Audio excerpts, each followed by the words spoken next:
Welcome back to the party, everybody. I am your host, Lutch, aka the Indian Jesus, here to resurrect the second coming of common sense. How is everybody doing tonight? Real quick, just want to give a shout out to the replay gang. If you guys are watching this after the fact, I am telling you right now, we had an amazing time and you missed it. Still going to be fun to watch, but next time you're going to want to be here live. So make sure every Monday, Wednesday, Friday, 8 p.m. Eastern, you are right here. And sometimes I stream whenever I feel like it. So hit that subscribe button, ring the bell, go to hit the bell again. They go make you go through all these steps. You got to hit the bell again, and then go from personalized to all. Then you'll get notifications, maybe. Also want to give a quick shout out to the sponsor of the stream, my6shirt.com. You can get a whole different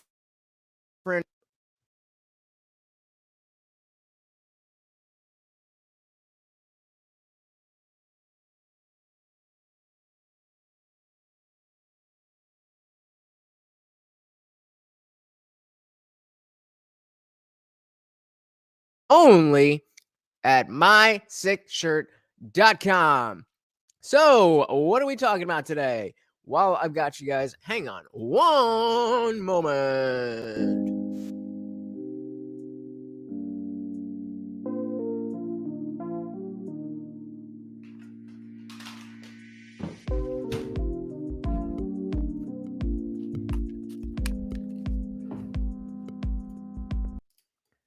If anybody can tell what I just did, then put it in the comments and you might win a little prize. But if you missed it, you missed it. Anyway, what are we getting into tonight? Well, you saw the thumbnail. You've definitely seen clips.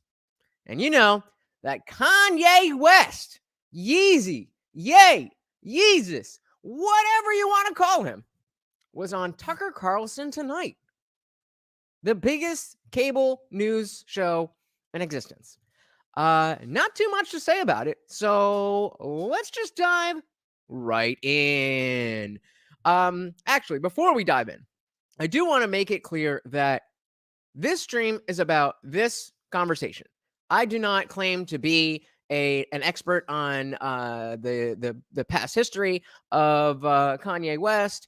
I don't claim to know anything. All I want to do is talk about this particular conversation, what is said, and what it means. So before you come out, you didn't know this, you got to do your homework. I'm not doing any homework. We're reacting live. So without further ado, let's get into it. And of course, you guys always know the StreamYard audio can sometimes be a pain in the booty. So if you cannot hear the video, please don't let me sit here and talk about a blank video, and let me know. Let's do it.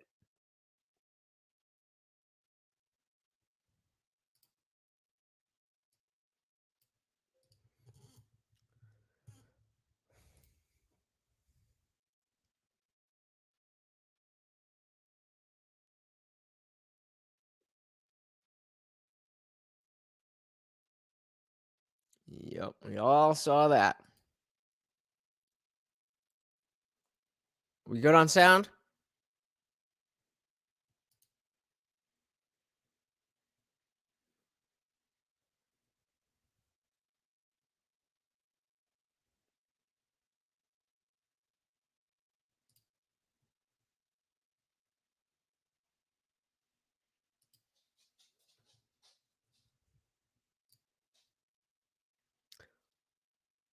Thank you, Sherry baby. Welcome to the party. Have you seen this interview yet?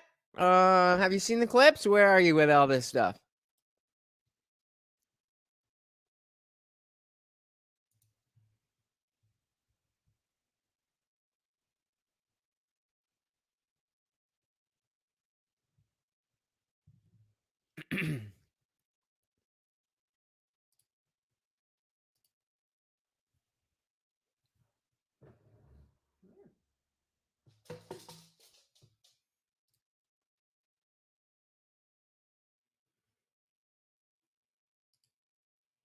I'm glad to have you here.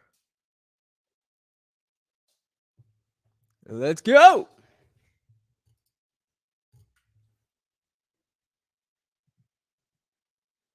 You can't hear? Oh, you said can't hear. I thought you said can hear. All right. Take two. Struggle streaming. What's up, Trey? How are you doing? Yeah, basically all he was doing was kind of setting up, hey, we're going to be talking to Kanye. So that's what you missed. Graph of a baby's ultrasound. Why is that? And that you designed that?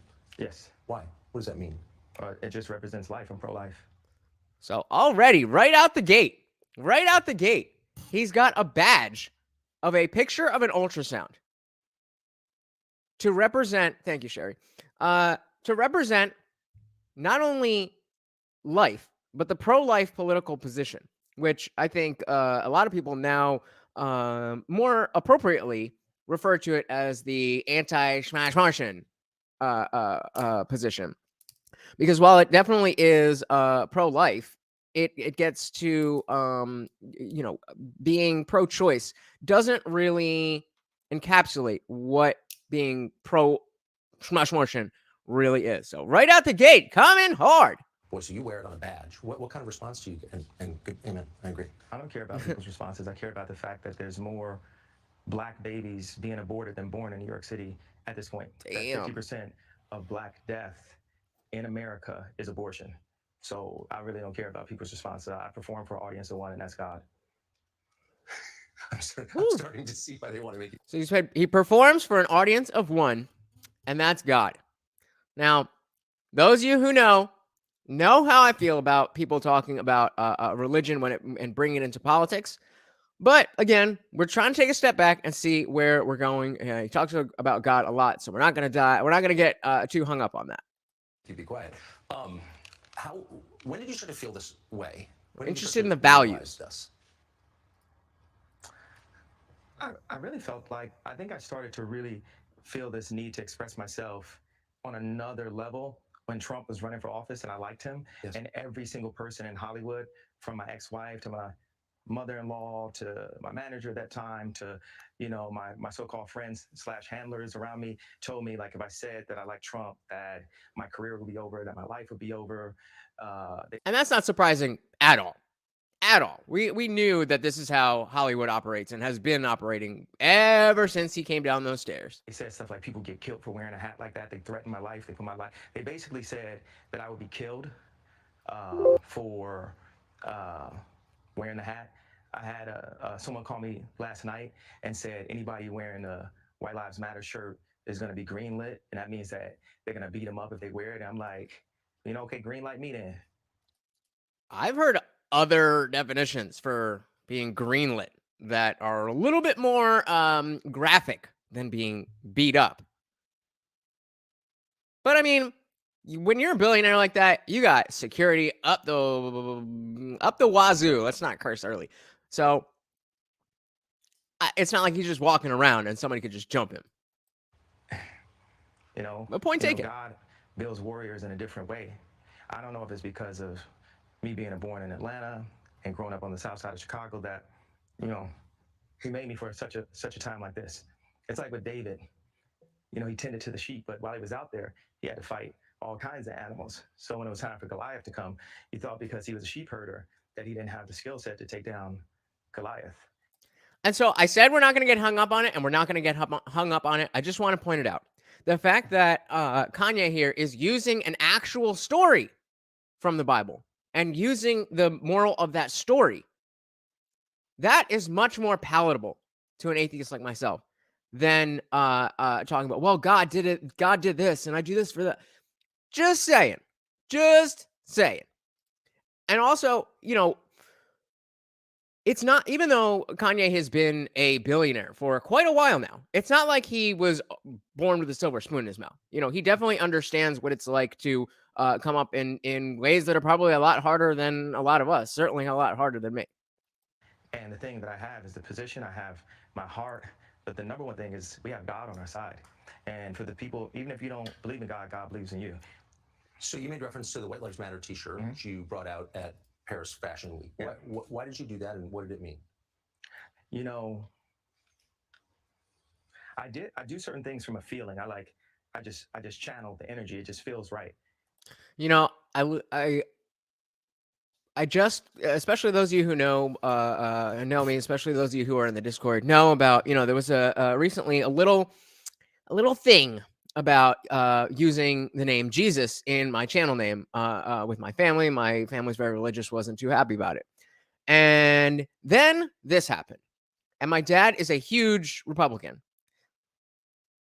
And I could see that he would be able to tell why Candice Owens and Kanye West decided to do something like wear clothing that says White Lives Matter. You know what kind of reaction it's going to get, and you know who is going to react to it.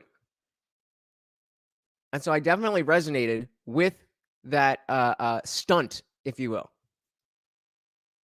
Doesn't necessarily, I just, some people need that culture jamming. Some people need things, to hit them like a brick wall, figuratively, of course, in order for them to really understand.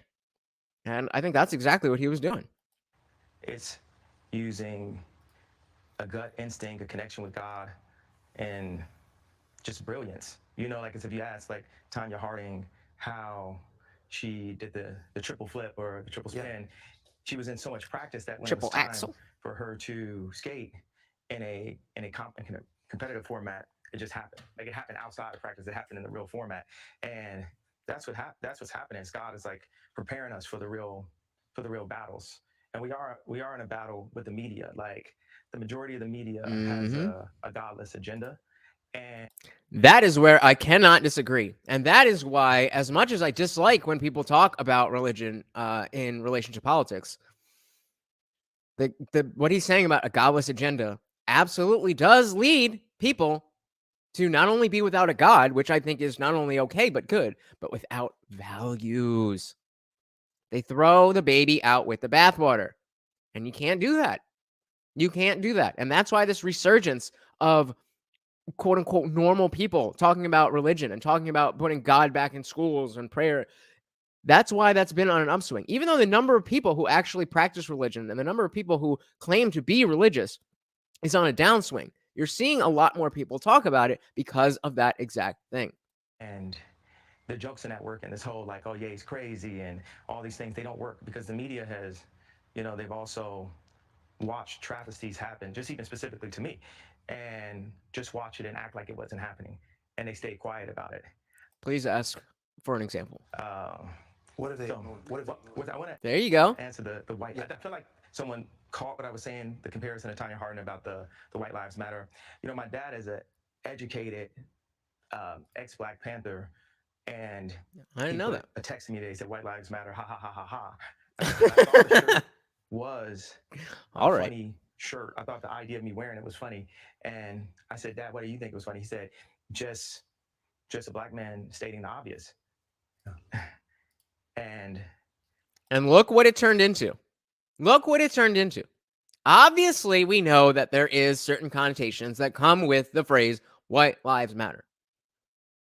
But that's exactly the point. That's exactly the point that he was trying to make, at least in my opinion. Maybe he will tell us something different. But that's exactly the point. How did we get here?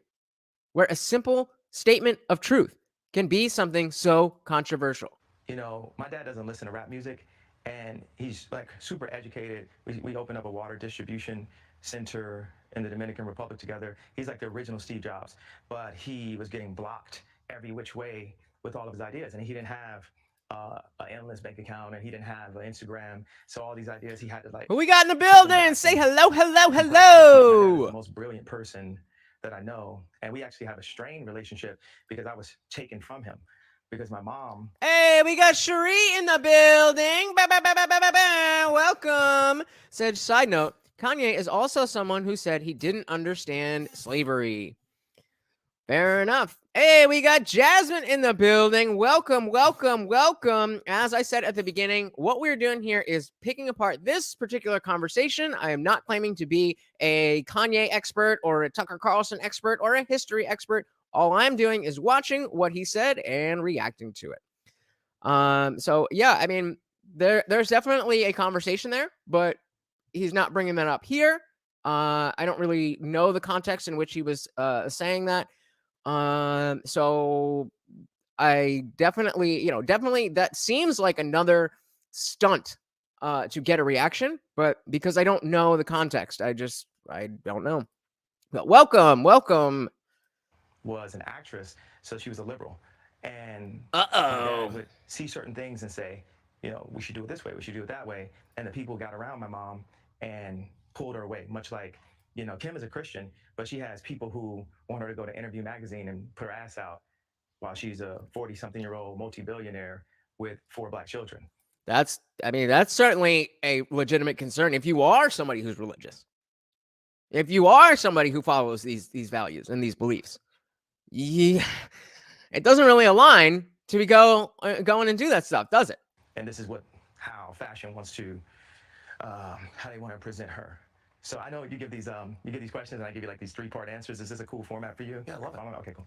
I love that. Because he does kind of speak in a stream of consciousness way. He doesn't answer clear questions.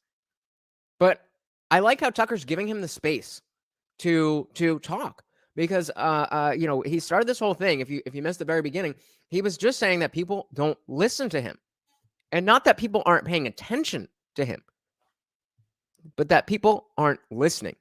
And so for him to do that and be self-aware enough, which I'm sure we could all point to times when we were like when we were thinking that Kanye West was not being self-aware, to just even ask, hey, is the way that I'm doing this interview okay with you? That ticks a box for me. I am following it. All right.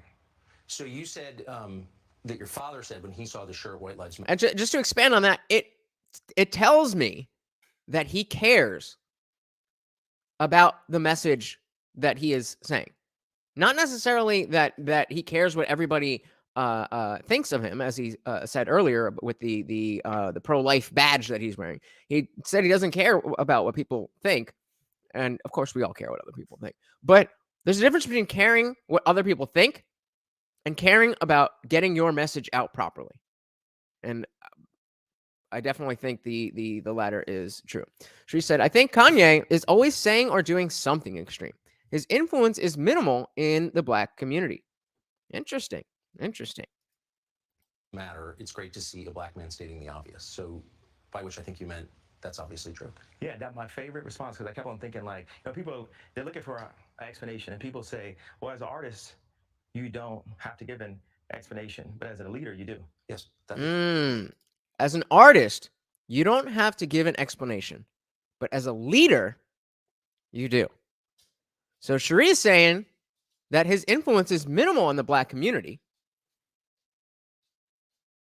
but he is on Tucker Carlson, right? I mean, not right now, but, and he's not just a talking head. This is a special interview, 2 parts. I think it was done over 2 nights.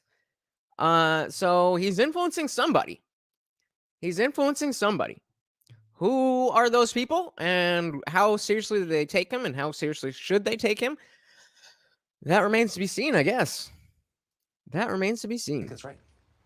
So the answer to why I wrote White Lives Matter on a shirt is because they do. It's the obvious thing. Yeah. Why do you think that's so? And I assume the implications, of course, all lives matter because they're lives, because God created them. Yeah. Why do you think that would be considered controversial? Because the same people that have stripped us of our identity and labeled us as a color have told us what it means to be black and the vernacular that we're supposed to have. My dad grew up as a military brat, and his family moved around, but they were based mostly in Delaware. And at the time, if they weren't the only black family, they were one of the few. And he would be discriminated against because he was black. So by the time he got into college, I'm gonna run this back. He went to a black college. I just want to play it through real quick because they said he talked too white. Yes. And then he played the kick drum in the band. So when he would go to the club and the music was playing, where would he clap his hands? where the kick drum is. Yeah. It was the opposite of where everyone else was clapping their hands. And this is the most elegant and So again, I'm going to run this back a little bit. I just want to hear it out there. tasteful person that I know. And when my mom, when the school suggested like the herding systems, because what they do is take. This is what I'm talking about. He gets into these stream of consciousness. I don't even remember what the question was. So I want to let this play out a little bit more, but I do want to back up to what he said, because I do think it was worth repeating. The black community, and they separate us, and they separate the families, and the educated. They push this need for higher education, and us as blacks, we discriminate against each other and say, well, I got my PhD and you don't have your PhD, so I'm better than you. And so my mom, shout out to Kevin Samuels. She had a PhD, and she was influenced to move to the south side of Chicago and take this job at Chicago State University. And she told my dad, if you come for us, you'll never see him again. Because, the media ridiculed me for getting the house next door to Kim to see my children. And they even said that I was stalking her and her new boyfriend because I bought the house next door to see my children. And that's how I knew that my mom had said that to him. I said, Dad, they moved us to one of the most agreed upon to be one of the most dangerous places in the world. It's almost like they tried to kill me or something. I said, Dad, why'd you never come to get us? And that's when he told me that she was told that. So many things that are. Wow. So I want to break that down a little bit. I want to let him kind of speak as much as he could. Let's back that up a little bit and break that down. Come on. Struggle streaming. Really? On a shirt is because of course they do. It's the obvious thing. Yeah. Why do you think that's so? And I assume the implications, of course, all lives matter because they're lives, because God created them. Yeah. Why do you think that would be considered controversial? So it's interesting where we went from the question, why do you think that's controversial? Because the same people that have stripped us of our identity and labeled us as a color have told us what it means to be black. The same people who, one more time. The same people that have stripped us of color have told us what it means to be black. I don't even know if I can fully grasp the weight of that. That's a heavy statement that we're supposed to have. My dad grew up as a military brat. So again, now he's going off on his dad being brought up. And it's interesting to see where his mind goes from why this was a controversial thing. And his family moved around, but they were based mostly in Delaware. And at the time, if they weren't the only black family, they were one of the few. And he would be discriminated against because he was black. So by the time he got into college, he would be discriminated against. He went to a black college, he would be discriminated against because they said he talked too white. Yes. And then he played the kick drum in the band. So when he would go to the Guys, can we get some likes on the video, please? Thank you. Club, and the music was playing, where would he clap his hands? Where the kick drum is. Yeah. So it's the opposite of where everyone else was clapping their hands. And this is the most elegant and tasteful. That's a really, again, a very symbolic thing. If you think about, like, when you, again, think about the situation. If you're playing the big bass drum, when are people clapping? It's whenever you're not playing. And so you're off the beat and they're on the beat, or it would be the other way around. You know what I mean? That just to put all of those things together is, I understand why people refer to Kanye as a genius. His mind definitely works in a way that not many people's minds do. Sometimes that's, for better or worse. Sometimes that helps him, and sometimes that hurts him. But it's definitely unique unto itself. Person that I know. And when my mom, when the school suggested like the herding systems, because what they do is take the black community and they Damn, can nobody like the video? separate us. and they separate the families, and the educated, they push this, need for higher education. Us as blacks, we discriminate against each other and say, well, I got my PhD and you don't have a PhD, so I'm better than you. And so my mom, she had a PhD, and she was influenced to move to the south side of Chicago, take this job at Chicago State University. And she told my dad, if you come for us, you'll never see him again. Because, the media ridiculed me for getting the house next door to Kim to see my children. And they even said that I was stalking her and her new boyfriend.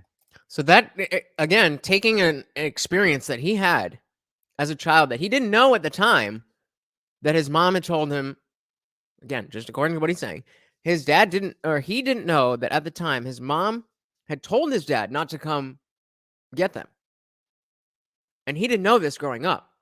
And so then, fast forward, he's in the position where he's getting divorced from Kim, and he has kids with her, and he doesn't want to repeat the same cycle. Now, getting the house next door can very easily be spun in the media. But it does make sense when you put it like that. Come on. Why buy the Ethernet if it's not going to play?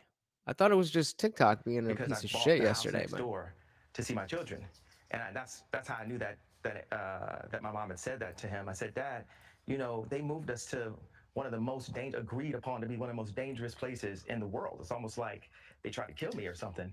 I said, Dad, why'd you never come to get us? guys, those likes really do help. It takes 1 second, just scroll down a little bit, tap it. That really, really, really does help. It'll get it to show out to more people. Please, guys, that really does help a lot. And that's when he told me that she was told that. So many things that are put in Kim's head. They bring influencers. Like, no one ever knows where Corey Gamble came from. No one in the fashion world knows where Gabby came from. These people were practically made in a laboratory, in my opinion. And one of the things that they're really good at doing is being nice and being likable. And what they do is gaslight the shit out of you and make you do things that you shouldn't otherwise do or wouldn't otherwise do. Am I close? People that have some form of influence, whether it's an educated black woman like my mother that became the head of the English department at Chicago State University, or whether it's the most influential white woman on the planet, being my ex-wife, they have people that are around them at all times telling them what to be afraid of. Yup. It's like not what to do or say specifically, it's what to be afraid of. And if you have a person that isn't afraid of them,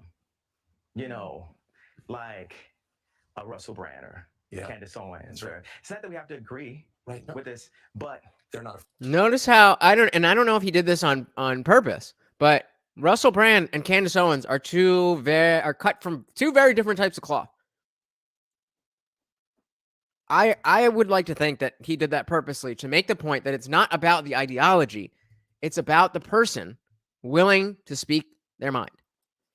They're not afraid to state what their opinion is. Yes. Hey, somebody else liked the video. Thank you. So a conversation like this is a window into a world that you don't see. So if you're familiar with West from the media, if you were to have, say, 18 million followers on Instagram and express unapproved thoughts, that wouldn't just be a problem for the people in charge. It would be a flat-out emergency. You are not reading the script. You might lead others astray. You're an apostate. You are dangerous. You're a witch. And that's effectively where the artist formerly known as Kanye West, now called Ye West, finds himself tonight. Is that did he legally change his name to Ye? I just thought that was like a P. Diddy, Puff Daddy type deal. He will not be controlled. In fact, in one of the most poignant moments in our exchange, which we'll show you in a moment, he was shocked to discover that after becoming one of the most successful and richest people in the country, he still wasn't free to say what he thought. And that changed his life, that realization. More of our conversation with West now. There's a group mob. It's like liberal Nazis that will go up and attack you. Like I said, everyone's like, Anna Wintour's your friend. I'm like, this Gabby girl and Gigi and these people, they would have never said anything negative unless they got the okay from Condé Nast, unless they got the okay from Anna. They would have never got the okay to comment. Like, let's just talk about specifically. So these are people who are attacking you for your team. Thank you, Tucker. I had no idea what was going on. Well, it was a setup. it started off as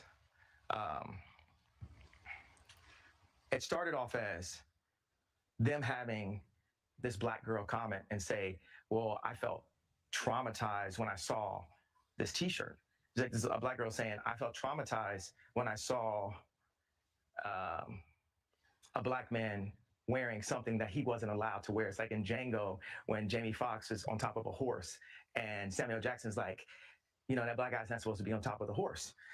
So if you haven't seen Django Unchained, there's a scene where the Jamie Foxx plays a free black man in the age of slavery, and they go to on their adventures. They go to a plantation, and because Jamie Foxx is a black man, he is not supposed to be on a horse, but because he's free, it's a whole thing. And so he was getting a lot of looks from the people on the plantation, like, "Oh, what is this black man doing on a horse?" And he's again getting a peek into what sparked this stunt. He wanted to create a scene like that. And what does that scene show us? Looking at it in 2020, whatever year Django came out, probably like 2018, something like that. But modern era, looking at that, it's like, oh my goodness, you're so amazed just because a black man is sitting on a horse. Fast forward, history may not repeat itself, but it sure as shit rhymes. Okay, and then I went and said, hey, I don't like your boots. I know Anna Wintour doesn't like your boots, and you're not a fashion person. And then people started to say I was a bully, but it was a setup. And they finally got it, right? Because I eliminated the BLM officer at Adidas. And then I got him. Got out of the Gap deal. And just one by one, I didn't know that either. I've been winning these battles, right? So, okay, understanding he no longer works with the Gap. He's no longer married to Kim Kardashian. It seems like the man has been red-pilled. And there's very different forms of the red pill. But it seems like coming up as especially in the 80s and 90s, as a black person, it was almost unheard of to not go with the Democratic Party, especially in lower socioeconomic environments. And so then he becomes famous, and now he's around all the Hollywood liberal elite. And we can see that Kanye is not exactly the type of person who's going to be okay just being that guy, just being who they want him to be. Clearly. And so it might have taken a little bit more, because eventually he was quite far removed from the reality of things. But it seems like he's starting to question the right thing, ask the right questions and go down the right road. They thought they had me. They had the idea that Ye was bullying what I think the liberal term is a body goes black woman. Now let's talk about Gabby. What? A body goes black woman? What is that? Can anybody educate me? He said the term is a body goes black woman. Maybe that's in the captions didn't get it right, but if somebody can help me out with that. And my good friend Lizzo. Lizzo works with my trainer, a friend of mine, Harley Pasternak. When Lizzo loses 10 pounds and announces it, they go after her. What happened to body positivity? You're selling out. How dare you? We want you to be fat and miserable just like us. The bots, that's a term for people like telemarketer callers, like on Instagram, they attack her for losing weight because the media wants to put out a perception that being overweight is the new goal when it's actually unhealthy. Yes. Let's get aside the fact of whether it's fashion and Vogue, which is not. Let's just, or if someone thinks it's attractive, to each his own. It's actually clinically unhealthy. Hey, we got Bamboon in the building. Welcome. Yes, my apologies. named him. That's what I was saying. I didn't know it. If maybe you're telling me he did officially change his name to Ye from Kanye. I just thought it was a Puff Daddy P Diddy type deal. Well, welcome, brother. Good to see you. And for people to promote that, it's demonic. You know. What can I ask? Yeah. I've noticed this also. Yeah. Why do you think they would want to promote unhealthiness among the population? It's a genocide of the black race. They want to kill us in any way they can. Planned Parenthood was made by Margaret Sanger, a known Where's the lie? eugenics with the KKK, and I believe that if we saw ourselves as a people and not a race, then we would treat our people better. Like, if you Did you not know this, Bob Boone? That the founder of Planned Parenthood, Margaret Sanger, was a eugenicist. She believed in culling the less desirable people of our human race to create better, in her words, better human beings. And it's been the message around Schmarshortion and Planned Parenthood specifically has been changed significantly over time, but that's always going to be the roots of it.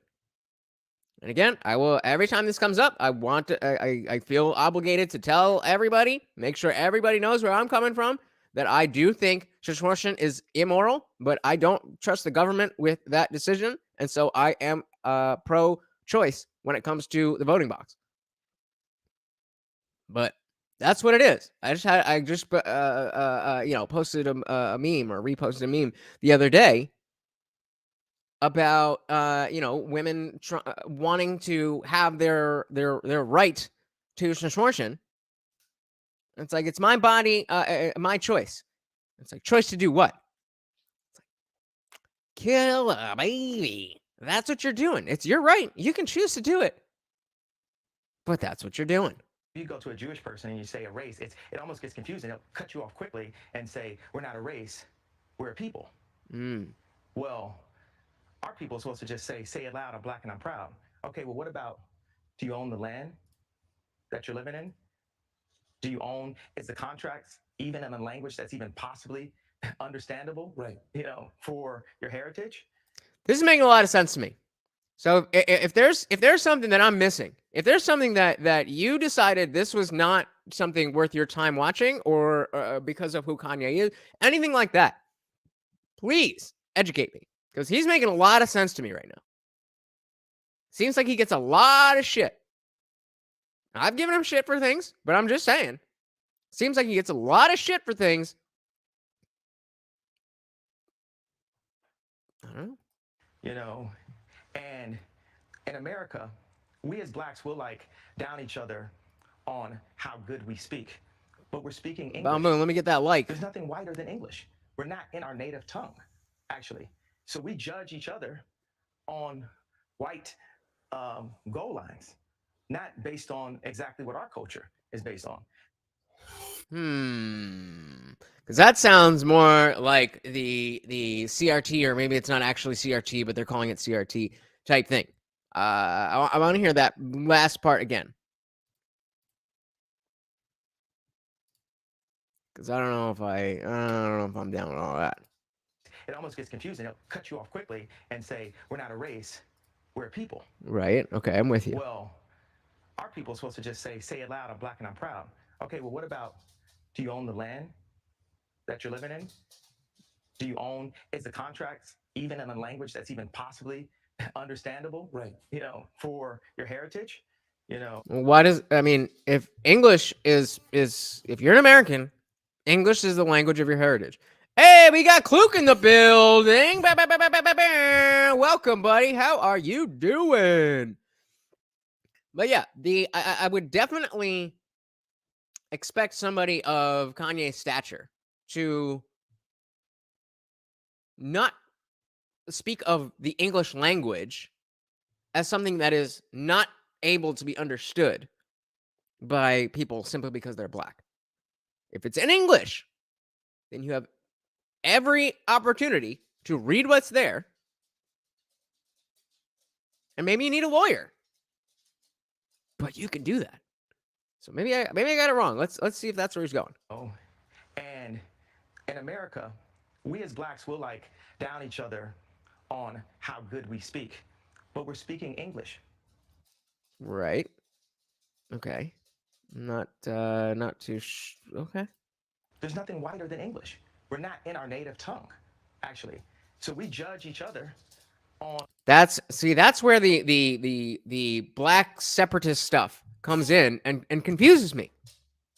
I was with you all along, and now you're talking about how we're not speaking the language of your heritage. So are you implying that you would rather be speaking some African language? I'm just sitting on that because I'm not sure where that's going. So don't read too much into it, but sometimes you just gotta make sure you're on the same page. So that's what it sounds like he's saying, and I gotta disagree with that part. On white goal lines, not based on exactly what our culture is based on. So you can agree or you can feel better, buddy. Disagree, but it's pretty clear that what you just heard is not the approved script. Famous people must read from the approved script or else the whole system falls apart. All right. Interesting. So there's some things I'm agreeing with. Some things I'm not agreeing with. I have no idea what you guys think because you're being very quiet tonight.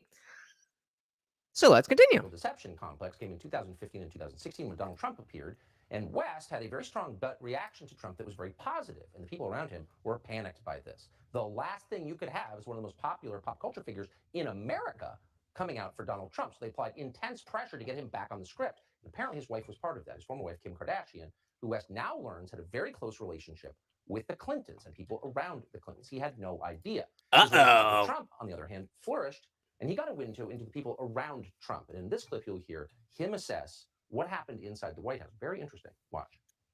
Very interesting. It was interesting. A friend of mine told me that both of y'all telling me this is interesting. Can I make up my mind on what's interesting for myself? Thank you. Chris and Kim had called him because he had influence inside of the black community, and had called him to say, to get him to influence people who's him to take the vaccination. Mm-hmm. And I don't have an opinion on that. I just want to state that as a flat statement. But it was wild that I didn't know how close my own wife was to the Clintons. I didn't know, I didn't realize it at the time. That you were married to her. And I was married to her. How close were But how much was he? This goes back to my thing about him being recently red-pilled. Is that something that he would have been thinking about? Or is he saying, now I realize that I wasn't even thinking about how close my wife was to the Clintons? Or is he saying, if I knew how close she was to the Clintons, I probably, would have had a problem with it when I had something to say. Or it sounds to me more like the former, where it's like, she was just friends with the Clintons, and I didn't even think of it. I didn't even think anything of it. Was she the Clintons? I mean, cell phone away, or hey, tell Ye to say this away, or hey. So how close? Here, let's just back that up. That you were married to her. And I was married to her. How close was she to the Clintons? I mean, cell phone away, or hey, tell Ye to say this away, or hey, go out and use your platform. That's crazy. To push the vaccination away. I mean, not away, but take the away part. But do you feel like at times you were manipulated by political forces through your wife? Attempt manipulation. But yes, there was some manipulation. Me not saying I like Trump was a form of a manipulation. For sure. Yeah. Why did you like him, by the way? You said you liked him early, like you saw him. I mean, that's another interesting point. I always find it interesting when people were early on the Trump train, because it just was so out of left field. It was so crazy. My dad was one of these people who very early on, not from the very beginning, but very early on, was a fan of Trump, and I could not understand. I thought anybody who thought that was so stupid. But they were right. They were right. The guy became the president. Like, whatever you think, the guy became the president. So there's not, I mean, what did we miss? And what did those people see?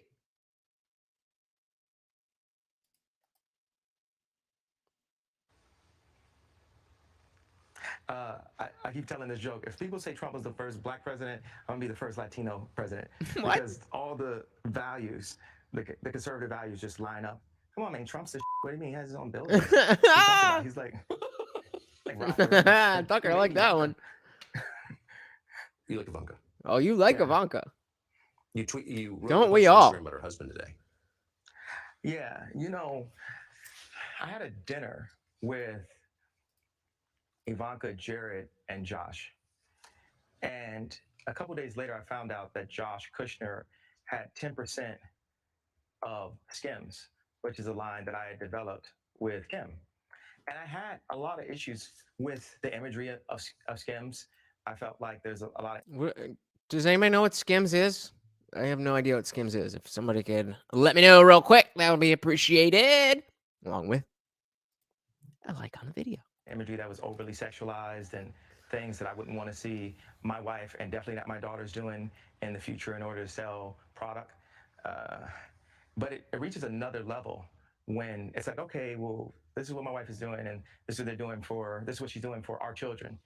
But it reaches another... That's going to be a whole other thing when, like, if you're just in a regular relationship, you're just regular people, and you're with a woman who's, you know, modern woman, sexually liberated. Now you have daughters and she wants to sexually liberate them. That's its own issue. But if you're married to the queen bee of that whole movement, what can you even say or do if it happens that you don't agree with some of this stuff? There's so much money at stake. There's so many people involved in every little move.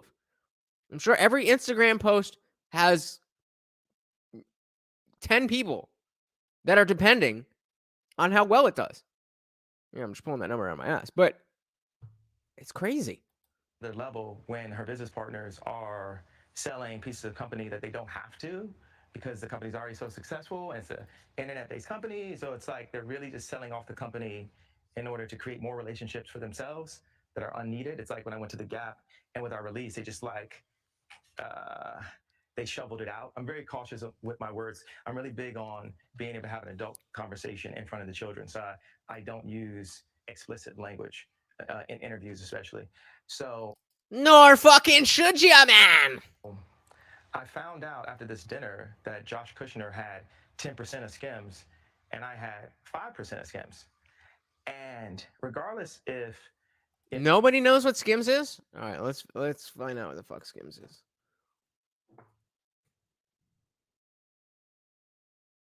Skims, Kim Kardashian. All right. Something to do with boobs. All right. Let's see. Skims.com. The latest drops. I guess it's just a clothing brand. Oh, here's our queen bee. Yeah, just a bunch of that stuff. Alrighty. Now we know. You know, Josh Kushner figured out how to put $150 million. I'm sure it wasn't out of his own account, but $150 million. And I'm sure Jared still has a piece of that fund. Regardless of them putting that money in, for me to have been an owner in it and not known, just from a place as a creative where Skims is so based on a lot of the Yeezy ideas, then it's based on all of the relationships in fashion, because I had to use my relationships in fashion in order to establish Kim in a way where fashionable people would say, hey, I'm down to wear Kim's line. Mm-hmm. And these VCs, they come in and they get a piece of it after the fact and they run around and say they have ownership in it. So as I put on my Instagram, which, you know, luckily for everyone, they could just write it off that, you know, I'm crazy until they see my disposition in this interview, and then it's going to get scary. I said, hey, Josh, what if I had 10% of Carly Kloss's lingerie shapewear swimsuit line and you have 5% of it and you didn't know? What? How would that make you feel? If I don't know about you guys. I don't understand what he's talking about. Sounds like he's talking about a situation where he was put into a business deal that he wasn't really aware of the particulars. If anybody has any more information, please help me out because I have no idea what's going on. Play.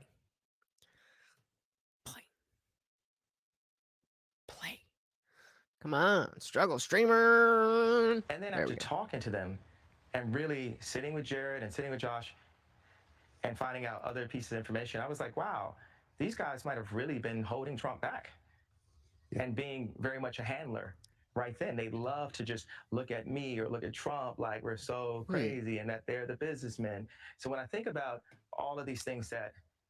Okay, so being part of a business, saying that it's easy to,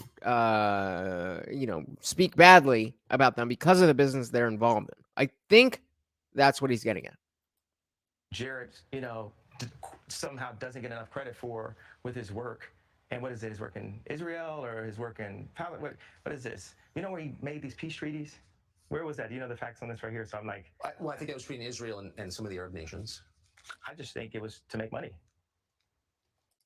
No. You think? I don't know. Is that too heavy-handed to put in this platform? No. Again, lots of self-awareness there. He's like, hey, I know people aren't going to like this, but this is what I think. If you want me to tone it down, you got to let me know. Just like this channel. Sometimes you're going to hear stuff that you don't necessarily love. Now, unless we're having a one-on-one interview or one-on-one conversation, then it's more of a deal with it or leave. But if you want the truth, if you want honesty, if you want authenticity, you're in the right place. If you want to go somewhere where you know for sure that you're going to hear exactly the things that you already think and the things that you already want to hear, I definitely cannot promise that. Oh, that's your opinion. We're not in the censorship business. Okay. I just think that that's what they're about, is making money. I don't think that they have the ability to make anything on their own. I think they're born into money. And for me, as a maverick and a talent and a person that's been, beat, kicked, lost everything, said to have lost my mind, went from pull myself up by my boots don't have straps on them, but I say pull myself up from my boots to becoming a multi-billionaire that gets the price every year of my network goes down every year on Forbes. They just keep on slowly just taking it down every year. It's like really a weird thing. But as a person that has really built something from nothing, when I sit across the table from a Josh Kushner and he just feels so entitled to that idea, and this person has never brought anything of value other than so-called being a good venture capitalist, I have a major issue with that. So it's coming down to the entitlement of elites. Entitlement of elites. That seems to be a catalyst for, like, why do you feel like you can do this in the way that you're doing it? Maybe you have the resources, the might, the power, whatever. But sounds like he's saying people were coming with the wrong energy. And makes sense. If you come from a very different life than a Jared Kushner, then you're probably not going to see eye to eye on how the world works and what your role in the world is. Making a little more sense. Making a little more sense. Like they weren't serving my boy Trump the way we could have, because Trump wanted nothing but the best for this country, and it doesn't, like, Moses stuttered. I'm saying God is not always going to bring the most perfect personality. Again, stream of consciousness. Trump was like, Moses stuttered. You really have to be paying attention. Okay, wait, what? So you're saying, so you're comparing Trump to Moses. You're not saying Trump is Moses. You're just saying people who you look up to might have flaws. Gotcha. But you got to pay attention. He's stream of consciousness all over the place. fake people, their job is talking and making people feel comfortable. Yeah. You know, and the realest people are going to make you feel uncomfortable at first. Let's hear him finish that. At first. The realest people are going to make you feel uncomfortable. At first. At first. Because if you're not used to somebody who is real, and that seems to be becoming less and less prevalent, if you're used to somebody just blowing smoke up your ass, if you're used to just somebody accepting, hey, you said it, you think it, you whatever. We all just can have our own truth. And it's, I believe in my truth. And then you encounter somebody who's talking about the truth. It can be jarring. It can be uncomfortable at first. But then you get used to it. You get comfortable. And you learn to enjoy it. Because that discomfort is only a sign of something like ignorance or stupidity, or that's the only reason you're uncomfortable. And when you realize that that's the case, then you want to seek out that discomfort so that you can overcome it. But most people, they just want to hide in their little box and, oh, don't make me feel uncomfortable. And unfortunately, we've made it very easy for way too many people to be able to do that. Like I said, he's making a lot of sense. So if he's crazy, educate me. Oh, come on. Yeah, that's not shallow. And it's also not crazy. It's true, whether you agree with it or not. So West has thought a lot every day, all year long. Is he crazy? As you try to assess that, ask, is what you just heard over the past 40 minutes any crazier than what you see on television every day? The lies, the lunacy presented to you with a straight face as reality? No, it's not. It's not crazy at all. He's a big Nope. thinker, though. We asked him about 2024, what he plans to do, and also about Elon Musk. Here it is. No, I'm gonna let it play. People with power try to make other people feel like they don't have any. Mm-hmm. My power is through God. So if someone ever says anything like, oh, you did a great job, it's praise God. It's funny, atheists love the term narcissist when you believe in yourself. I'm gonna let it pass because of the fact that for the most part, atheists are not representing well. They say that it's narcissistic. It is. You know, I love the dynamic. Let's just be clear about that. It absolutely is narcissistic to think that there's somebody watching over you and making sure your entire life goes exactly the way to plan, and nothing that you ever encounter is ever going to be anything outside of a plan that's built specifically for you. Yes, that is narcissistic. Moving on. Dynamic of how you compare. You show that there's still humanity, even with the position that God has placed me in. Why did Moses smite the rock? Why do you get that frustrated?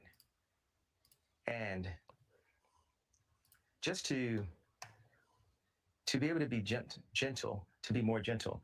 You know, God is alive. Look at this right here. Look at how quiet it is right now. It's only God. God is of order. The devil is of chaos. That's true. You know, we are. Is it though?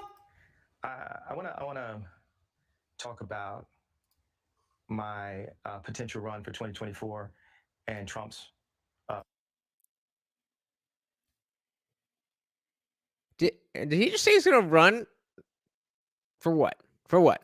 Potential run for 2024 and the beloved DeSantis potential run for 2024. And he's putting himself in that same category as people who are running for the president of the United States. Now, 7 years ago, I would have said, that's fucking crazy. But we've lived through a Trump presidency. So I really don't know. Mayor Suarez, potential run for 2024. And, you know, they thought Trump was a joke. Yep. For older white people, they're quick to classify a black person only by the fact that we're black. Even Trump, a person that's, you know, we'd consider to be a friend of mine, when I went to the White House, I called him after that to get ASAP Rocky out of jail. And one of the things he said to me is, Kanye, you're my friend. When you came to the White House, my black approval rating went up 40%. And I don't necessarily think that that's a inherently a negative thing. I think it sucks that that's, if that was the first thing Trump said, I can understand. I mean, I'm not a white person. If I went to the White House and somebody to see somebody, and their first thing was about how the Indian people. Hey, we got Darshan McAway in the building. Bow, bow, bow, bow, bow, bow, bow. Welcome, brother. Oh, I forgot. I am going to be on his channel talking with our good friend Henry tomorrow at 4 p.m. Oh shit, I didn't even get the are we doing 4 p.m. Eastern, or definitely hit me up about that. But I've just dropped Darshan's channel in the chat. Make sure you go subscribe. Tomorrow, I'm going to be talking with our good friend Henry and trying to see if we can find some common ground. Will that happen? I hope so. I don't think so, but I hope so, and I promise I will try. But welcome, Darshan. Yeah, definitely let me know. I know you said 4, but we're in different time zones, so hit me up on the back channels. But welcome. Perfect. For politicians, all black people are worth is an approval rating. The Democrats feel that they don't owe us anything, and Republicans feel that they don't owe us anything. Blacks have never demanded something for our vote, and that's something I talked to Ice Cube about. I want to back this up because this is meaningful, and out here promote myself. Let's forget that. So he's talking about how liberal the liberal agenda, the liberal establishment narrative is so focused around race and black people, but really isn't as compassionate as it seems. And one of the things he said to me is, Kanye, you're my friend. When you came to the White House, my black approval rating that would suck went up 40%. To hear that. But again, my point was it would suck to hear that. But it's Trump. What do you expect? And for politicians, all black people are worth is an approval rating. The Democrats feel that that's what all people are to politicians. That's the point. This is the kind of thing that will get me stuck in a corner. Because how can I say to the notion, oh, politicians just see black people as an approval rating? Do you genuinely think that they care more about me than they do about you, Mr. West? I'm not black. I understand what you're saying. But take it to my black neighbor. Do you think that Trump cares any more about me or my white neighbor or my black neighbor? We're all approval ratings to politicians. That's why people hate politicians. It's not just you, and it's not just black people. Don't owe us anything, and Republicans feel that they don't owe us anything. Again, how that is absolutely true. Democrats and Republicans don't feel like they owe us, the people, anything. As part of the black community, you are included in that. But that is not unique to the black community. There are definitely things that are unique to the black community. This is not one of them. Blacks have never demanded something for our vote. And that's something I talked to Ice Cube about. What are we asking for? How do we change our life?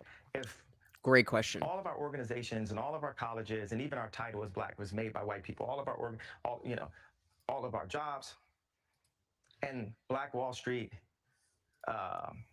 Harlem after gentrification. There's never been a fully Black-owned community where we have all the municipalities, things that Dr. Claude Anderson talks about. We need that. It's like 90% of America is not even developed.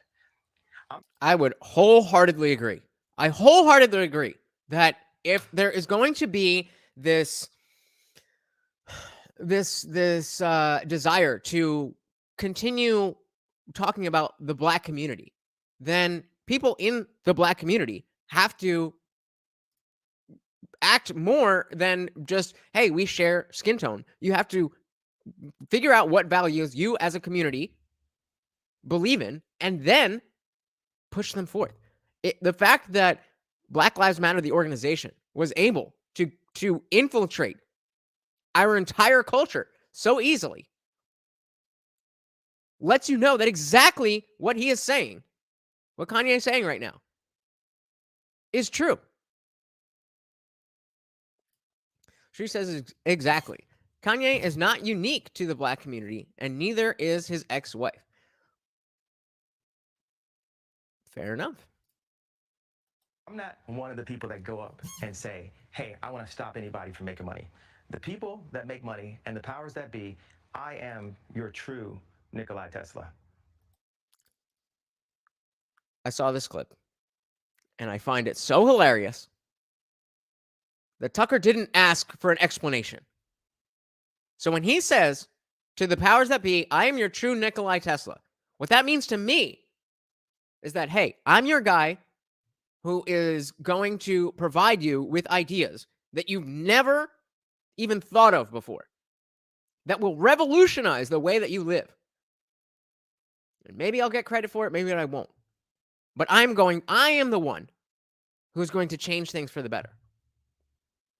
That's what that means to me. Let's see where Tucker takes it. It's not where you think. Or it probably is where you think, actually. Come on, struggle streaming. Every time I touch something, that's as soon as it starts working. And I'm not even a scientist. What do you think of Elon Musk? Do you know him? Very well. Elon Musk. That's a great conversation. But why don't we address that quote that he just dropped on you? To the powers that be, I am your Nikola Tesla. That is, I want to hear more about that. Not what do you think of Elon Musk, because he named his cars after Nikola Tesla. But I digress. What does he think of Elon Musk? Says he knows him very well. What's your take on him? You said that because I said Tesla? I did, yeah. It's just the first thing that popped. And not everyone. First thing that popped into my mind. Come on, Tucker. It's always like, oh, Elon's got these answers. I think he's a great team player. And there's a lot more to come. A lot more. And we address specifically, why did they call you crazy? And he says, as clearly as he possibly can, there were some things that were driving me crazy.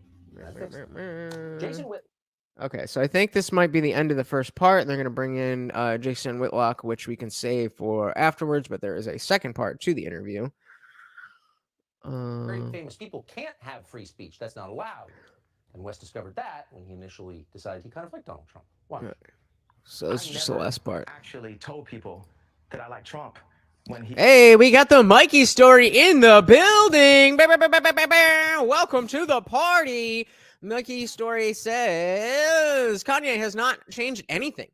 He has added to the culture, but that's as far as it goes. Interesting. I think that's from what I know, that seems very accurate. Like I said, I'm not a Kanye expert, but that begs the question. Is adding to the culture not a worthy thing? Sounds like adding to the culture is exactly what we need, but maybe not. Sheree says, for me, I don't understand the need to try to pick Kanye's brain. He's just an interesting person. He's an interesting person with a unique point of view. And me personally, I find that interesting. It doesn't need to go any further than that. The fact that he's talking about politics on the biggest news show in the world ups it a little bit, but I just think these are fresh ideas. And especially if you look at Hollywood, where every new movie is a remake of something that's already been done, fresh ideas are definitely something that attract me. He was running because I was bullied by Hollywood. Because I stayed in Hollywood and people are like, think about your kids, and I'm trying to hold on to the marriage, so I'm just biting my tongue. Like, there's so many fathers and mothers that go to work every day and they're in a situation where they're biting their tongue because they think it will be better for their children. That's right. So even me in my position, I was biting my tongue on my political opinion because I thought it would be better for my children. Got a lot more on that and what it did to him as a man living through it tomorrow night. But first, our friend Jason Witt. So let's switch over to, this is part 2, the following night. Obviously they recorded this all as one thing and they wanted to maximize those ads, and I don't hate them for it. So moving on to night 2, part 2 of Kanye. Excuse me. Yay. On Tucker Carlson Tonight. Uh-oh. What did I do? Shit. Okay. Go. There we go. Good evening and welcome to Tucker Carlson Tonight. So last night we showed you clips from an interview we did with Ye, previously known as Kanye West. Now, last week he was at the Paris Fashion Week and unveiled a shirt that said White Lives Matter. And of course, much outrage ensued and he was roundly denounced as insane. Virtually no one asked him why he did this. So before we go any further, Mikey's Story says, the problem with Kanye is he's not experienced with politics and his talking points are based on his logic. I definitely agree with you. 100% I agree with you. But where I would say that that's not necessarily a problem is that that's everyone. The fact that he's on a political show, definitely in the minds of people who are watching, especially the kind of people who watch Fox News, CNN, I don't differentiate. If you're watching like regular cable news, you go into the same boxes as regardless of what channel it is. But the average person is not experienced with politics, and they still have talking points based on their own logic. What's different about Kanye is the specific experiences that he's had, being, growing up the way he did, then becoming an esteemed rapper, MC, whatever you want to call him, getting into the fashion world, being married to Kim Kardashian, and all that stuff. So it's not necessarily about, hey, Kanye said this, so we should all bow down and take it as gospel. It's about, what does somebody who goes through that, what do they think about the things that are going on in the world?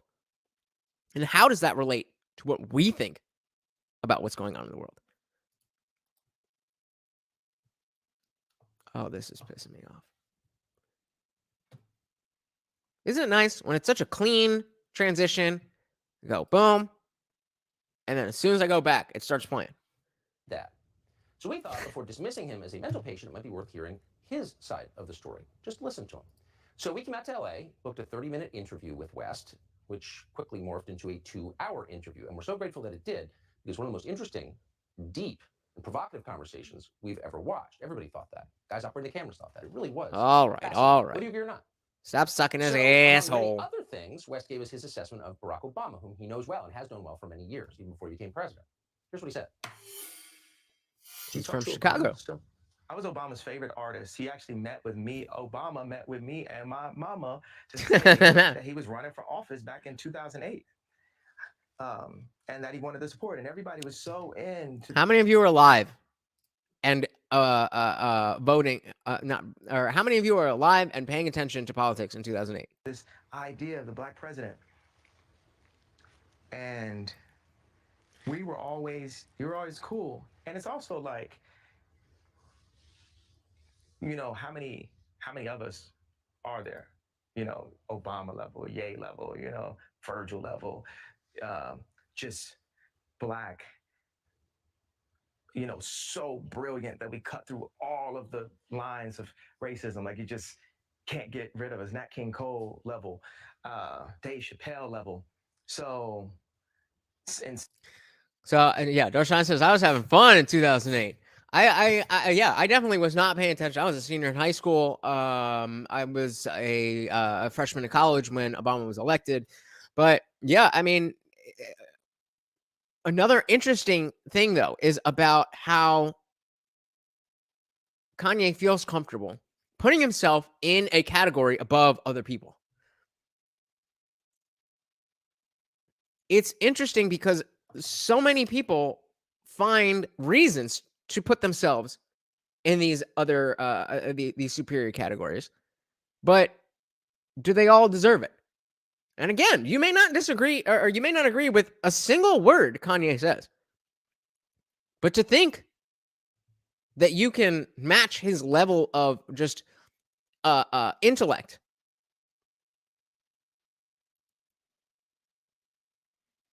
probably isn't true. Now, we've talked before about how people can be extremely intelligent and very wrong about things. And I think maybe that's what's really interesting about this, is that he is in the process of figuring things out from a unique perspective. And I was saying earlier, it seems like he's been red-pilled lately. He's starting to see things as they are a little bit more. I don't know. Mikey Story says there's a difference between Obama, who's experienced in politics and understands, versus Kanye, who is not and does not have the nation to back him up. Okay. So what is that difference? I'm not challenging you saying there is no difference. I agree there is a difference. I'm asking you what you think that difference is. Because I'm not necessarily a fan of Obama's politics. I think that he definitely provided an aura of control that was heavily needed at that time. I don't think that can be understated. That if the world had Trump a little bit earlier, I don't know if we would have been. Maybe he would have brought the end of the world. And that stark contrast really had its own issues. But you can never take away from Obama that feeling that he gave people like me who were not into politics. Like, okay, y'all got to figure it out. Even though they didn't. Most people are not going to get involved and learn, oh, y'all don't know what the fuck you're doing.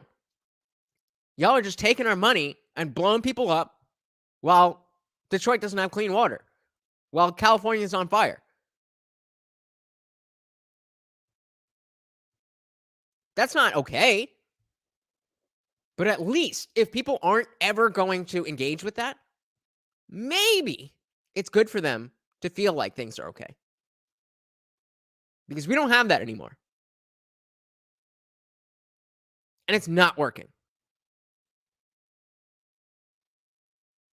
So I definitely agree. Kanye was talking about running for president. I sure as shit would not vote for him. But that doesn't mean I don't want to listen to what he's got to say. Because it is interesting. Someplace we'd have to be friends and get along, because it's like, you're at that level. You're like a Formula One Lewis Hamilton race car driver. We're still driving a white car, but we're the best race car drivers that ever existed. And that was me and Obama's connection. But soon as I wasn't saying the things that I was supposed to say as a rapper, our connection faded. So you don't talk to him anymore? Yeah. I was just thinking. The things that you're saying, they're not really helping me out. And, just wondering if you could change your tone a little bit. That's all I'm saying. Is that a good impression? I don't know. Some of my impressions are on point and some of them are terrible. That was my Obama impression. If I hear them, I could mimic it, but, Oh, for fuck's sake. Every single time? I'll talk to him if I see him. Yeah. But I guarantee you he see me. He won't say a I word. didn't even know that. I just thought that sounded cool. One idea that was in my head about 3 minutes ago that I really want to say is that's really interesting about the when companies get the BLM managers. What's a BLM manager? Black Lives Matter office manager. It's basically you get a semi-influential black person to become the face of a white company. Yeah. I heard him talk about this before, and I assumed that that's what it was. I just wanted to give the benefit of the doubt to the universe that they're not paying somebody probably 6 figures a year to just make sure there's enough Black Lives Matter messaging in whatever it is that they do. But apparently I'm wrong. Dre says that's not what happened. Obama said he was a jackass for what he did to Taylor Swift at the awards show in 2009.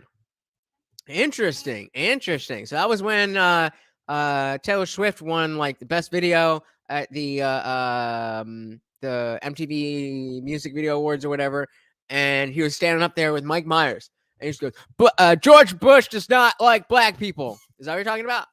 Or no. It was hold up. I'm gonna let you finish. But Beyonce had the best video of the year. There we go. I remember that one. Okay, I'm coming back to it. I'm learning. I'm remembering. Okay. Mikey Story says, so far, Kanye to me has not said anything that convinces me he is making changes that the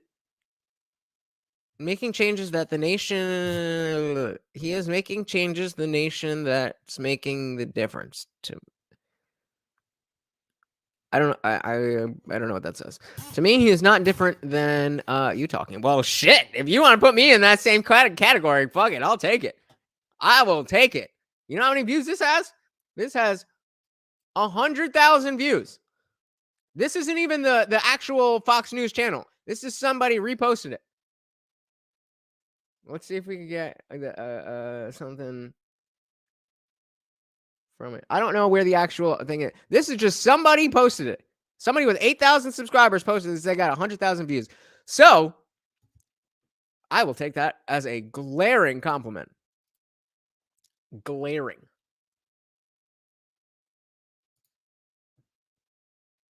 I mean, I don't know what you guys are necessarily expecting. We know who Kanye is. It's not about saying, oh, wow, Kanye came out with this amazing idea that we've never heard of before. I mean, if that's what you expected, I don't know why you would expect that. That doesn't mean that it's not an interesting view on what the fuck is going on. All right, so that means like in the design world, in the art world, they actually would pick artists that were less talented than other artists based on their influence, not based on their actual work, because everyone is vying for influence and an opinion. Everyone is afraid of losing their opinion. So with Nike, right? Nike is as famous as, you say Nike's more famous than PayPal, right? Yeah. Right? Yep. What number company do you think PayPal is? I don't know. Number 4. Damn. Overall, you got, well, you know what the number 1 is, right? It's Apple. Yeah. I'm forgetting number 2, but number 3 is McDonald's. Then SpaceX is maybe 6 or 7. It's really interesting that as lit as Elon is, his previous company is actually still worth more than SpaceX. So what? Well, he's putting a lot of money into SpaceX, so that does make sense. PayPal is kind of already set up and doing its thing. I mean, except for the fact that they said they would fine you $2,500 for misinformation. I don't know what the bullshit around that is. They took it back, but that was a bullshit. But that makes sense that a newer company wouldn't be doing as well as an older company. I'm gonna call you Mikey if that's okay. Mikey says, point is, if he's going to be the next Tesla, then what difference has he shown that's a game changer? Nothing. Very fair opinion. Very fair opinion. I agree with a lot of the things he said, but you are right. Nothing has really blown me away. But we're barely past halfway through, so let's see what we got. What do you think Nike is? The Nike. All right, let's guess. I think, based on what he just said, Nike's got to be in the top 20. They got to be in the top 20. Right? Yeah, they got to be in the top 20. Because when you think about those brands or those companies, There's going to be a lot of like publicly traded companies that we probably don't necessarily deal with being in the public. So I'm going to say top 20. I'm going to hone in. Let's just call it 15. Nice clean number. Anybody else want to guess before we go in? Here's what we're going to do. Actually, here's what I want to do. Can you guys tell me, is my icon the brand name, the Indian Jesus thing, or is it not there? Because it shows up as the Indian Jesus on my end on StreamYard, but I don't know about okay. Never mind. I just saw that. Okay. Let's see. Number 321. It's not there to be as big a financial company as it can be. It's there as an influencer because Black people love Nike. So Nike is like a company that is redlining and gerrymandering Black people. So the reason why Gap wanted me to go to Gap, it wasn't based on, oh, we need to get our stocks up. It's like these companies, when they've been around for a long time, Gap's not like, they're like, we're in the rag trade. We're never going to be Apple. And all these American companies somehow took this deal where they start putting in these really awkward, weird number kind of CEOs. Like Nike's got one, the Gap had one, it didn't work out. And there's all of these weird operators inside of companies, even in Balenciaga,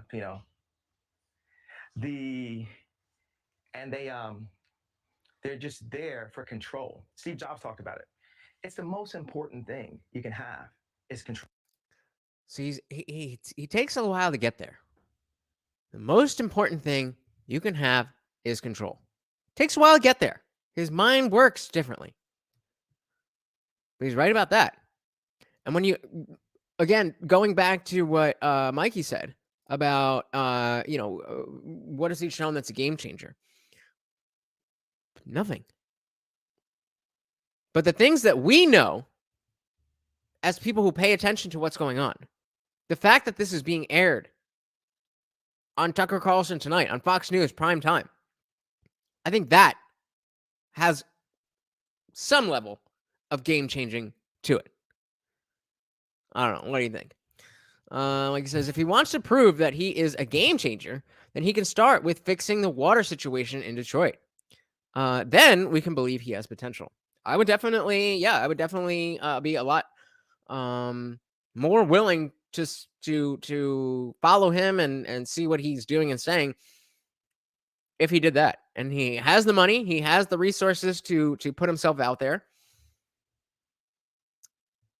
Again, I don't know about what charity he's involved in. I'm sure that somebody of his stature, somebody who is that well known in both the cultural and political realms, has some level of charity. But again, that doesn't really break you apart from the rest of the people who are also doing charity. Mikey's making some good points.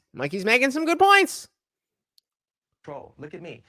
All the money, all the influence, and I have to act a complete ass to have any say-so of anything that my children are doing because that a group of people have control and say-so over all the children inside of the clan.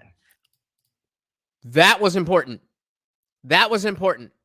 Before we hey, Miguel's in the building.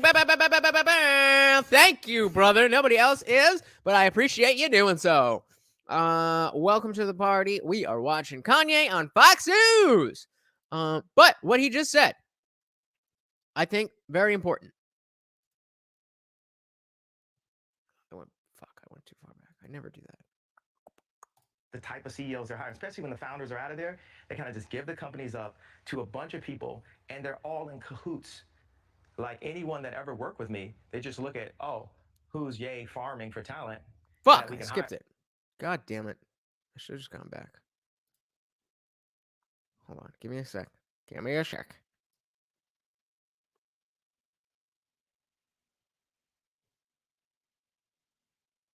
Hold up. Wait a minute. Don't stop. Get it.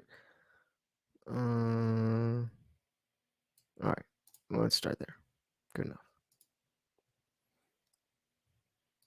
children inside of the Klan.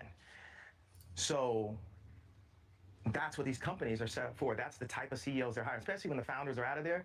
You never have to worry about this, brother. I promise you. I very much welcome the comments at any point in time. Kind of just give the companies up to a bunch of people, and they're all in cahoots.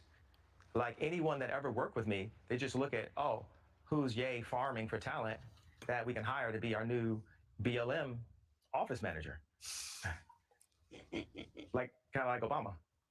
What do you think of Obama as a BLM office manager? Oh shit!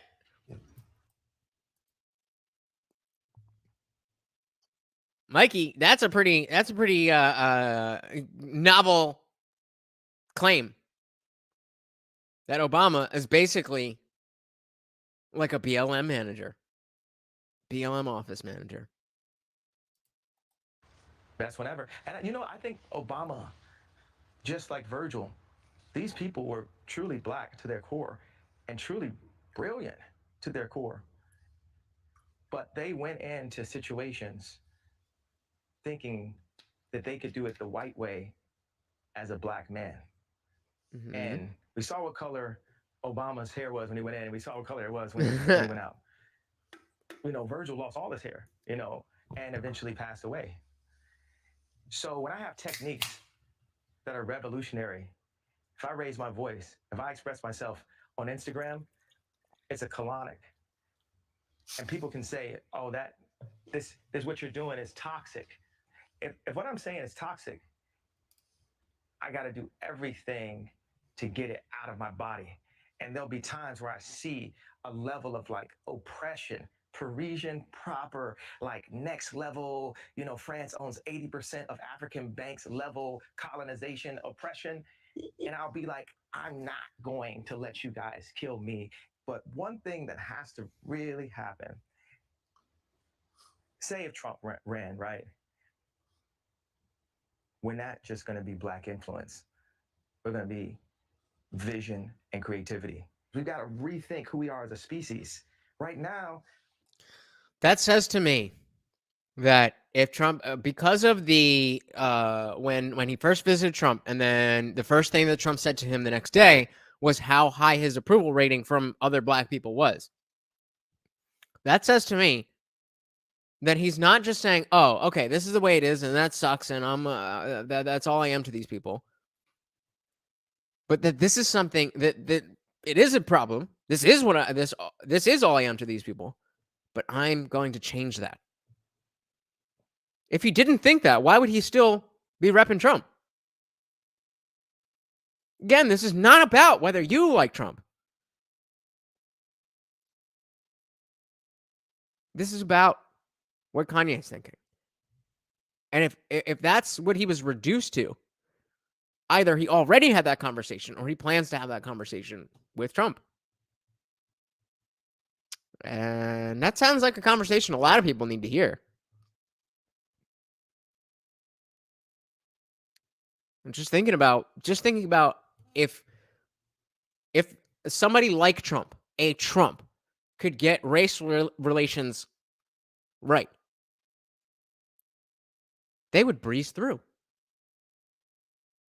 Everybody would love them. It's not like people want to be at each other's throats. This is a byproduct of what we've been fed.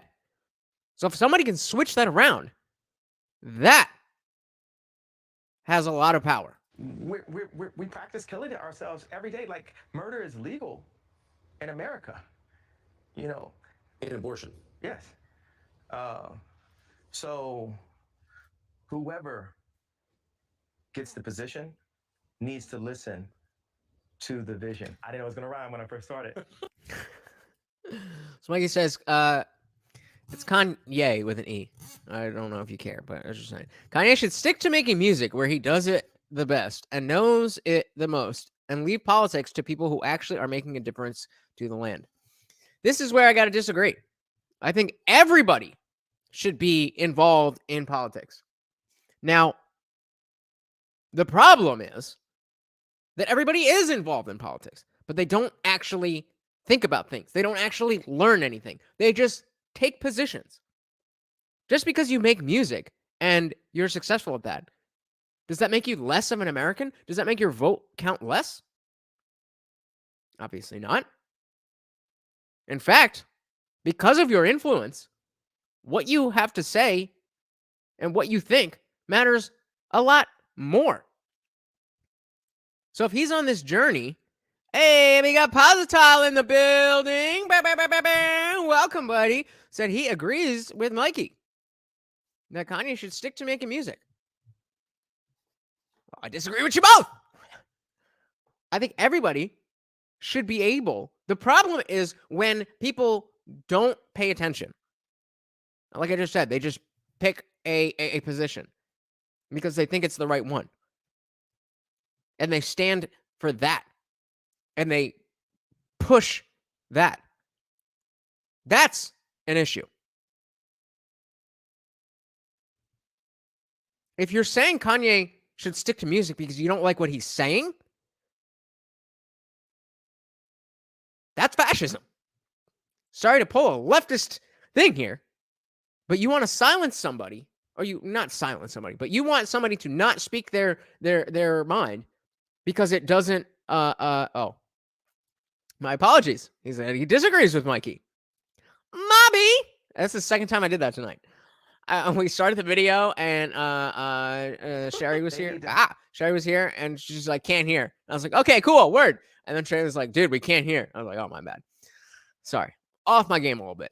But so I guess Positile's with me.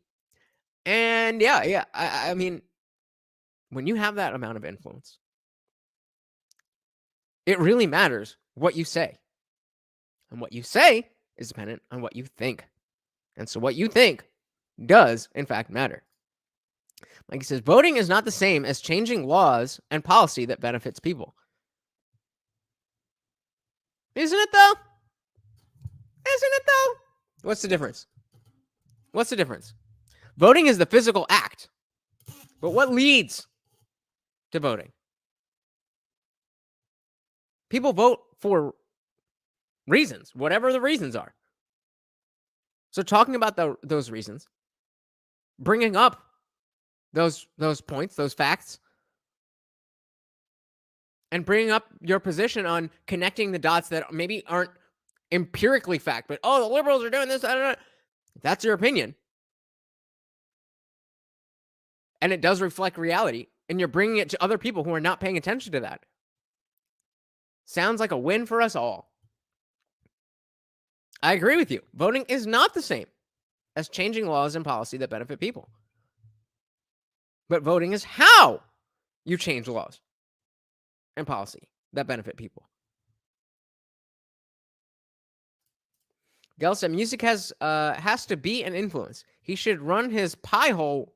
He should run his pie hole more than athletes. Well, I mean, it sounds like he is, but when you say pie hole, it sounds like you say he shouldn't. He should run his pie hole more than athletes. But again, what's wrong with athletes having an opinion? Because you're good at a sport and you get paid handsomely for that, you don't get an opinion? Don't get me wrong. If you're a musician or an athlete or any celebrity and you put your opinion out there and it's a stupid opinion, we, as the people, have every right to pick it apart and tell everybody how dumb we think you are. But absolutely, we want people who have influence and are paying attention to be speaking about politics, about what's going on, about culture. About, hey, I wear this badge because I believe so strongly in this idea. If you miss it, he has a badge of a baby's ultrasound. That stands for two separate things, he said. It stands for life as well as the pro-life position. Because in Kanye's mind, the fact that more black babies in, I believe he said New York, that more black babies are not born than are born is an issue with him. Now, you may disagree with that issue. You may think that's not an issue. You may think that's a huge issue. Either way, the only reason we're talking about it is because he spoke up. Have Elon, they need to have me. Let's back this up. You should start with those two, and then we'll get. I forget where we were. And of course, it played immediately. But when I go to back it up, The vision. I didn't know it was going to rhyme when I first started. They need to have Elon. They need to have me. You should start with those two, and then we'll get to the rest of them. We could pull in a Johnny Ives. We'll pull in all of our living. if you just hopped in, guys, please, I'm struggling with the likes. I don't know what is going on with everybody, but please like the video. It is, I don't know. Maybe people aren't liking my take on this, but I think I'm doing pretty good. Being super brilliant people, and we need to analyze and not just sell out for the cash. Like these Fortune 500 companies, they're just selling out for the cash, and put God first. And the best representation of God is the children. The children is the extension of the family. Put the families first. There's so many things. Suburbs, the train tracks being ripped up by GM just for capitalism. All these ideas that we have. We're now living in a place where we're the orphans of capitalism, and we just have to take a. Ooh. I assume he's talking about black people. Black people being the orphans of capitalism. I don't necessarily disagree with that. Maybe a little bit dramatic, but I get what he's saying, and I don't disagree. Mikey says, having an opinion is just a voice. Doing something to change how it affects people for the better is another. I agree. I don't really understand. It feels like you're saying that there's no value in Kanye speaking. Let's start there. Mikey, do you think that there's no value in Kanye speaking his voice on this on the Fox News platform? Let's start there. Pause and rethink how we can have the most beautiful existence possible for our children, for the kids, and we're all kids. Yeah. We're all God's kids. We're all sons of Abraham. So as we said, this interview went almost 2 hours, and not a moment of it was boring, at least from our perspective. We can see if you agree. Coming up next. Oh my God. Why hardwire? Claims of mental illness were always a way to make dissident voices be quiet. Don't listen, he's a lunatic. And so we asked Ye directly about this, about his very public struggles with manic behavior, but his hospitalization for exhaustion. And he gave a remarkable answer, and a believable one. And he said, the life I was being forced to live was driving me crazy. I had achieved fame and fortune, and yet I was still not allowed to express what I really believed. That diminished me, and it drove me nuts. By the way, my marriage was falling apart. That all makes perfect sense to me. There's only been one thing that Kanye said here that's kind of, I don't know if I agree with that, but not the hugest thing. And again, as Mikey's saying, he's not really dropping any knowledge bombs of like, oh my God, I've never heard this idea before. But I pay attention to this stuff. And it sounds like you guys do too, especially if you're, coming here every stream. We're people who pay attention to this stuff. Most people don't. Most people have never heard these ideas before. So even if they're old and tired ideas to you, something that you've known and thought about for years, the fact is, there's an overwhelming population of people who just don't engage. And so when it's Kanye and when it's Tucker Carlson, it's primetime Fox News, that's reaching people that has never that this message has never reached before. He says, anyone, including you, has value in speaking. However, if your words are just ideas and not actions put into place, then it's just word salad. Fair enough. But I like my interpretation of what the value of this whole broadcast is, again, is people who pay attention to Kanye, pay attention to music, pay attention to culture, but don't really pay attention to politics. And they wouldn't watch Fox News because that's just not what they're into. But now, because it's Kanye, now they're sitting back and listening. Oh, okay. So Tucker Carlson's not this like crazy dude and Fox News isn't this wild channel. There's people who don't know that. There's people who have never watched news from anywhere but MSNBC or CNN. Why? I don't know. But those people are out there. And some of them tuned into this. Cherie's got to go. Thank you so much for hanging out, Cherie. I hope we can see you in the Discord, everybody. You know the party never ends in Discord, even after the stream. So hit that link in the description, and we will see you there. Have a good night, Cherie. People need to hear what's being said. People need to hear what's being said more than one time. And I think this is exactly that. And I think when you say something like it's just word salad because you're putting your ideas and you're not putting you can't act as you are speaking. We're watching a conversation that happened in the past. What is it that you know about what Kanye is doing right this second that you know he's not behaving in line with the things that he's saying on this pre-recorded interview?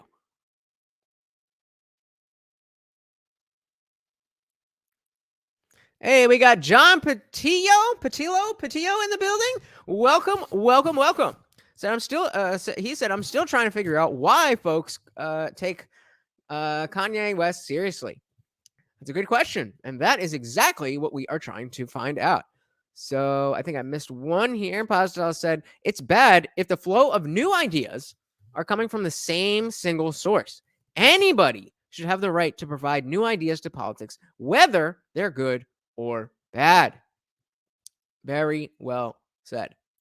Pastel goes on to say to Mikey, in order to take actions, ideas are needed from the beginning.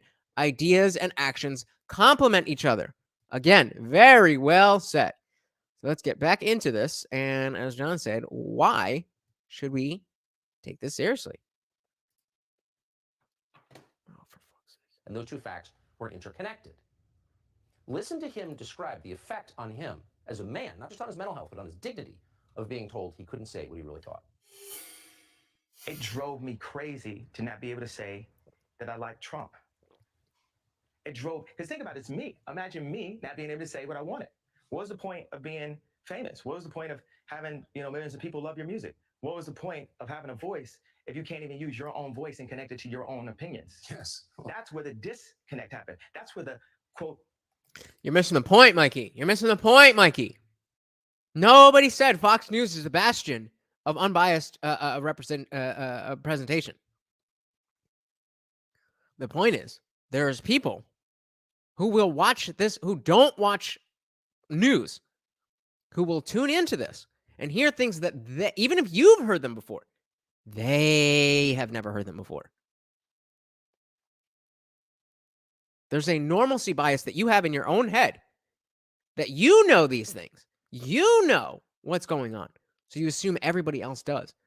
But you're forgetting how fucking dumb most people are. How unengaged most people are. That's who this broadcast just being put out there is for. For us, breaking it down and seeing where he's right, where he's wrong, what we agree with, what that's what we do. That's why if you're here, then you're already one step beyond the person who needs to hear this kind of message.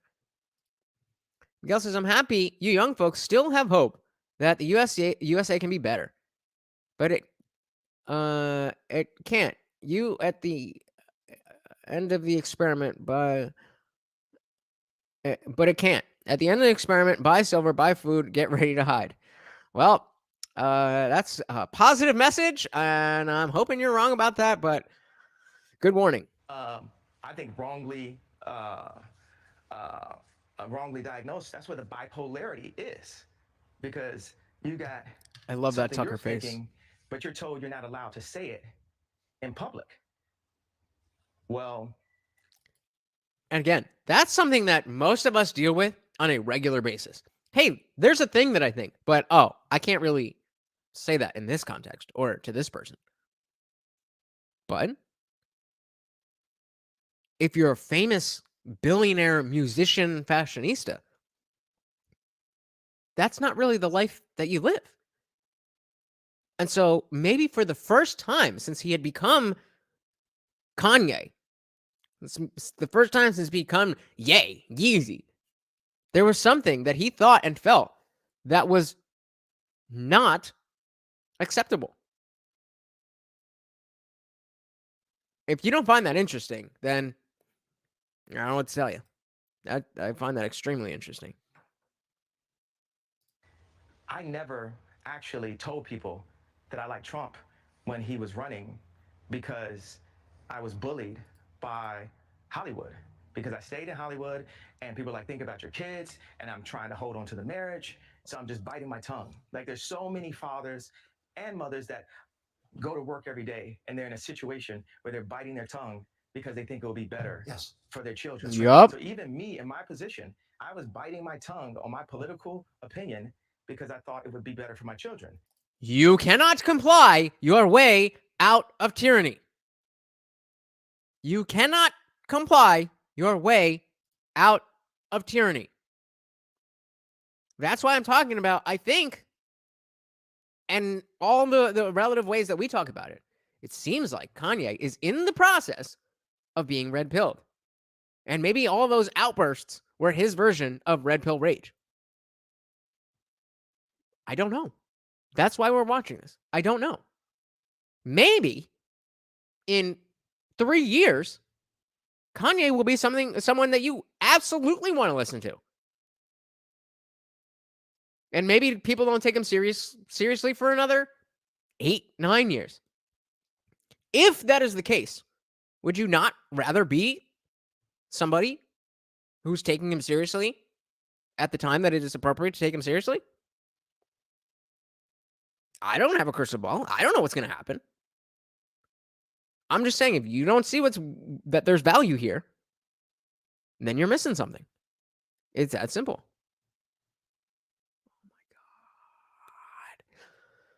Oh my God. Oh, these breaks are fucking killing me. The dead air. And now you look up, and my kids are going to a school that teaches black kids a complicated Kwanzaa. Kwanzaa doesn't, so they don't teach even Christmas itself, Christ Mass. They don't teach it at Sierra Canyon. And what they do is take all of the celebrities, the actors, the basketball players, and they throw them in this one school and they indoctrinate the kids. So my son Psalm is brilliant. So right now, he has a son named Psalm. Religious people, come get your boy. They're looking to figure out how to indoctrinate him to make him be another part of the system. I have a choir at my school. So right now, we've come to a compromise, but I'm not finished because I don't compromise. But we come to a compromise with my school after school, and they learn choir. I sat there with my son, and he came and he said, why do I need to sing? I don't even go to your school. So imagine a 16-year-old version of that guy, the 26-year-old version of that guy, where the father doesn't have say-so of what the kids are watching. Sounds like he's talking about masculine frame. No? What the kids are wearing, what the kids are eating, who the kids are hanging out with. Ray Kurzweil said, we have the information needed to have a human utopia, but we're led by the least noble, most greedy people. There's a solution that can bring happiness to so many more people. Let's see what that solution is. But first, Mikey says, if Kanye wants the majority of people to take him seriously, then he needs to be consistent in his ways and his words. 100% agree. I think that is the biggest thing. I think you're on point. And if we are to see this as a starting point for this to becoming true, where, okay, he didn't know what was up, He was in the liberal elite echo chamber. Now he's getting a little bit red pilled. He had his red pill rage, and now he's starting to actually learn things. He's starting to actually see things for they are. He's starting to actually be able to see lies without turning it into something that he's going to flip out about.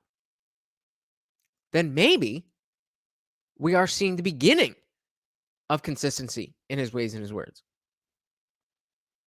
And again, I say, if that is the case, would you rather not be aware of it now? Or would you rather jump on the bandwagon years from now? I even had this idea about, the connection of big pharma to farms by having localized farms. With more localized farms, you can use less pesticides. If you have less pesticides, then you have less diseases. I mean, I think it's a little more complicated than that, but sure. And have big pharma invest in the local farms, and they'll actually make more money. This is similar to I for years the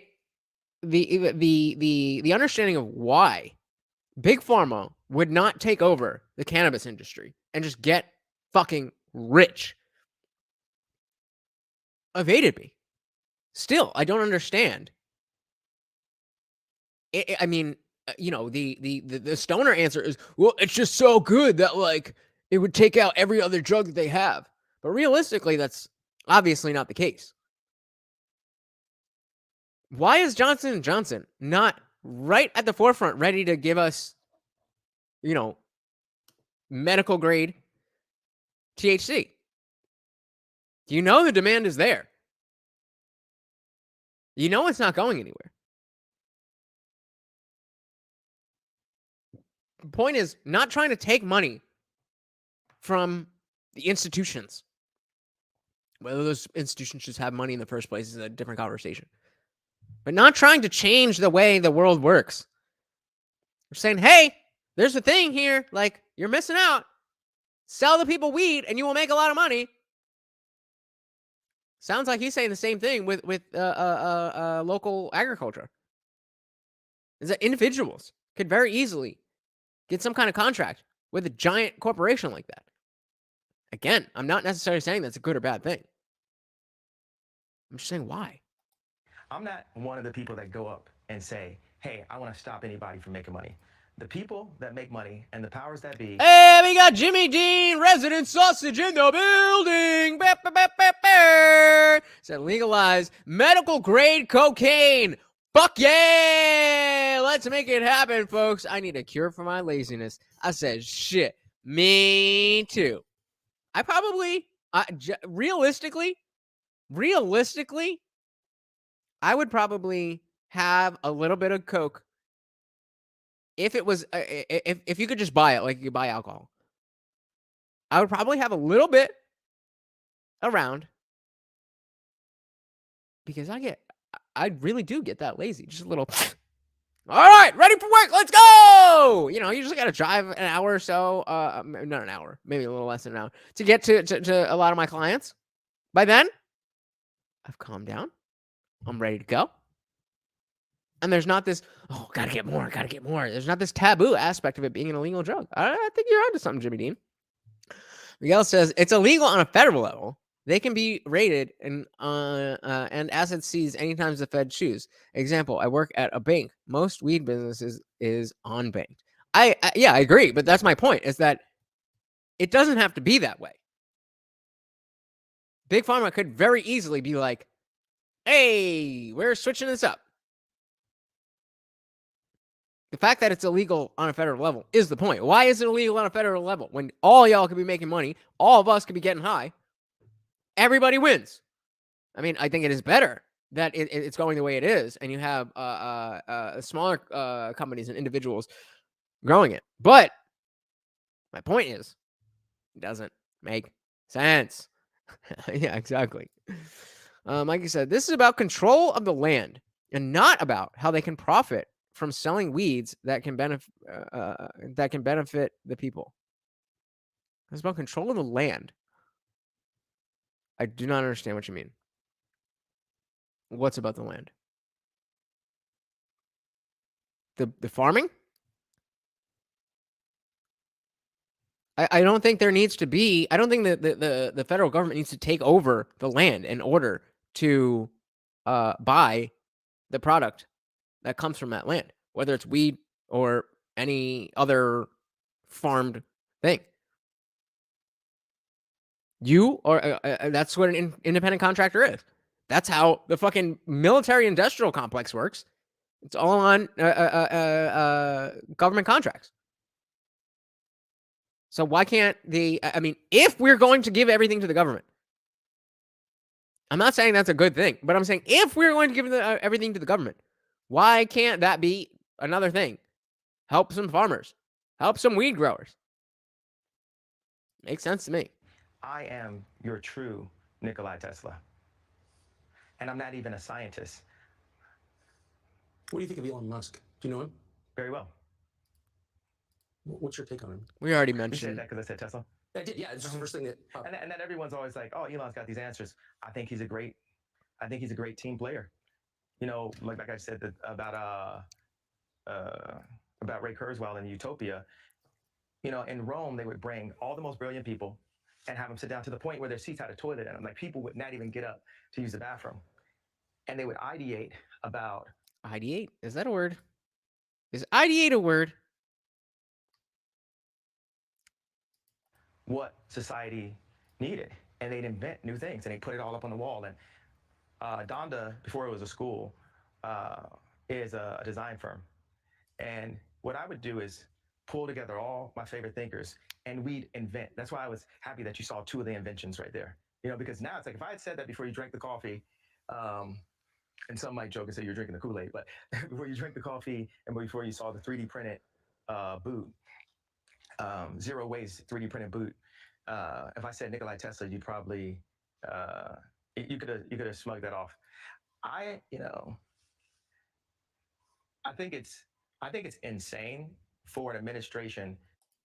Yeah, Pasitali, they used that clip earlier in the part that they aired the night before, and I found it really frustrating that Tucker didn't kind of dig into that.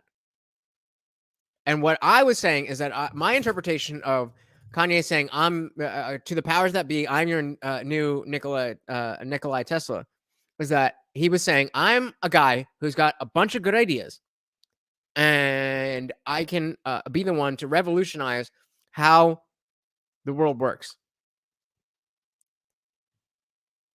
Again, we don't have to necessarily take him seriously. We don't have to believe every word that comes out of his mouth. But how many people have you heard say that before?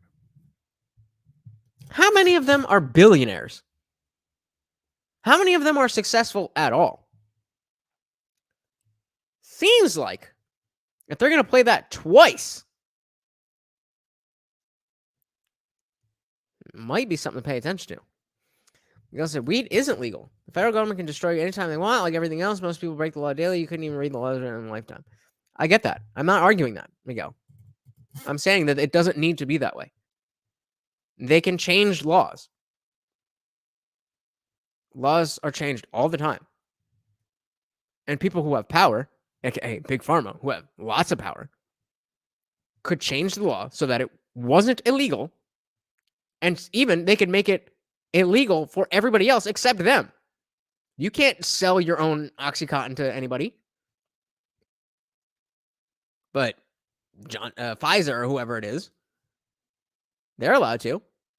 Why would it be any different for cannabis? Clearly, there's a reason. I don't know what it is. Like I said, it's about controlling how people live and how they monitor living in the land, so the laws and regulations keep it in check. I don't know. I mean, I definitely am not an expert on. But again, like I'm not. Are you under the impression that whatever laws are, they can't be changed no matter how long they are? I mean, especially if you have an entire industry that stands to make, I don't know, trillions of dollars. Sounds like you can hire 1,000 people to read 1,000 pages each. 100 pages each. You know what I mean? I don't know. You're making a silly argument, Miguel. Mikey says, if weed was legal, hey, it's legal here. Shout out to Jersey Shore Extracts. If you live in New Jersey and you like marijuana, get some from Jersey Shore Extracts.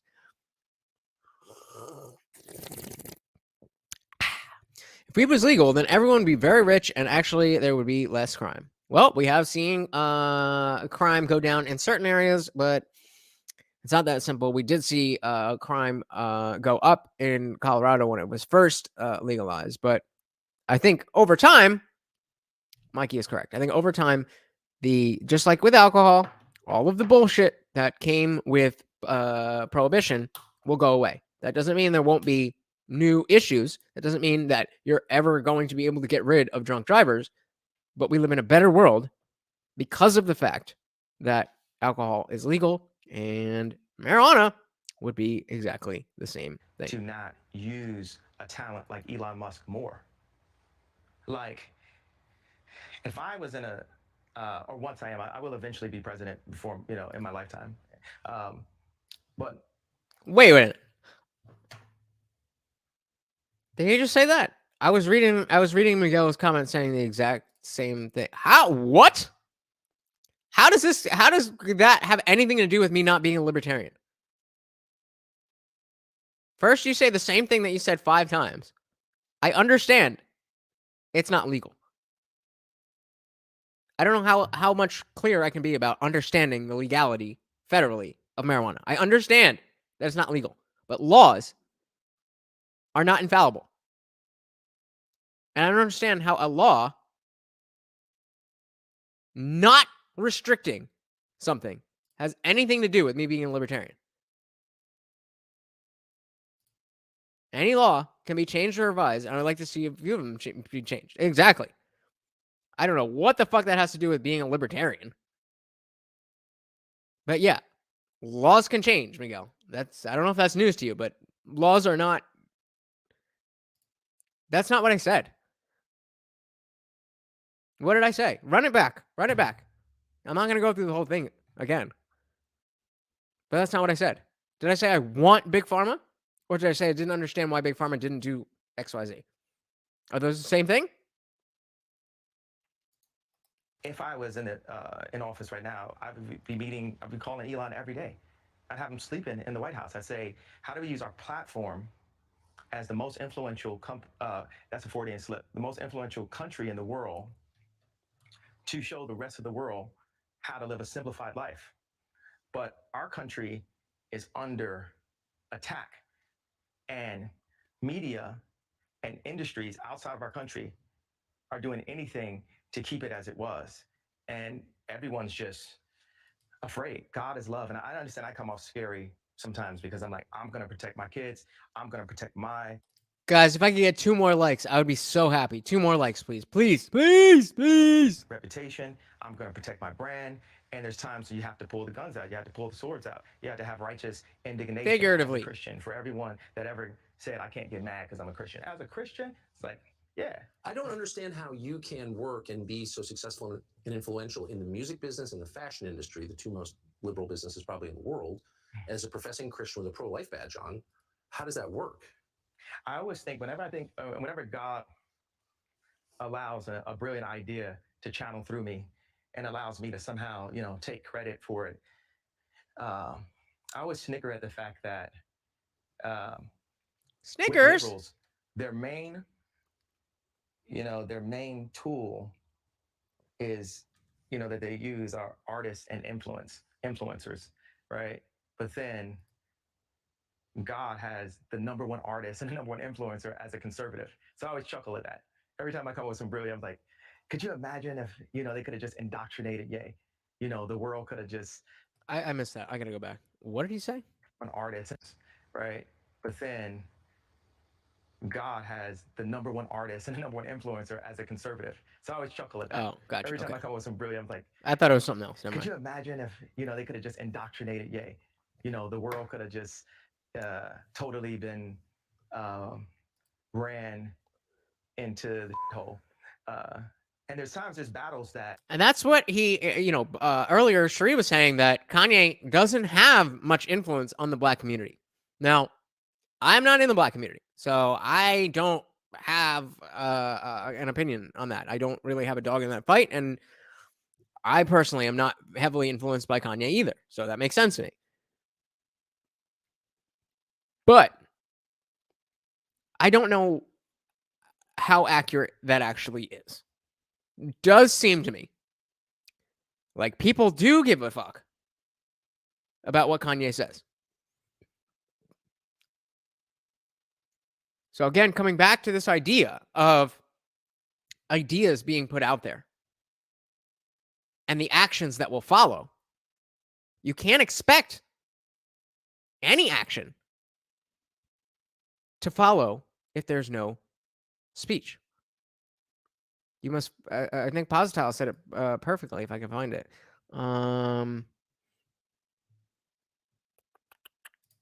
In order to take actions, ideas are needed from the beginning. Ideas and actions complement each other. Thank you, guys. I very much appreciate that. If, I'm not necessarily at a place where I would feel comfortable being interviewed by Tucker Carlson and saying, what do you think about X, Y, and Z? Because I don't know that I have the answers to all of these things. I definitely have opinions. Sure, I have opinions. But I'm just some guy. And maybe I'm learning more and I'm getting better at this.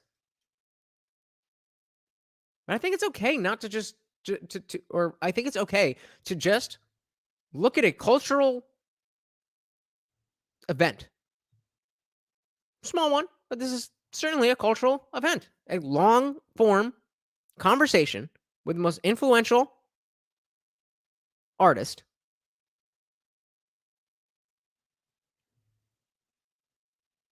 We should put some value in that.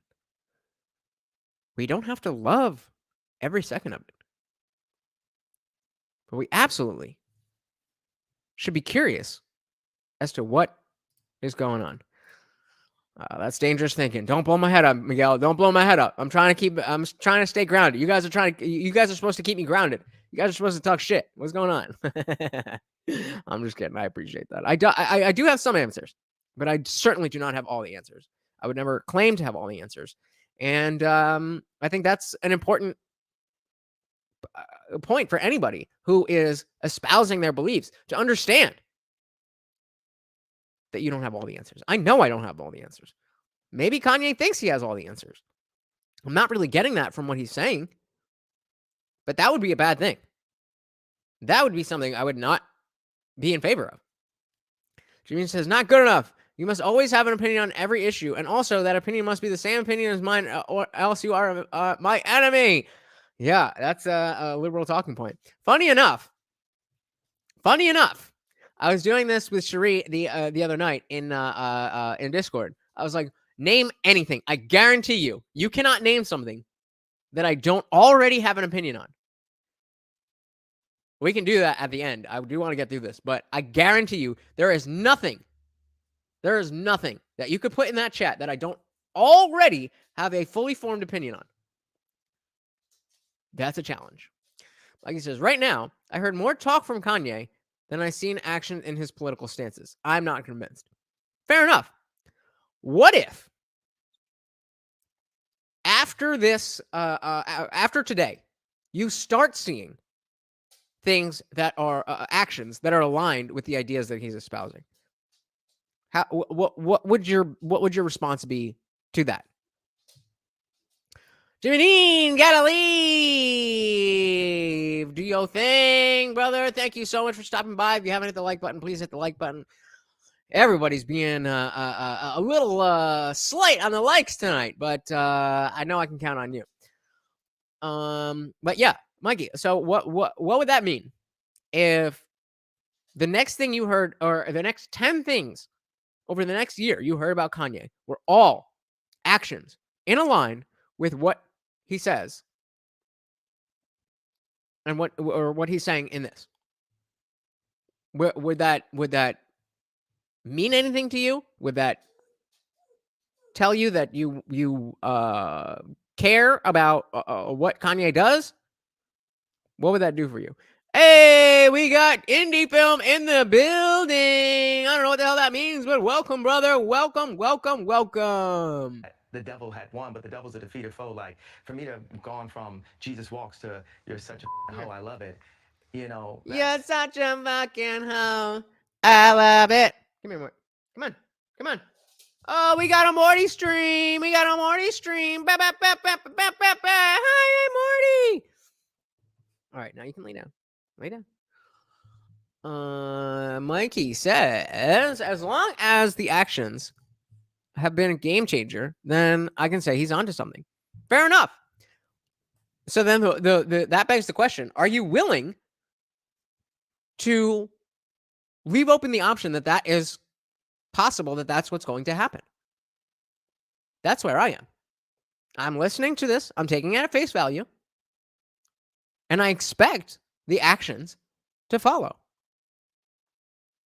Just like Postal was saying, the ideas have to come first. You have to first have the idea of what to do before you can do it. Any film just, oh, gotcha. Yeah, all right. I'll start that. We'll come back to that. Well, Indie Film's going to start it up, but we'll come back to it. I started it. We'll do that after. We're about halfway through the second part. That deviation from the path. So, I mean, I love that question because I really, every time, it just tickles me, you know, like that the very thing it tickles that me. liberals use the most of, they don't have the best person at it. I mean, do you talk to other people in your business, you know, who are successful in the music industry, the fashion business, who secretly agree with you? Yeah, there's a lot of, I mean, there's a lot of fashion people. I mean, Tommy Hilfiger loved Trump. Let me see who. Whoa! You're outing all your boys, yo. Keep it locked down. I got to think of all the other Trump. I'm not even going to use the term Trump supporter, right? Because that's, why don't people? I saw this clip. I'm going to back it up a second. I saw this clip. It's interesting how he says, I'm not even going to use the term Trump supporter. Because it's not about being rah-rah MAGA. There is a huge portion. There's a huge portion of the population who prefers Trump to a Biden or a Hillary Clinton. That does not make them Trumpers or MAGA supporters. Politics has always been, at least in the modern era, has always been a choice of the lesser of two evils. Again, that's not ideal, but it is what it is.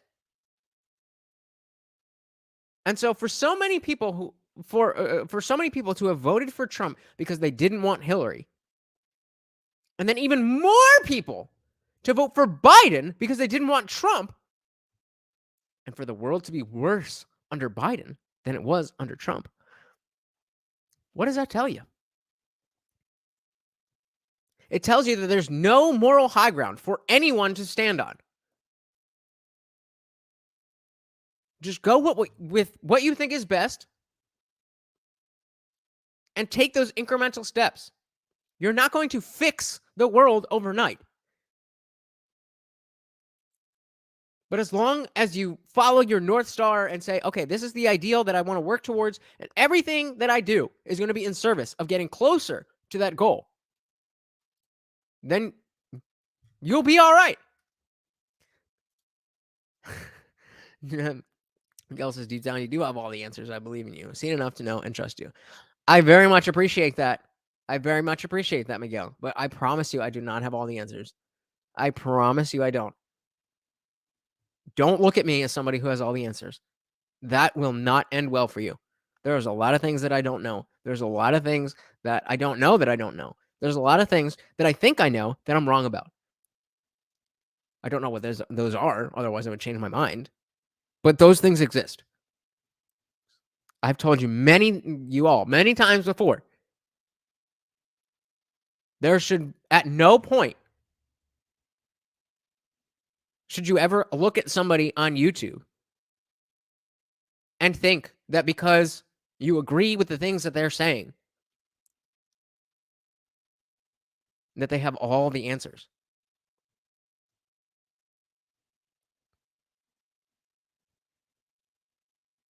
Don't do it. Mikey says, I'm not against Kanye.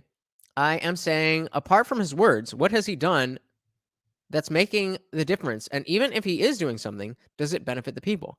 Well, just off the top of my head, I'm thinking about his whole push of this religious service thing that he was doing, where everybody's wearing all white. I don't know the particulars, but it sounds like, or rather, especially in the context of rap music, it seems like a Christian ideology in terms of morals and values for people to take and live their lives has a better structure. And again, I am saying this as a strong anti-theist. But for somebody who thinks that getting closer to God is a way to improve society, well, he's definitely done that. He has church services every Sunday. So, yeah, I mean, do I personally think that getting further into religion is benefiting people? No. But you might disagree. That's just an opinion about what religion is. But if you believe that religion is a good thing and you're pushing religion not pushing it on people, but providing a space where religion and religious values are exemplified, I would say that yes, he has done things that made a difference, and that it does benefit people. Again, whether religion itself is a benefit to people is a different conversation. Anyone says, I think Miguel is your Peter. He's the rock on which you build your church. Hey, you know. Oh, Say, you guys. Hillary supporter or a Biden supporter. This is just, yeah, there's a lot of people. You know what? People in my business who love Trump, businessmen, people who love money. Yeah. People love money, people who actually like being successful and that ran into the ground. Like, those are some of the people. Speak for a moment with West, and he is very likely, in fact, almost certain to tell you about his faith, his belief in God. That's what drives him. He often says it, and he can explain it. He can explain why. I don't really care too much about the, the preamble and what Tucker's saying. God, which is really foundational and is driving his transformation from a pop star to what he hopes to become, which is a spiritual leader. He explained it. Aha! He hopes to become a spiritual leader. Kanye is not doing anything different in the gospel that the world has not done before. The difference is the gospel movement pushed on social media. I'm gonna be honest, bro. You sound like a hater.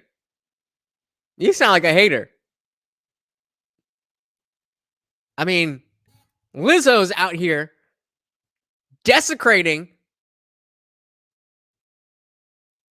belongings of the fourth president. Kanye's out here just trying to not have black babies be killed. Just saying. Seems like different context. I get it. We're not talking about Lizzo, but what's your prayer life like? Do you pray a lot? This is a prayer. We're in constant prayer.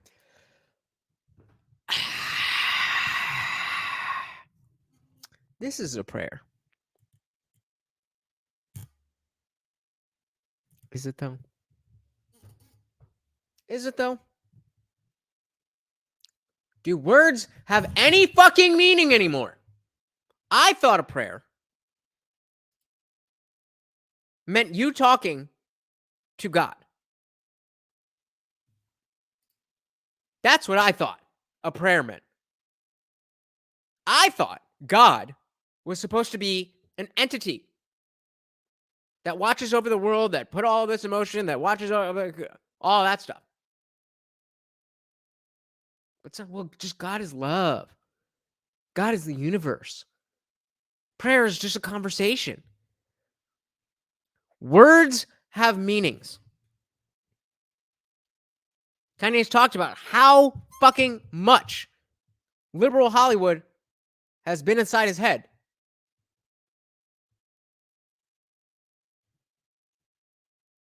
The false dichotomy of people like Kanye is thinking that Hollywood is no God and that morality is with God. For some people, that may be true, but inherently, it is a flawed argument. This is not a prayer. This is a conversation that is meant for profit. I thought Hail Mary came to me, not in a Catholic way, but more like in a Tupac way, like, come with me, Hail Mary, I'm gonna run quick, see, what do we have here now? Do you wanna ride or die? Na, na, na, na, na, na. Have you ever heard that? Yeah. It's like a Negro spiritual. It's a chant. It is, you know, it puts you in that mode. I got a song Does that I it? made. It was like a mix, it's a hybrid of that and Led Zeppelin. And it goes, it's like my best song. La, la, la, la, wait till I get my money right. La. I cannot say I don't fucking love that song. La, la, la, la. Wait till I get my money right. That's a banger. Sorry. La, la, la, la, then you can't tell me nothing, right? And people, I mean, I can open up this stuff. I can open up tours. What are with you this song. doing? This I dog. wanted to point out this hybrid. You know, it's like if you see Zombie 1, Zombie 1 and Zombie 2, or Terminators, anything, I always make the Wait till the I characters get look my really money bad. The right. next generation, next generation. So that's, you know, Kim is like a hybrid. She's not just Marilyn Monroe. You know, she's also a fashion person. She's also a mom. She's also an activist. She's a lawyer. She's a multi-billionaire. She's hot. She's one of the most beautiful people of all time. You know, this is a different. Oh, indie film. Bow, bow, bow, bow, bow, bow. If you are just joining us, welcome to the party. I am your host, Lutch, aka the Indian Jesus, here to resurrect the second coming of common sense. We are just watching Kanye West on Tucker Carlson Tonight. Please hit the like button and let us know you are here. Give us a hello, a salute, or whatever. Let's get back into it. A video game character now. And when you see a headline that says, Kim says, oh, I'm going to stay single forever, that's the indoctrination. Like, because they want this person to tell all the little girls out there that they need to be single forever. So Mikey says, I'm not a hater. I'm just seeing a man who is trying to evolve, but some of the things he is doing are not new. It's just his influence puts him in a bigger light. How do you evolve without treading over, unless you are the pioneer of thinking in the world? How do you evolve your thinking without thinking other things that smarter people have already thought of?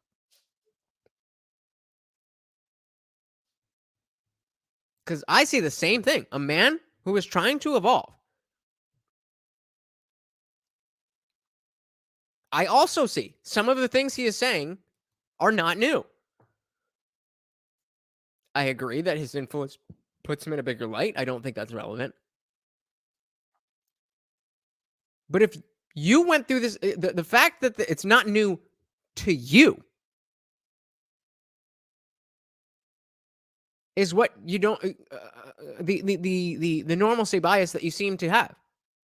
Because it's not new to you. Everybody must know it, right? We all know everything that Mikey knows. If Mikey knows it, it just gets implanted into our brain. That's silly, right? Again, I do also see a man who is trying to evolve. In order to evolve, you've got to challenge the beliefs that you already have. And if other people have already evolved past the point where you are, then it's going to seem surface level to them.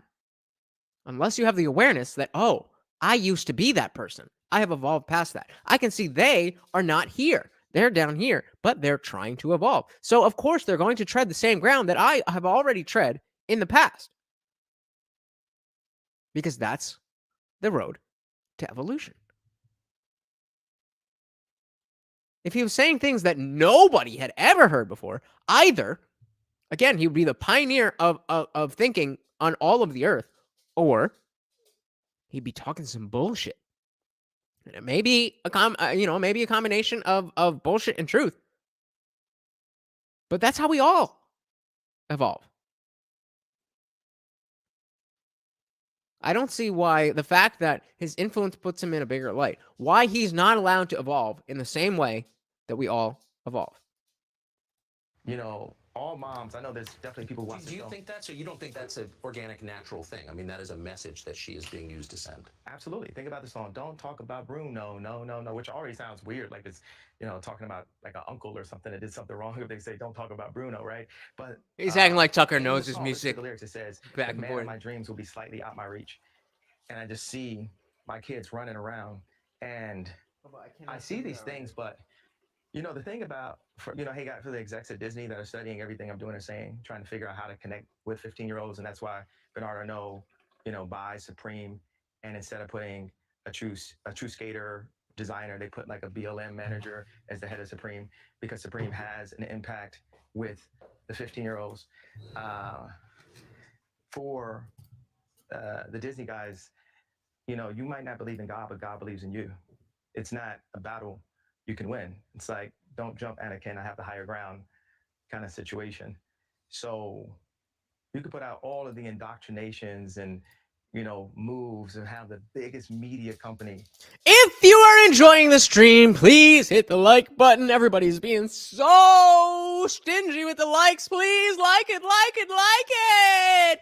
But why am I alive? Why am I protected? Why did I become the richest black man of all time? Like, how did that happen? And the more and more I lean into God and work for God, the more wins God is going to bestow on our team, on Jesus Gang. And for me to go out and just state an obvious and empathetic statement in the middle of the most liberal central, like to go, that was like Tiananmen Square or something. Right? I was like, with Candice Owens, and we both wore the shirt at the same time. We got some Jesus soldiers out here, and people say they're willing to die for it, but we live for it. We're living for the battle. And what's the battle for? Life itself. Our children. They're killing us through the food.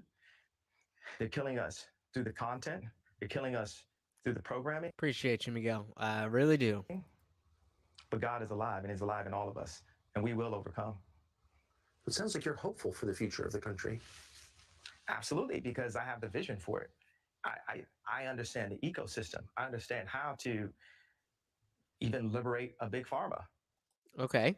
So that's where you need to tell us how.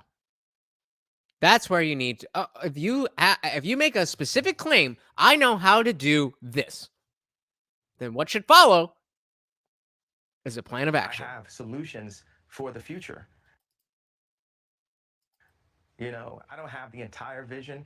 Certain things are just in front of me and they happen when they're supposed to happen. But there's so many open doors. Like, we have this concept. This is put on my heart, the idea of a monastery, or I call it the Dondastery, which takes the different disciplines and blends them together. And in the Dondastery, we have proper baby health care.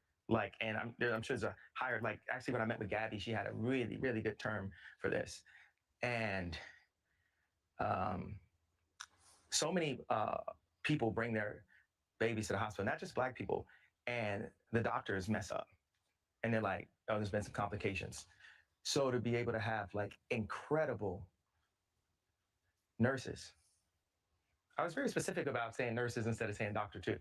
I don't believe you. I very much appreciate somebody who is particular about their wording. Because I am the same way. Suppose I was addressing Mikey says, you're contradicting yourself about taking actions. In order to evolve, actions are needed to be taken from the ideas. And yes, failure or success are part of the process of evolving. The point is to start from point A, move to point B, rather than staying in point A forever. So put it this way. You're a YouTuber, and your influence being a small YouTuber is not the same as you being a YouTuber with 1 million subs, who both are evolving in the same way.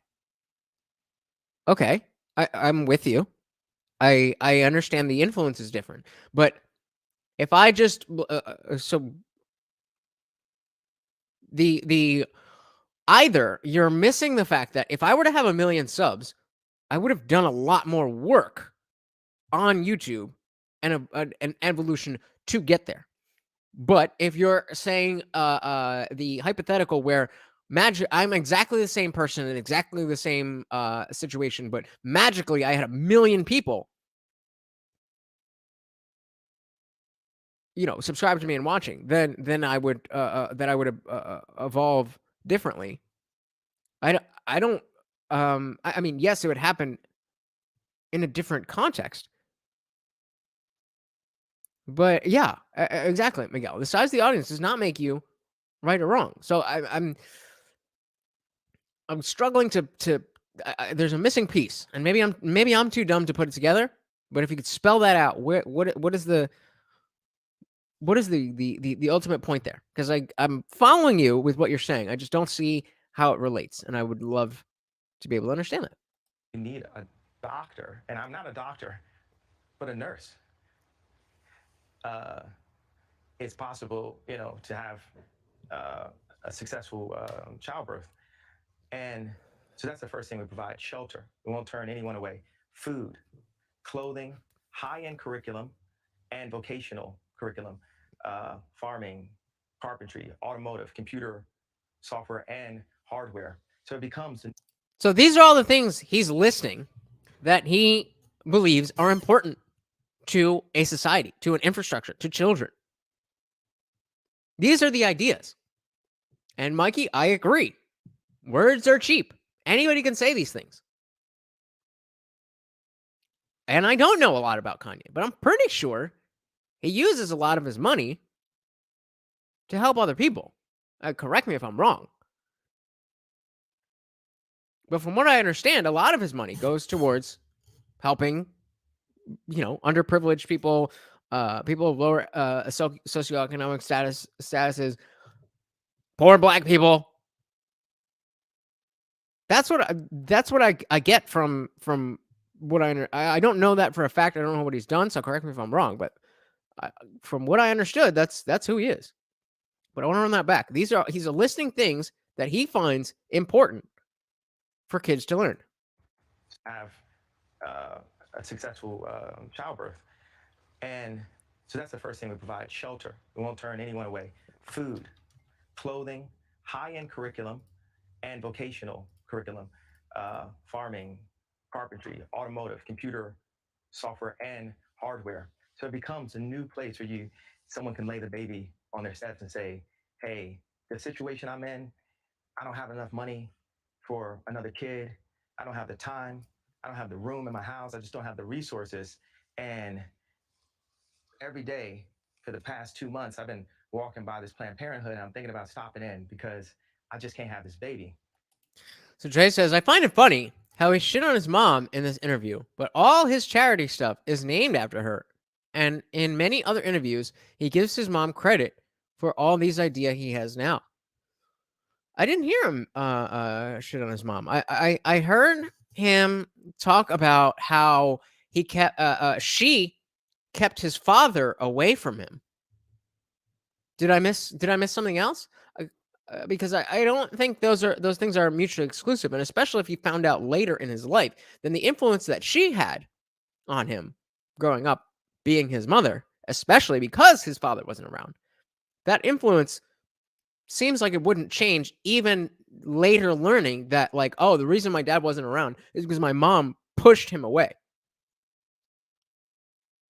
I think that makes sense. If it doesn't, then ask for clarity. If it does, then I'm very curious to hear what you have to say.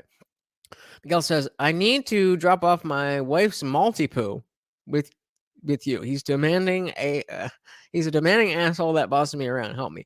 Stop letting him do that. You set the rules. Who's the owner? Who's the dog? Set the rules. Stick to them.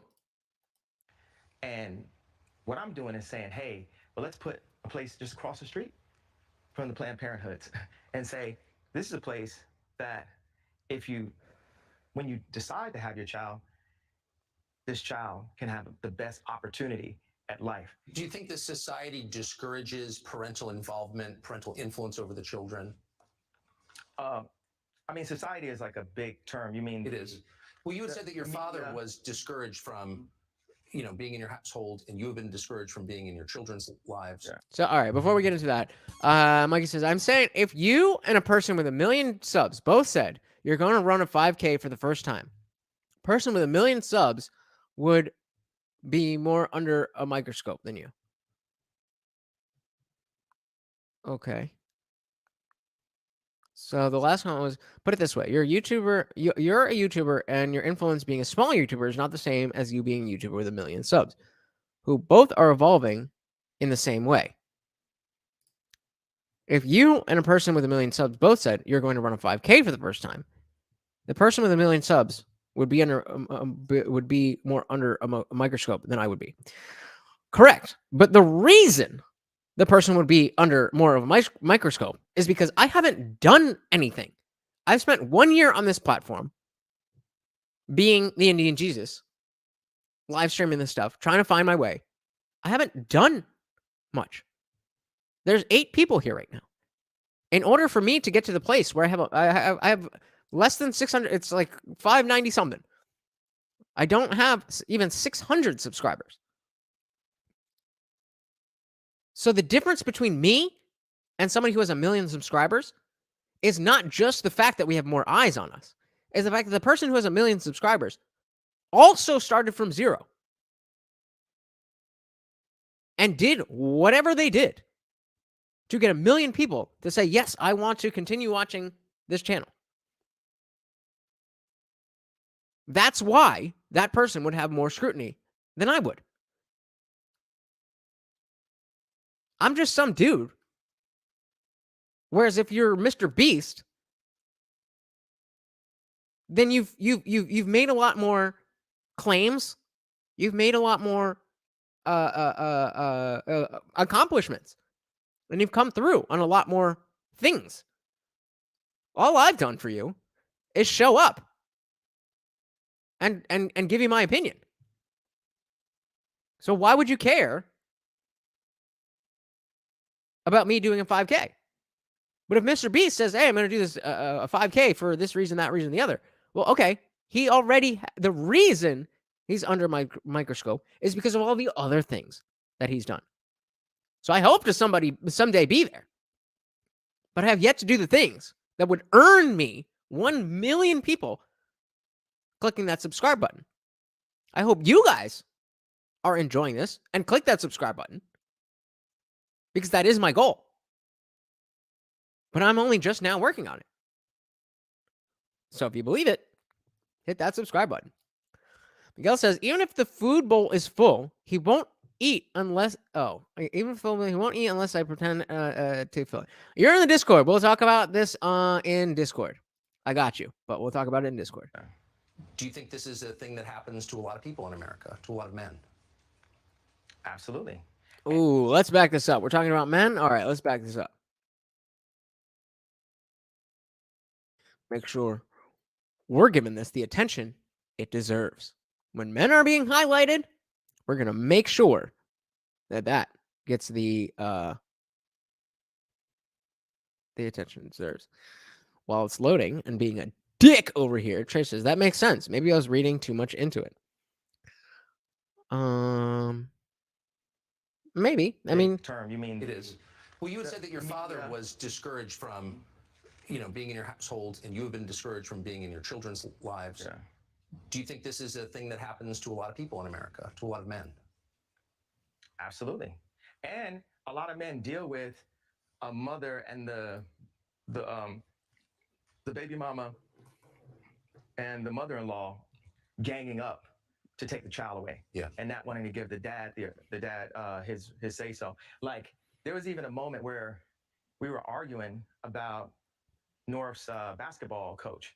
And I had to say, like, I went from not making a basketball team in 8th grade to winning championships in 9th grade by practicing every day. And North likes basketball. I'm going to come and practice with her every day. I'm also going to pick the other coaches that work with her. And now that she's back playing basketball, this is the most confident person in the league. She's like the Dennis Rodman. And when North snatches the ball out of a girl twice her size, and she comes over to the side, I tell her, don't let anyone take anything from you ever. Don't let anyone take anything from our family. Don't let anyone take our company. Always protect your brothers and sisters. How often do you think Kim Kardashian is saying that to any of those children? How often do you think Kim K, any of them, are saying anything of that level of value to any of those children? Even if your father is Kanye, it is better to have your father in your life, in the home, than not. I don't know how much clearer of an example we can have. Oh, come on. Every time. Coming up.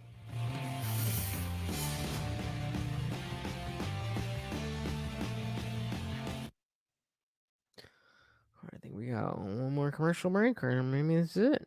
We got one more commercial break. Nope, this is the last part. The very last part. Tucker Carlson Tonight. Kanye West. What are you guys thinking? What are you guys feeling? I'm thinking about opening up the panel in StreamYard. We might just have to talk about this. I don't know, but you guys are quiet, so maybe you don't have much to say. Did watching COVID and the medical establishment's response to COVID over 2 years change your view? I mean, that was a piece of it. That was a piece of it. What did you think of that? I mean, well, specifically, I'm going to lean into the black condition, just for, being a black person. We've been getting killed in hospitals for years. Grandmama don't come out. We've been getting killed with our food to start off with. We've been getting killed by police officers. Every day we've been killing each other in the streets every day. Let's not blame it on the police officers who kill 14 unarmed black people a year that usually are in the situation where they are making it a justifiable shooting. Let's not bullshit. Cops do enough crazy bullshit that we don't need to make shit up. That is what I said about Trump from the beginning, and people started making shit up about Trump, and the motherfucker became president. So let's not throw any more shit on the cops. The cops do plenty of fucked up shit. Anyway, like you said, if you want me to come up and talk so I can clear up what I'm saying or have a discussion, that's cool. Yeah, man. We can do that. When this is over, I'll drop the link and we'll go old school with a StreamYard panel. Just do me a favor and don't name yourself anything other than Mikey or the Mikey story, because I'm not gonna let anybody up that I don't recognize because of the trolls. You know how that goes. Miguel said, I want you to solve racism, gay marriage, and the money system. I believe in you. All right, ready? I solved it. I did it. Yay! I felt like the people at the Gap knew about the school shooting that Matthew McConaughey was talking about before it even happened. It was so in sync, the information. And then I heard about it on the radio driving. I was like, am I in the Truman Show right now? And I tell Candice she's got to watch the Truman Show. You have to watch the Truman Show. What do you mean the people at the Gap knew about the school shooting? I think in Uvalde, Texas? Yeah, I'm not saying that they did, but it felt so in sync. This idea of like this media rush over the 78 specific outlets that influence. Meanwhile, so there's a coordinate. All right, guys, if we want to do if you want me to drop the link, I need 10 likes on the video. I am seeing 8 likes. So that's 2 people. 2 people. Just tap the like button and we're going to do a panel. Message. I think that's what you said. Yeah. Meanwhile, there's the same amount of kids getting killed in Chicago every week, but there's no coordinated message about that. Yeah. Have I reached Alex Jones territory yet? No, I think you're telling the truth. Okay. Well, Have I reached Alex Jones territory yet? Interesting question. I think it's a little bit deeper than we want to get into here, but hey, Alex Jones said they were turning the frogs gay. That wasn't true, but it wasn't false. And that's okay if you do. What I'm saying is like, yeah, they keep on using the "oh, he's crazy thing. One more. And We're at 9. When people say that, it hurts my feelings that people can ask me, "Hey, are you okay?" Like, especially like just I got an ego. Someone that's less successful than me having the right to ask me about me like they're a doctor. What, you want me to put some ice on it? Boom! 10 likes. Thank you so much, guys. I do appreciate that. And as soon as this is over, you can see we are at the very end, and there's a bunch of bullshit here. As soon as this is over, I will drop the link, and I am very interested to talk to you guys. You know, if you ever got the solution, yo, you put some ice on it. Do you know if that worked, we wouldn't need hospitals to just have like ice dens for everything and stuff? It's like, grandma's got cancer, put some ice on the cancer. But you know, I'm like funnier than comedians, right? Like, and I'm like an asshole. But you get that. You get that a lot. You know I'm funny like a comedian, right? Said no comedian ever. People with the kind of faux sympathy. Are you okay? Yeah, it's like, you know, don't. But you get that even as a famous person. Oh, go ahead, you know, go before me. This, hey, what do you want? And like, it's hard for people to even listen to you. You know, they're just so like, oh my God, this is Ye.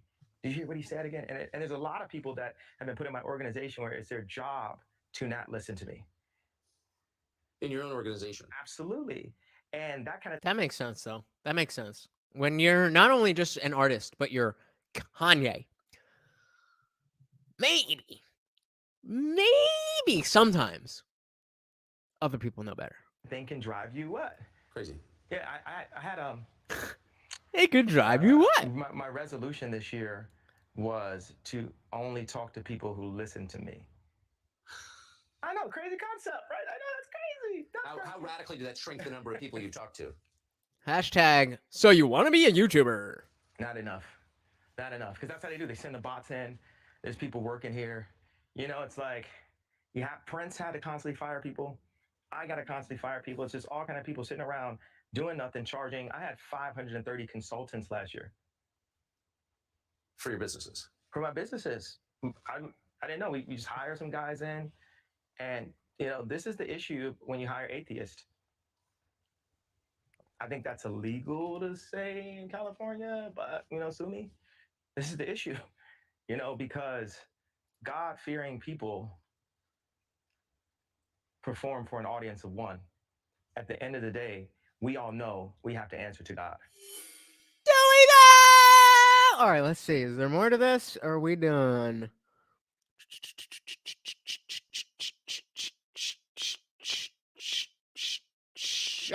All right. So let's see his closing thoughts. Let's just see his closing thoughts. Tucker's closing thoughts.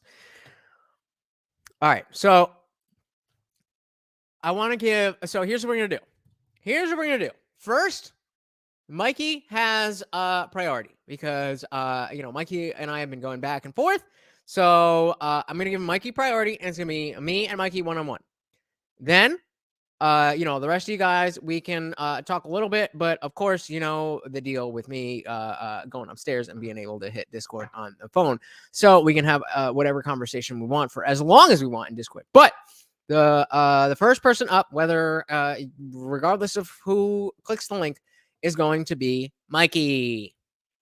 Worth listening to, even if you disagree. Chances are you're going to have a chance to listen to him in future years because, if anything, he's getting bolder. That's it for us tonight. Tune in every weeknight. The show that's the sworn enemy of lying, pomposity, smugness, and groupthink. Have the best weekends with the ones you love. All right. Nothing there. Host of Fearless joins us. Oh, Jesus. Oh, Jesus. Their tongue because they think better for their children. That's right. So even me in my position. All right. So the link has been dropped. The link has been dropped. So my contention here is that we just spent 3 hours watching Kanye West on Tucker Carlson. And my contention is that was not a waste of time because there is a lot of influence that comes out of both of those people. And not only that, but there is a slight only a slight overlapping of those influences. You have the Tucker Carlson influence. You have the Kanye influence. And there is only a very slight overlap. And so by bringing these people together and having these ideas discussed, it is allowing people to hear these in a context that they have not yet heard before. And I don't think that anything was super groundbreaking, but I do think that what was said needs to be understood by a lot of people. So we've got the Mikey story in the building. Welcome, welcome, welcome. How are you doing? What's going on, brother? Not much. What did you think of all of this? Okay, so there's a few points, and like I said, I wanted to just clarify a couple of things because obviously there's only so much that you can type in the chat, to be able to make the full point of view, right? Right. But from your responses, you obviously got the basic idea of what I was saying, anyways. So why don't we start fresh? And we talked about things in the chat, but why don't you give me your taking on the whole thing? What did you think? What did you get? What did you think of Kanye? What did I get right? What did I get wrong? Why don't we start there? Okay. I think Kanye, he just has a lot of thoughts at the moment. Sure I does. don't, right. And I'm saying this was for a specific reason because I haven't heard anything, since he has the platform to be able to speak in different talk shows or platforms. To me, I haven't heard anything different. In other words, these are just concepts. These are just ideas, right? And that's fine. And to, the other guy's point, it starts from there. But when you're talking about getting into the political system, talk means zero. It's all about action. The action proves. How do you get to that action, though? Huh? How do you get to what action should we take? How do we know what action we should take? Well, this is the point that I'm making, is that, for example, right? Here it is that I said in the chat, I would like to come up, right? Mm-hmm. I'm just using a simple example. I said I would like to come up and I would like to speak. So you notice I didn't just say that. I clicked on the link and I made it happen, because otherwise, had I just said that and you never saw me, you would have thought, oh, this guy's full of shit. Do you know how many people are in the chat saying, oh, I'm going to do da, and I drop the link and then nobody comes up?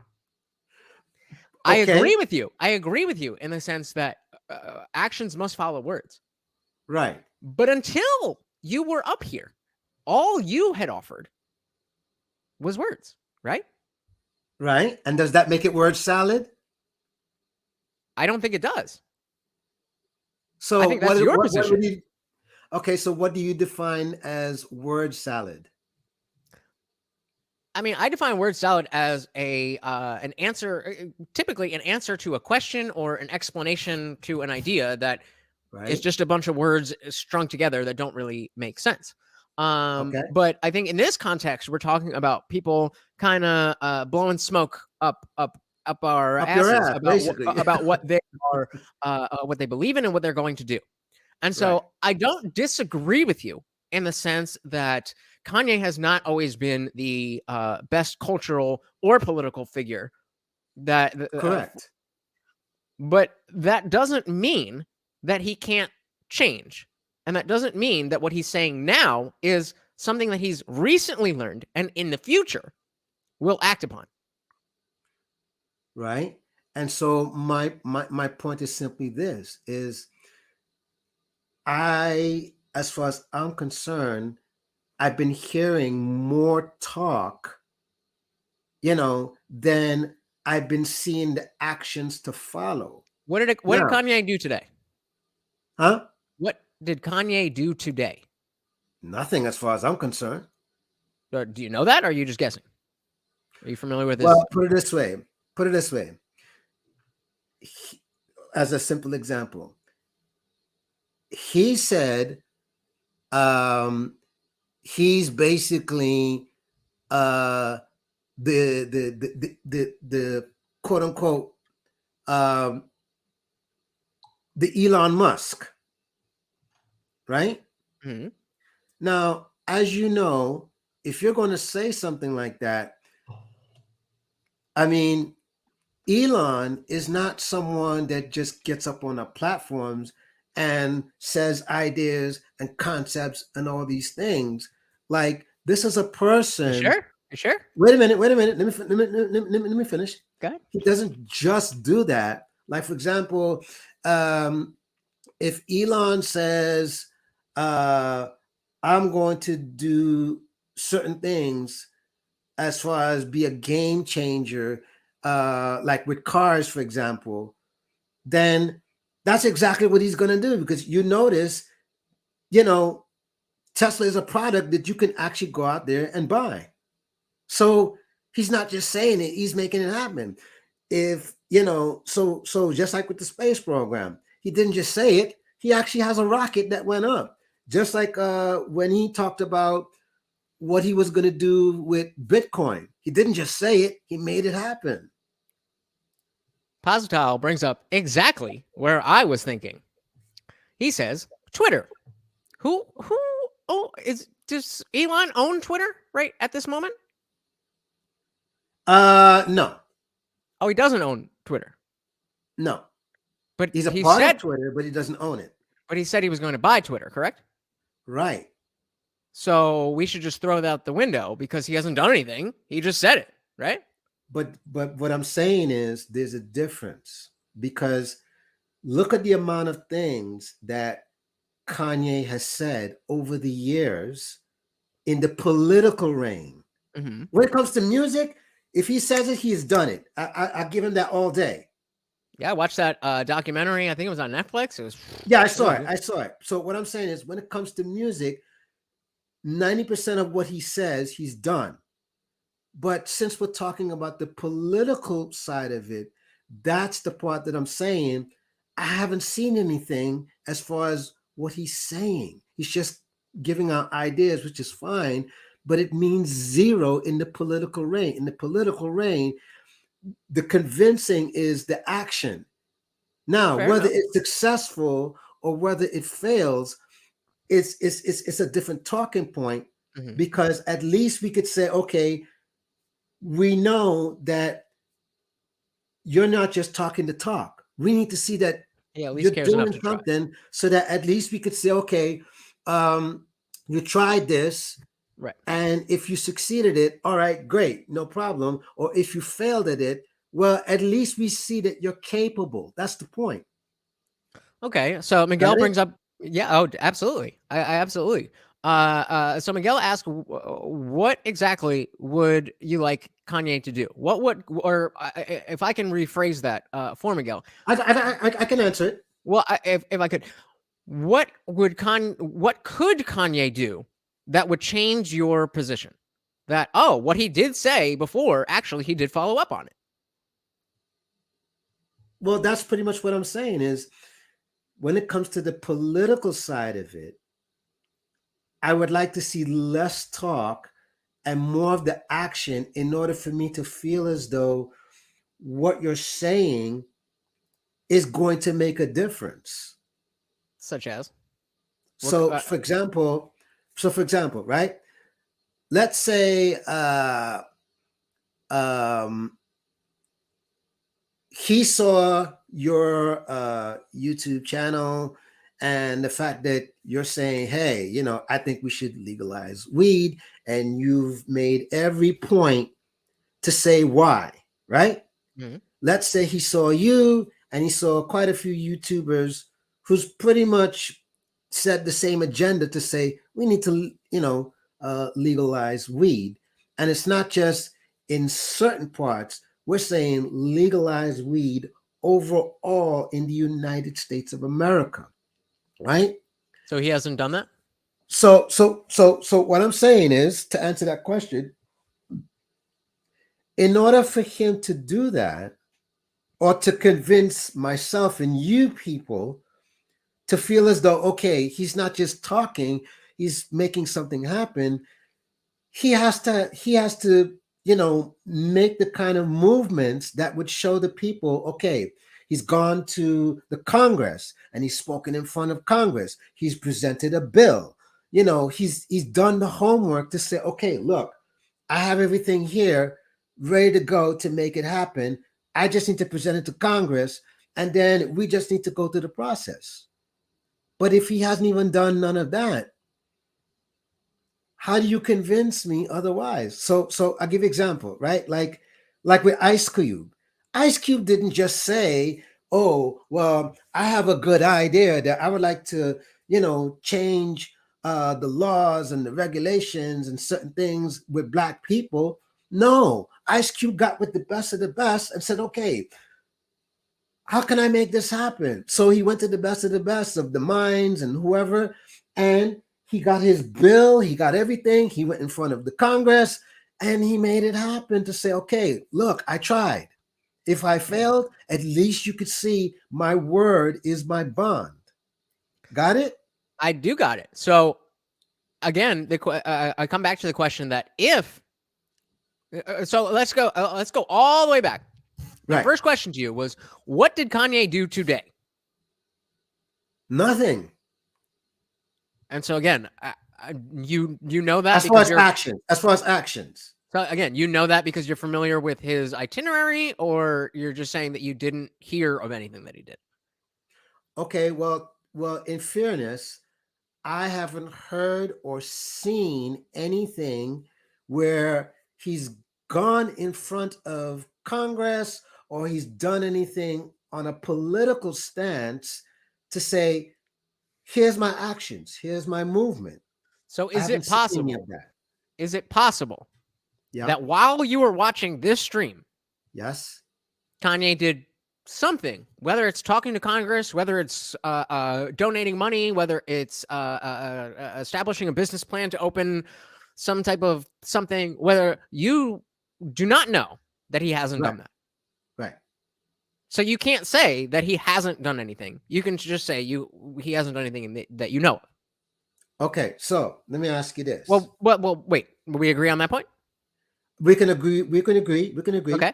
Right. And I'll just say this to your point, is that if that was the case, right, don't you think that by now that such actions would have been reported on the news already? Have you been? I've been here since 8 p.m. Eastern. So I mean, there very well could be a huge news report. I've been here with you. Here with y'all. So that's my point, and that's a more hyperbolic version of it. But who's to say that as Postel's referencing, that he's in a process of doing his own movement, like the beginning stages? Who's to say that everything that we've seen from Kanye in the past is different from what we will see from Kanye in the future? I'm not saying that is what we are going to see, but you seem to be claiming that that's not what we're going to see. No, that's not what I said. I said, okay. I haven't seen the actions. I've heard a lot of talk, but I haven't seen the actions to be able to say, okay, he's done something. That's what I'm saying. So what would it? So again, what would it take for you to say, okay, I heard him say all of that stuff and it sounded good, but wow, he actually did back it up? What would it take for? What would he have to do for you to be like, oh, well, this is what I'm saying. Like, okay, let's let's be realistic, right? Sure. Kanye is not your average Joe, where, for example, if you decided to go to Congress, you're not going to have a bunch of media and all that stuff following your every flip and move from the time you've gotten out to the car to walk inside of Congress, so that they could see, oh man, this guy's about to go inside of Congress and talk and do whatever, right? Mm-hmm. Whereas with you and I, if we go to Congress, nobody's gonna follow that. And the only way somebody's gonna know that is unless we post that ourselves. And that's how it's gonna make the news, or at least it's going to be shown that something is being done. I think that's fair. Is that a fair point? Yeah, absolutely. But according to our friend Miguel here, said Kanye West announced that he was running for president on July 4th, 2020. July 4th, 2020, he ran for president of the United States. There are few things that, if we're talking about taking political action, yes, that are higher than running for president of the United States. Right. So then we move to Pascal's comments, and so and this just perfectly happened to line up with what I already would have said. So we agree that he might be in his beginning stages. We don't know that. We don't know that. That's why the word "might" is there. So we agree that he might be in his beginning stages. That he hasn't done anything yet, but he might be in the beginning stages of something. So even if he might be, that could be fair and well. But as far as I'm concerned, until I see that he's done something, then I can have a different opinion. But my opinion still stands the same as far as his political movement, because all I've seen is just the talking. But I haven't seen the actions. So, so if he's moved to the actions, then I can say, okay, now I can have a difference of opinion. But if he's done the same talking, that doesn't leave me anywhere else. In other words, you've left me stuck. All right. Fair enough. So we got Indie Film on the panel. Indie Film, how are you doing, brother? Salute. Hey, how's it going? Can you hear me? Yes, sorry, sir. I just hit this link and ended up here. I don't know what's going on. I thought I was gonna win. It said win Bitcoin. Spit it out. We get the joke. Spit it out. Okay. This motherfucker.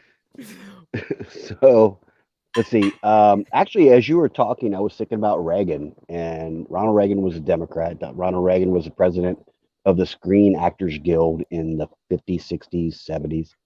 And when Johnson, Democrat, started Johnson's Great Society, which was going to be a bunch of money for a bunch of social programs, Reagan came out against it and gave a speech, and it was like in 62 or something.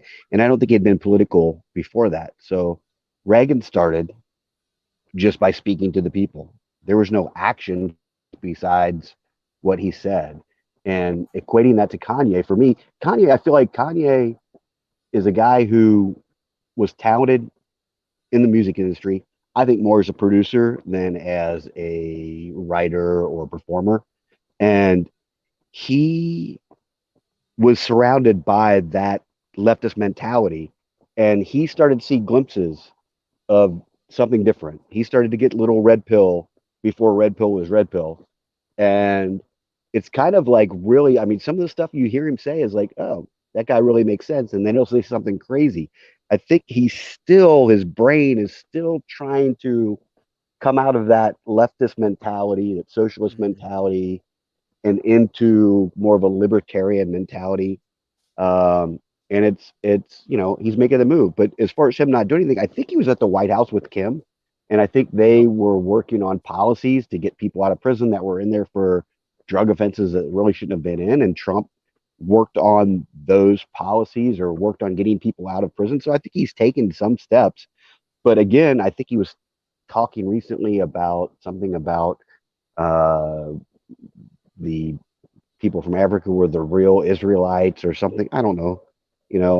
Who knows when you hear something on ABC, NBC, whether it's factual. But I think he's just, he's somebody's whose worldview, I think, got turned upside down, and he's trying to put the pieces together because he's not an idiot, but he just spent the first 30 years of his life in this other mentality, and he's starting to think like, wait a minute, that was a lie, that was a lie, that was a lie, and he's just starting to like see what I consider the truth, and it's really hard for somebody's brain. I mean, I know people like this that when you try to show them or tell them, well, here's a fact. I mean, I'm not making this up, and it just their brain can't accept it. So I think he's trying to blossom into a butterfly from his caterpillar form, but you know, cut him some slack, man. I don't know. Yeah, I don't think he's done anything bad.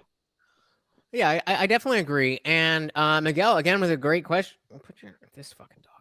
I assume this is aimed at Mikey, but Miguel says going on national television with his opinion isn't an action. So I'm gonna throw that to Mikey. No, because let's put it this way. Right now we're on YouTube, right? Anybody can tune in and watch the stream. Anybody, right? And they can watch the stream afterwards, and they can listen to us say whatever we want to say, and they can agree or disagree, and that's fine. But if after anything that we've said in terms of actions that we would like to do hasn't been followed up with, hasn't been followed up in terms of the words that we're saying, it means zero. So what do you have to say to Positale's comment here? So we agree that he might. Oh, I think we already went over that. We already went over that. My apologies. So I do agree with the notion that it's not the point to say, oh, yay, Kanye, let's vote for Kanye. Let's back Kanye in really any political realm. Right. But I think unlike so many people in his position, growing up black, growing up poor, getting into Hollywood, spending so much time in those circles, being married to Kim Kardashian. Yes. I think it really speaks volumes to say, to see that he is getting politically red-pilled. And if we agree that he may not, but he might be at the beginning stages of his evolution into being somebody who can actually, spread useful messages and use his influence to make positive changes in society. I don't know that that's something I personally want to look down my nose at. No, and I'm not here to say I'm looking down at him. No, I'm just saying his words are, for me, and I spoke for myself, saying it's not enough. I'm not here to sway your opinion or Indy's opinion or anybody's opinion. I spoke for myself and said it's simply not enough because, anybody could say whatever they want to say in terms of the ideas and concepts, but when you're talking about the political factor, the real game changer for that is the actions. And that's how you get the votes. People need to see action. People need to see that you've made the change to get the votes, especially if you're trying to be president. So it sounds like you're. Okay?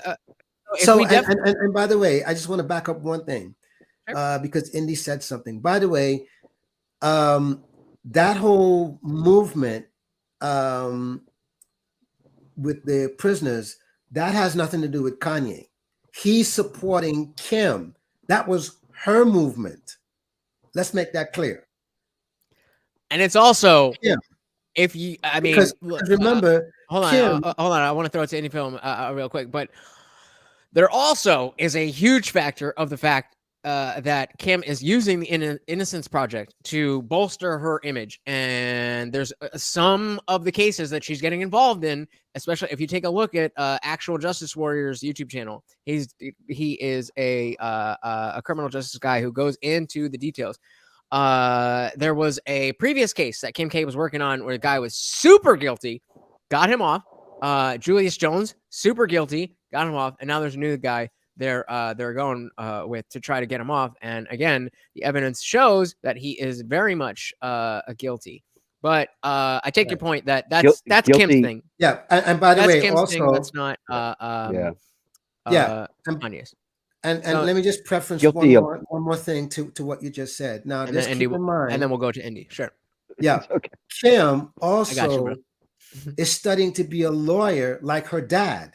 Mhm. Because remember, her dad is Robert Kardashian, Yep. and her dad Yep. was a very, very good lawyer, by the way. Damn good. You get OJ. Yeah, off. yeah, he was a very, very good lawyer, right? So let's make sure we make that distinction in terms of that movement has nothing to do with Kanye. He's just supporting his wife. That's all that was about. Indy. The people that you were talking about, that the whatever project, they were guilty of what? Murder. Drug- okay, so not like a grandma drug crime. She gave her neighbor some weed, and now she's 3 strikes and No. in So jail. real quick for anybody who doesn't know, the Innocence Project is a nonprofit organization that looks to seek further into the cases of those on death row to make sure that those who are on death row deserve to be on death row. However, in the last few years, just like everything else, it's been co-opted by leftists with a racial agenda. And so there is a focus on, and this is starting from right now. Everything else I said is fact. Everything I'm about to say is my conjecture. Seems to be that they're using people who are guilty, but they can turn the story into something that seems like they're helping they're helping the blacks get off the evil white Correct. racists who put them on death row, and like, no, like you murdered some folks, as Obama would say. Real quick before we move on, let's get to Positile's comment here. He said, I'm assuming you're talking about Mikey, said Kanye going on national TV to express his ideas, it's not an action. But he literally, from the beginning, used the example of him joining stream, or I assume you mean StreamYard. That's a good point. So StreamYard, yeah. So let's go back. So Mikey said Kanye going on national TV to express his ideas is not an action. But Mikey literally from the beginning used the example of him joining this panel on StreamYard as an example of taking actions. How are these two ideas not different? Beautiful question, Positile. Okay, I can answer that. Okay, so the difference is this, is I'm not here talking about politics. That's the difference. With politics, it's not about words. That makes no sense. What you Come can on. do. Hold on. Let him talk. Oh, my bad. Go ahead, Mikey. Man, I guess Kevin's excited, huh? Oh man, dude, this is okay. Keep going. Yeah.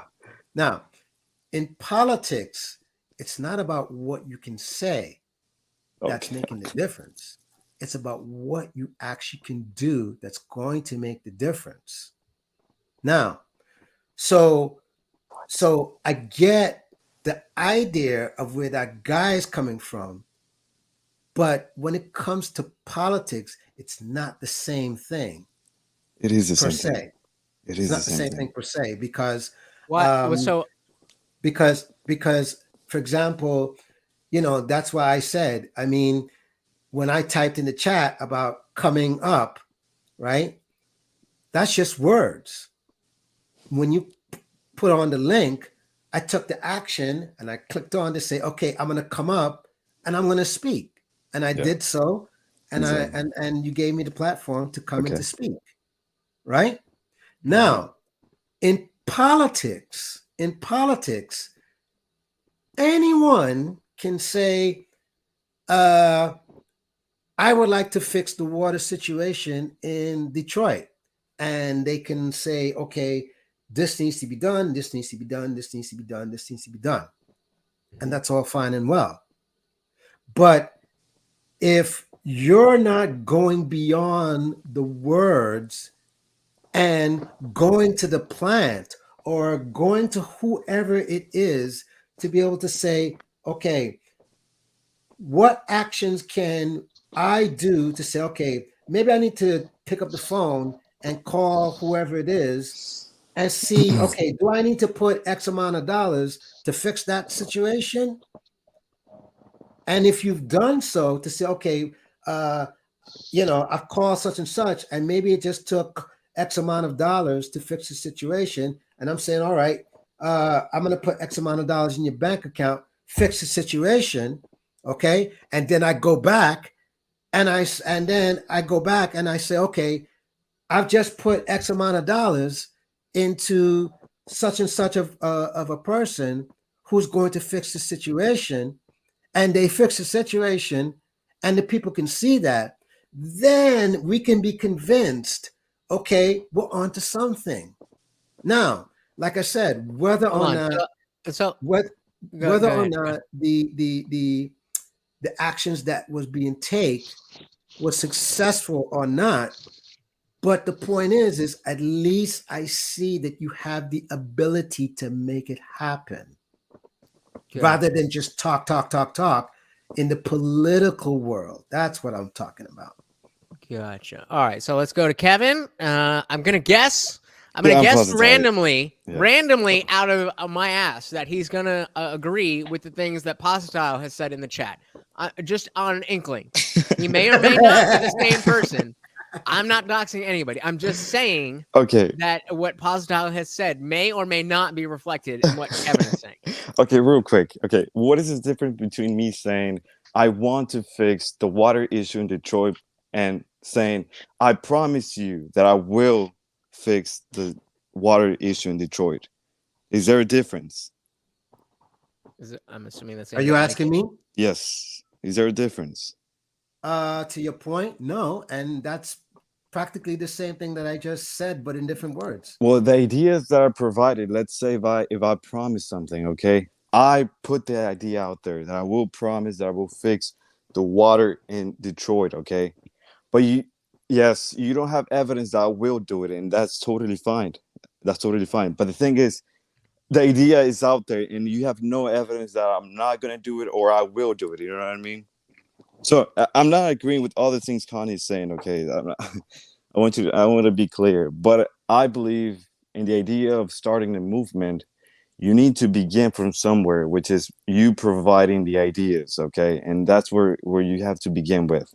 So, the actions have to be taken, yes, but you cannot take you can't take an action and then bring the idea. There's no, I don't know. I mean, if you're like a god or something, you can do that, I guess. All right, but to clarify, Kevin, correct me if I'm wrong, but you're saying so. Is this a good way to encapsulate your point? If there was somebody who was running for mayor of Detroit, and they were promising that they were going to fix the water, okay. This goes to everybody.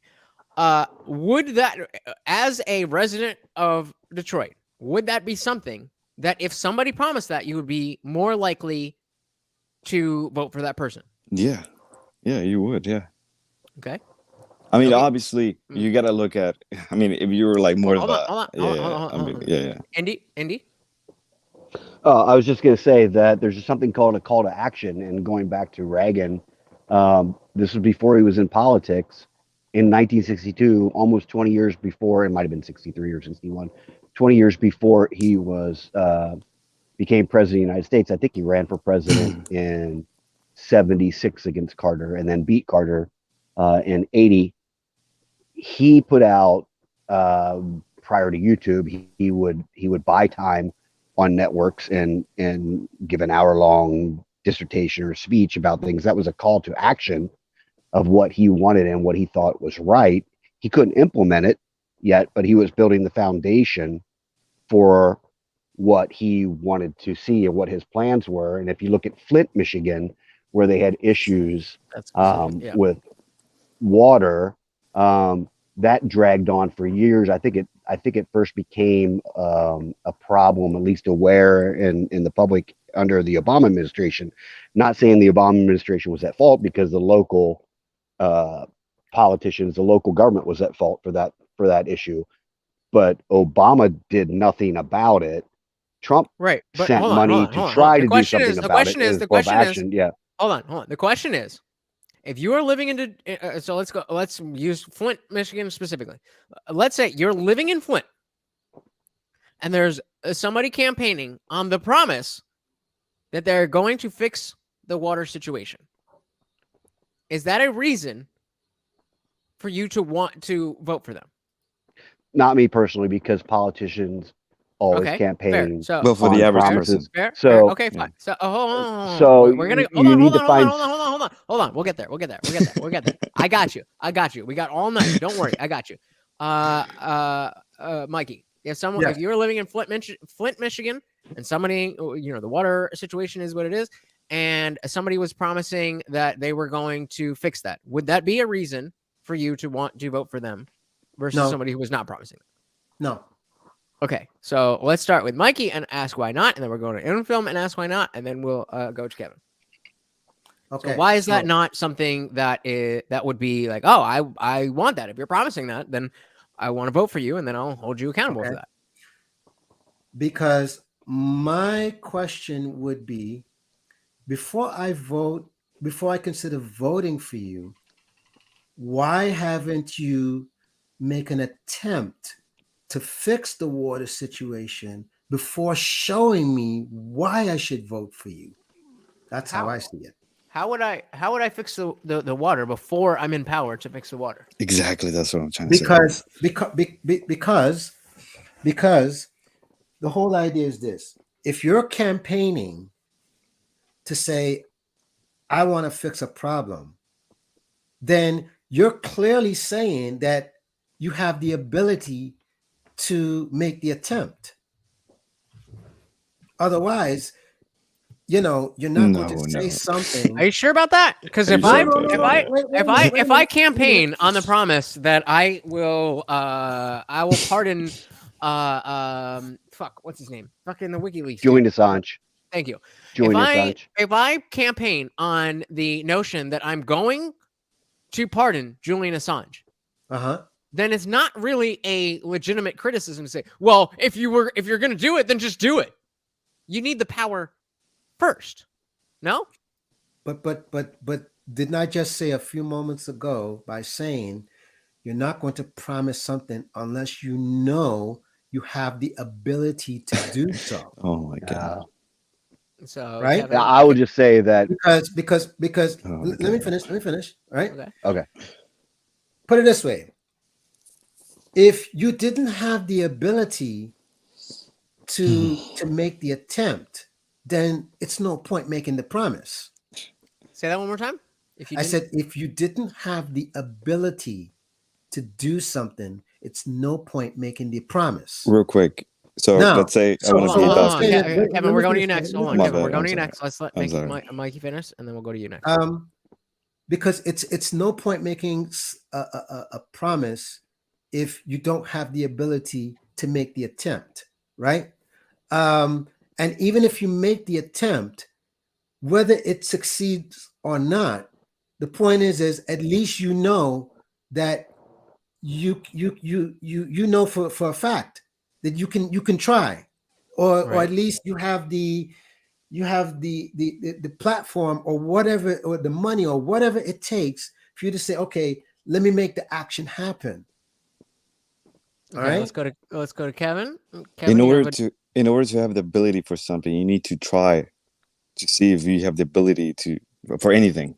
So right now, let's say, okay, so what I'm trying to say is that, okay, so the water issue. Let's say I promise that I promise to the people of Detroit that I will fix the water issue, right? I promise them. Now I will promise that, and it is realistically, because voting, it's about literally, it's about, people just go for all the promises that politicians promise, and they stack them together and see which one is more beneficial.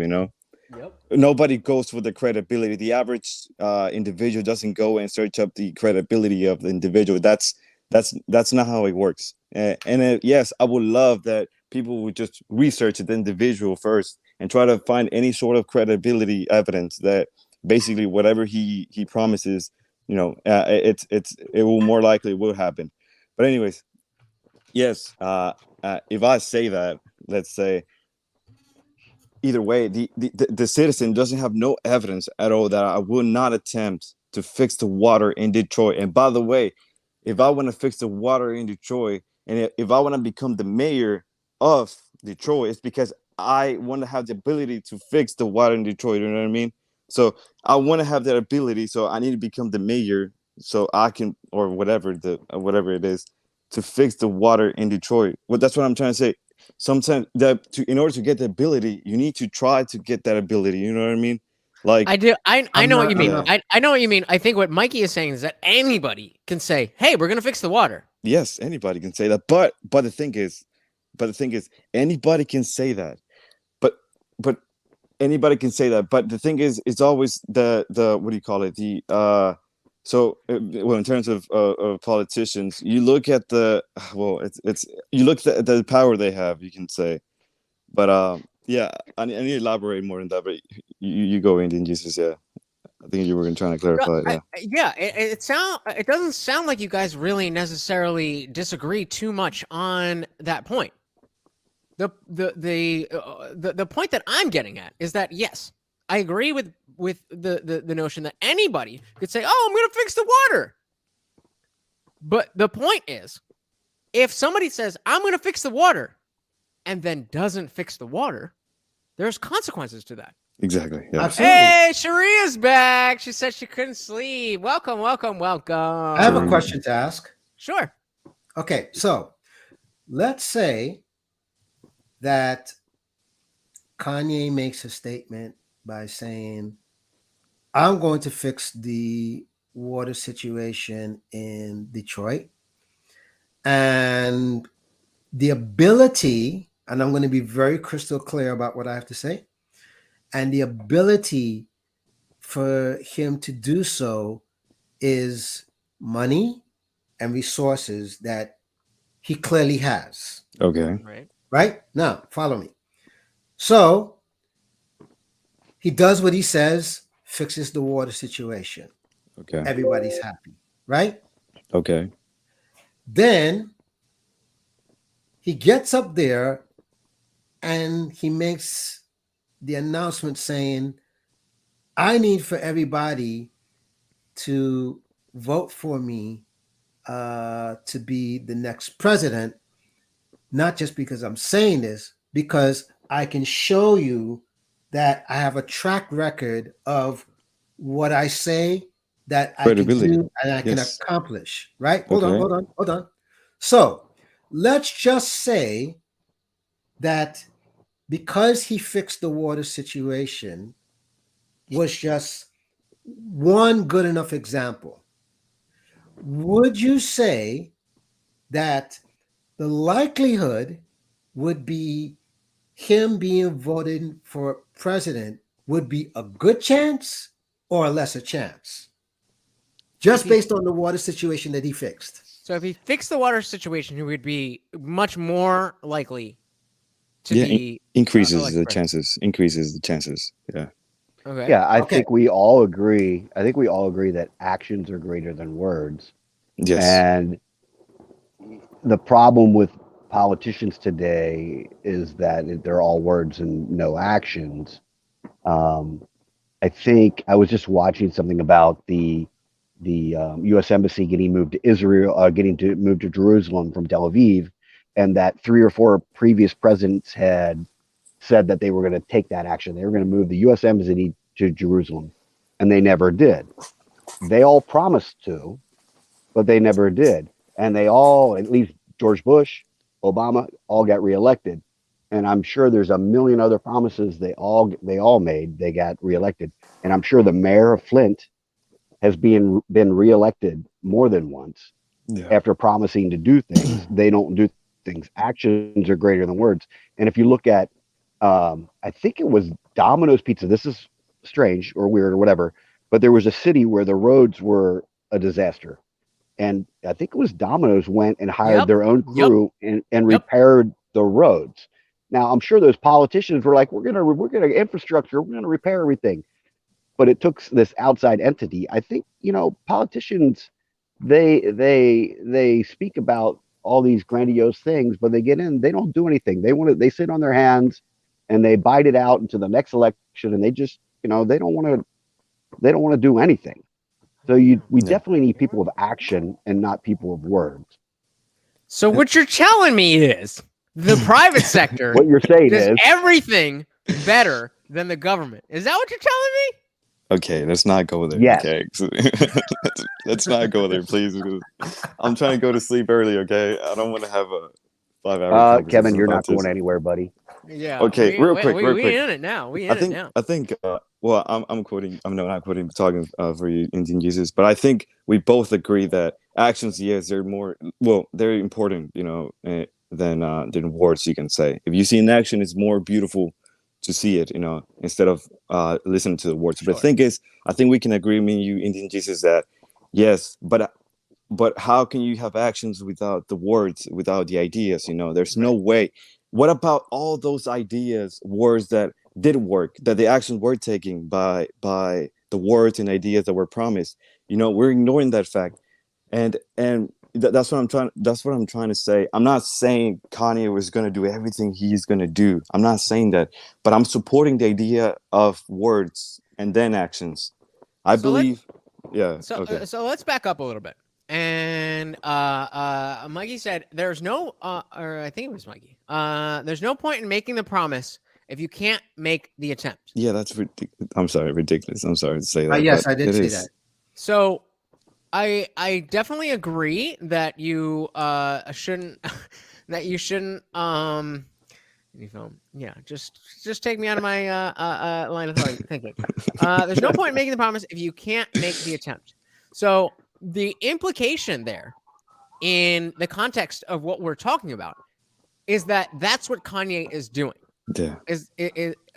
So directly to Mikey, is that what you're saying Kanye is doing, or are you saying you're not sure, or where are you on that?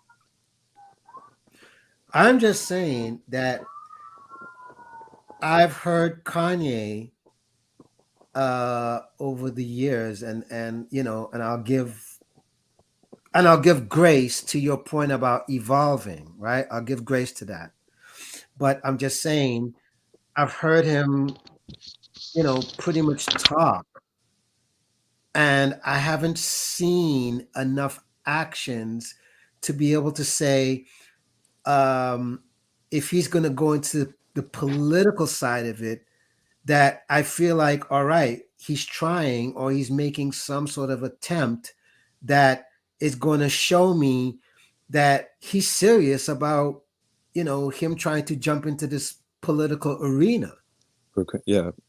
Can I say That's something what real I'm quick? saying. Go ahead, Kevin. Yeah. So I do agree that look, that Kanye going to national TV and speaking about his own ideas is an action. It is an action, not the most important action that he will probably take on his movement, but it is an action, and it is considered an action. And there's no difference between you going to what is it, StreamYards, and taking the action of you talking to IndianJesus about the ideas he proposed. Okay, but it's an action, and there's no difference. There's no difference at all. At all.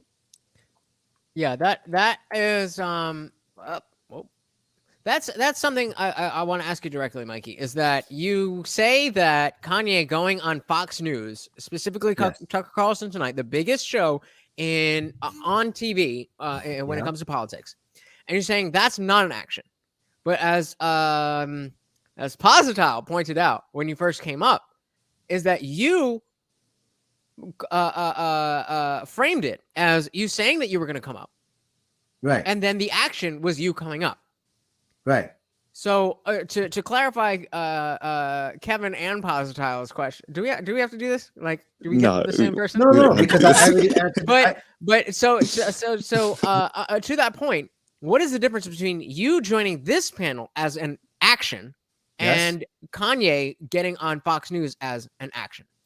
Because I explained a few moments ago, I said the difference when it comes to politics. Oh God, you're generalizing one. Hold on. Wait a minute, Hold on. Let him speak. I said a few moments ago, and if you want to go back on the stream, I'm going to give you the same exact answer. Yeah, but I missed it. I said when it comes to politics, words are not enough. Okay, right? That's not what he's asking. So, and the reason why I'm saying this is because just because I'm saying I'm going to do X, Y, and Z, that's not going to convince you and I per se that you're going to feel secure that I'm going to do that. You're just going to take me as, okay, well, he's just saying that for the moment. You're absolutely hold on. You're absolutely incorrect. You're absolutely incorrect. Yes. Because again, because hold on. You're absolutely incorrect because there's a million people, and I wish I was not exaggerating. I'm obviously exaggerating. There's a million people who will come in the chat and say, this, that, the other, and then I drop the link, and there's no one. No action. Kevin and it's indie film, and I don't know where Trey is, but it's them three. And nobody else comes up. Right. Yeah, real quick. Except for the trolls who want to show prawn on my stream. Which is why we don't do the panels like this every night anymore. But correct. I really wanted to hear from you. And so again, we come back to the original question. The original question was, what is the so maybe let me rephrase it. What is the difference in action? Because we're hovering around that word action. Yes. So why is it that you coming onto this panel is an action? Yes, but Kanye going on to Fox News is not an action. I know you said it has something to do with politics and actions, but you said, in my opinion, this is getting involved in politics. So why is you coming on this panel an action, but Kanye going on to Fox News not an action? Because the difference is this, is me coming on to this panel is me saying I'm coming up here to speak. Mm-hmm. So I'm telling you the action or my purpose for why I'm coming on here, right? So I'm doing exactly what I said I'm going to do. Right? That's the action. Yes, I've done that.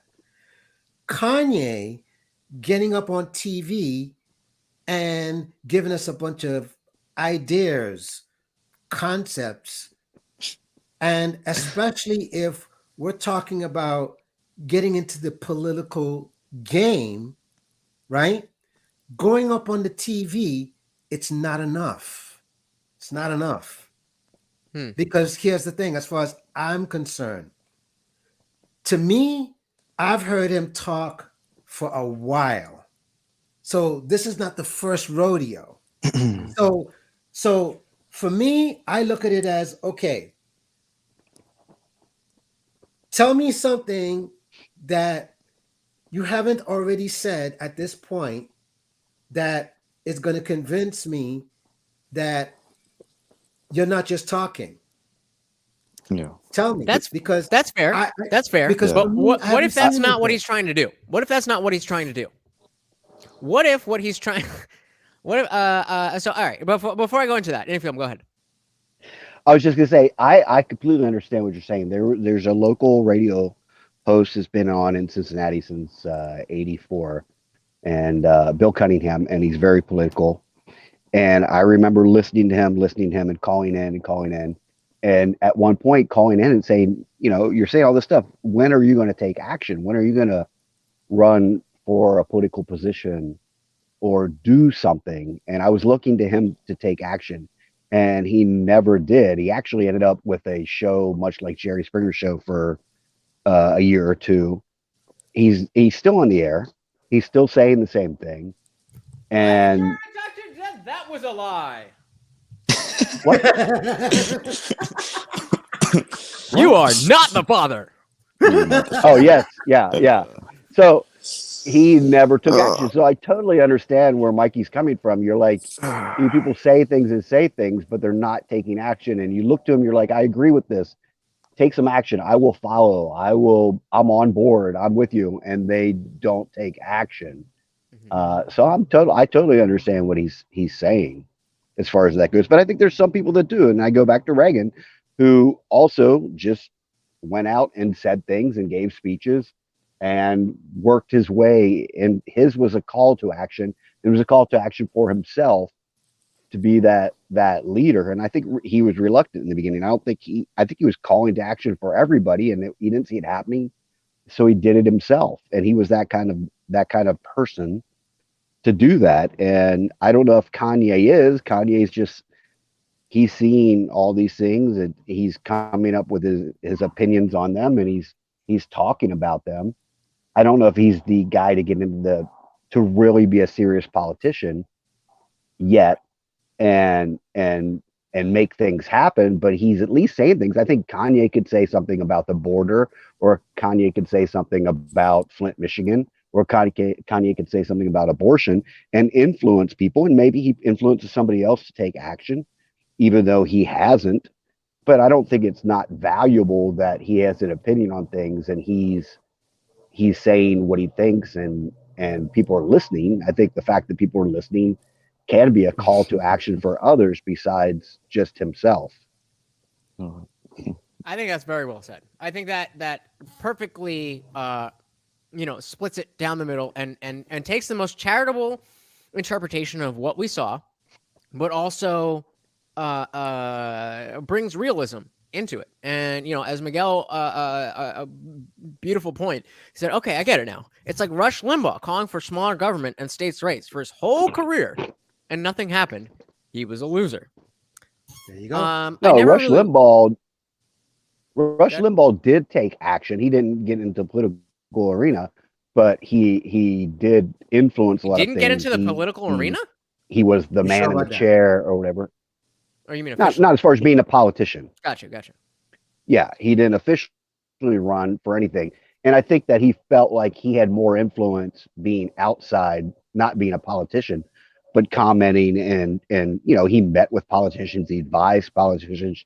He definitely spread his message through the political world. He definitely in the 90s had a lot of actual politicians who were influenced by his thoughts. Mm-hmm. So those were actions taken by others, but they were influenced by him. I mean, I started listening to Rush Limbaugh when he came on, like in '88 or something like that. He definitely had a lot of ideas. He was definitely a popular person. He definitely pushed his ideas. And I think a lot of those ideas, especially if you look at in the 90s if you look at the Tea Party movement, if you look at the movement, with Newt Gingrich, that was a lot of Rush Limbaugh influence. And he was never a politician that actually took action, but his actions, his words became actions, I'll say. Yeah, I would definitely agree with that, and disagree with Miguel saying Rush Limbaugh's words changed nothing. He failed. I disagree with that. I think this is exactly what we're talking about, is the fact that influence may not have a direct, Rush Limbaugh said a thing and then a thing happened. The world doesn't work like that. Yeah, exactly. Rush Limbaugh was, I never listened to Rush Limbaugh. From what I understand, he was one of the most listened to conservative voices of his time. Yeah. And so when people are voting, when people are forming their opinion even on a very minor basic thing that falls into a larger category of, I think this way about the world, that, I don't necessarily, it was probably more religious when he was around, but, to relate it to now, the notion of, okay, we don't want puberty blockers being given to 5-year-olds and connecting the drag queen story hour to that. maybe somebody like me who's on this platform talking about that, maybe I'm not getting any politicians to strike down a bill that allows that. But I'm talking to you guys, and you guys have votes, and you guys have influence. And none of us have anything close to the influence of Kanye. And we were technically taking action, by the way. Say again? We were technically taking an action, okay? Yeah. Inaction? Yes. Or we're taking an an action? Well, we were taking Action. Action or inaction? An action. Is that the right thing to say? I'm sorry. An action. Like we are taking action. Yeah. Gotcha. Okay. Yeah. An action. Yeah. So Cherise says, I feel like Megyn Kelly when she was talking about LeBron. Shut up and dribble. I wasn't going to say it. But yeah. No, I don't. And I don't have a problem with LeBron. Hold on. I don't have a problem. So, Cherie, I'm curious. What is it? Look into that. Because it seems like a throwaway comment. But look into that. Is that who you want to be? Is that what you want to replicate? Does LeBron not? I mean, LeBron has some terrible ideas that he espouses. Probably doesn't even believe them. But does he have the right to do so? Do we have the right to tell him to shut up and dribble as if that's all he's good for? Hey, we got Lil Toes in the building catching the fucking the tail end of shit. Jesus. That's a little toe, always catching the last facts, thing. I think facts. that Let's go to Indy. Let's go to Indy and then to Mikey. Okay, LeBron James definitely has the ability to say what he wants. Rush Limbaugh, since we brought him up or you brought him up, he famously said, when talking about communism, is that we don't want to eliminate the communists. We want to keep a couple of them around. And he would say, we keep a couple communists around on college campuses or whatever, so we can listen to them and see how bad their ideas are. Yes. You don't want to shut out these people. LeBron James is an idiot when he talks about China or any of the stuff. But we should let him talk, China. But we should let him talk, and people should see, oh, okay, well, this is his idea. This is communism idea. This is socialism idea. These are bad ideas. We don't want to shut them out. We want to know what these ideas are. And we want to be able to listen to them, let them speak their side, and let us make reasoned opinions on all this ourselves. And Rush was all about that. Rush wasn't about shutting down any dissent. Rush was about everybody talking, listen to everybody, make your own decisions. And he believed that when you really thought about things, you would look at communism or socialism and be like, that's a really shit idea. And, capitalism, free market is a much better idea. And libertarianism is a much better idea. So, all right, back to the show. And Mikey was up next.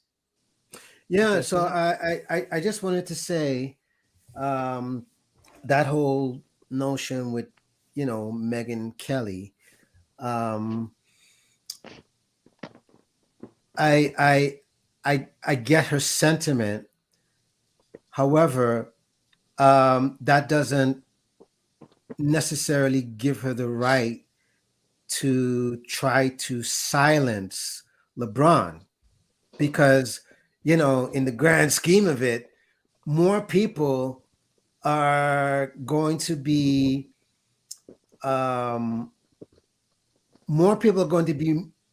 more influenced by LeBron than they are of Megyn Kelly. So almost like more people would be influenced by Kanye than they would Tucker Carlson. Right. But at the same time, that's why I also said, when it comes to certain things, talking is not enough. That's why I was very specific. Right. So you're. I understand you're drawing a hard line between saying that you're going to do things and actually doing them. Where is there space for saying that you're going to do things, not actually doing them, but inspiring others to also want to do the things that you're talking about. And Okay, they let do me them answer and that. you don't. That's Yeah, let me directly answer to that. Mikey. Go ahead. Yeah, let me answer that. Now, that's why I made the distinction, because I said when it comes to politics, words are not enough. The actions is what's going to make the difference. Now, when it comes to you being a YouTuber, you're on the radio, you're on any kind of platform where words matter, right? Mm-hmm. Then it's not just saying, I'm going to talk about it. It's talking about it. Got it? Oh no. No, what do you? Oh I no. missed that last In other bit. What do words, you mean? it's not You're just contradicting yourself. it's not just me saying, um, I'm going to talk about X, Y, and Z on my YouTube channel, and you're not on your YouTube channel talking about it, So when you talk about it, it is considered an action. huh? So when you talk about it, it's considered an action. You took an action. No. Follow what I'm saying.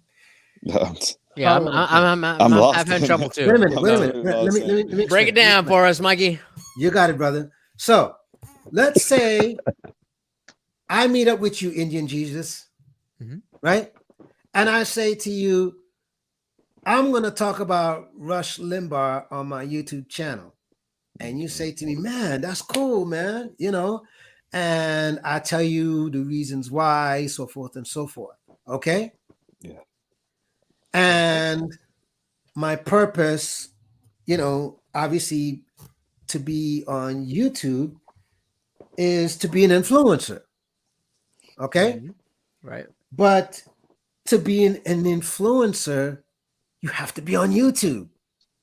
I'm more lost. Right. Got it? You got to show your face. You got to speak. Right. Right? Okay. Otherwise, if you don't show your face and if you don't speak, nobody knows nothing. Right. Now, so let's say I say that to you in person. And then a week goes by and you see me and you go, did you put up that YouTube video that you were talking about? And I said, nah, I'm gonna get to it. And you're like, all right, no problem. A month goes by. You ask me the same question. Did you put up that YouTube video? Oh man, I was gonna do it, but I just lost the thought, and then you try to encourage me by saying, listen, bro, if you want people to know your opinion and things like that, you have to put yourself out there so that, if you're trying to be the influence or the change, then you have to show up on YouTube and speak. Okay. Yeah. Okay. So I just want to make sure we're on the same page. So I understand that you're saying that if anybody wants to be of any influence, they have to put themselves out there. Exactly. Okay, I'm with you. Okay, and then how does this connect to what we're talking about with Kanye? Yeah. Because Exactly. this is what I'm saying is that's why I made the distinction. If Kanye was just a podcaster, a YouTuber that is just on the platform, just talking, then that's fine because he's serving his purpose. He's doing exactly what he's setting out to do, right? Okay. If he's going into politics, words are not enough. Politics is about what you can do.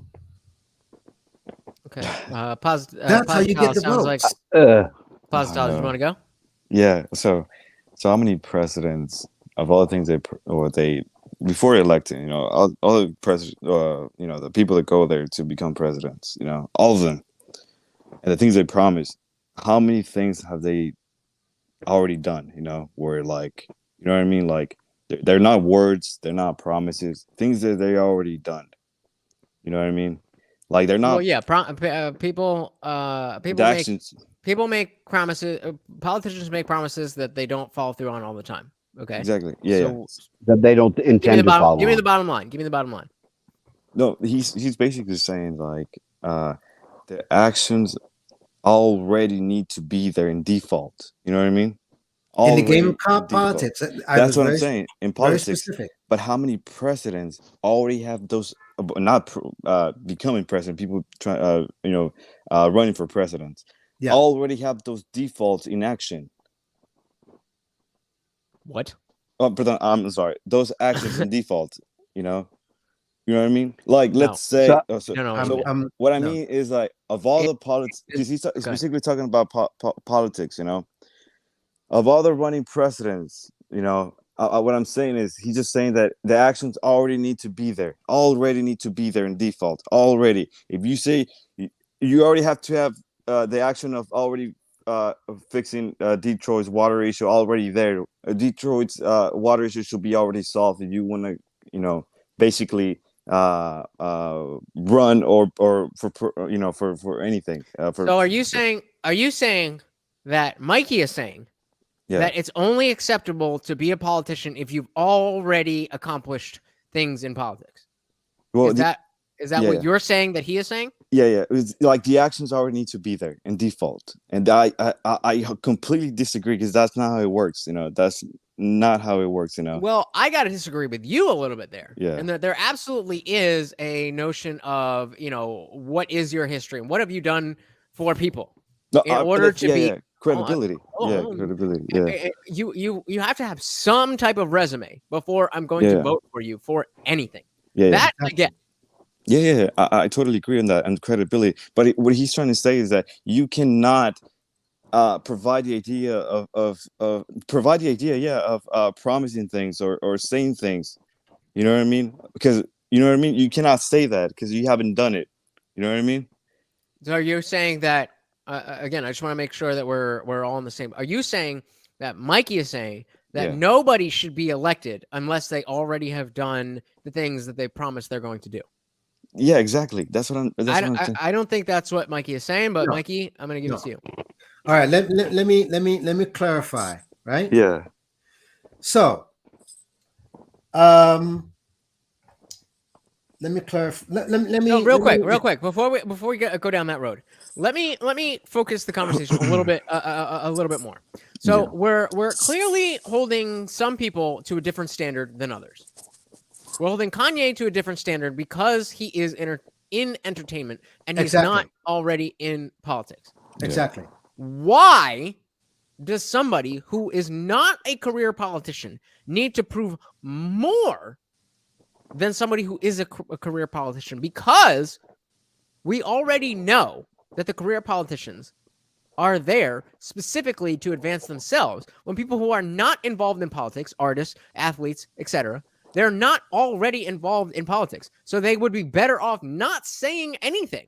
Yeah. So if they do say the things, whatever those things are, whether it's about a jab or water, or if they do say something, as Kanye has spoken tonight, why are we holding that to a higher standard than the people we know who are specifically trying to get us to vote for them? I'm going to go to Mikey first.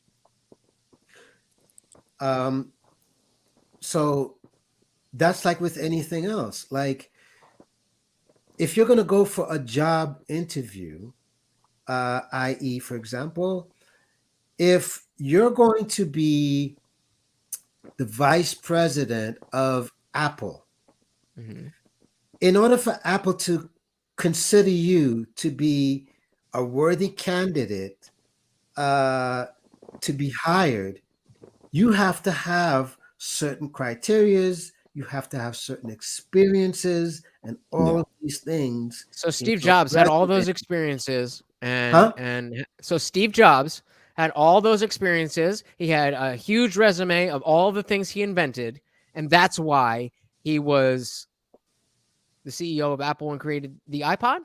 Because that's what you're saying.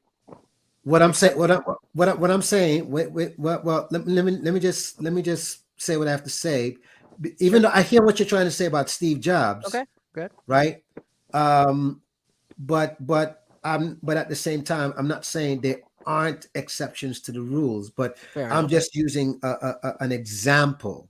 right? That was From the a very, only very- thing you could have said. That was Wait, gonna wait, be wait, like, wait, "All right, wait, fair enough." Come on, come on, come That was on. the only thing you could have said. That he's an he's Time an out, exception. time Go out. ahead. Go ahead. Right. I'm making a point of view from a basic point, right? From a baseline. I'm not saying there aren't exceptions to the rule. No. Fair enough. So here's my thing. Okay. If you are going to apply for the position of vice president, okay, they already have certain criterias in place that says this is what makes you a qualified candidate to be hired or to be considered to be hired, right?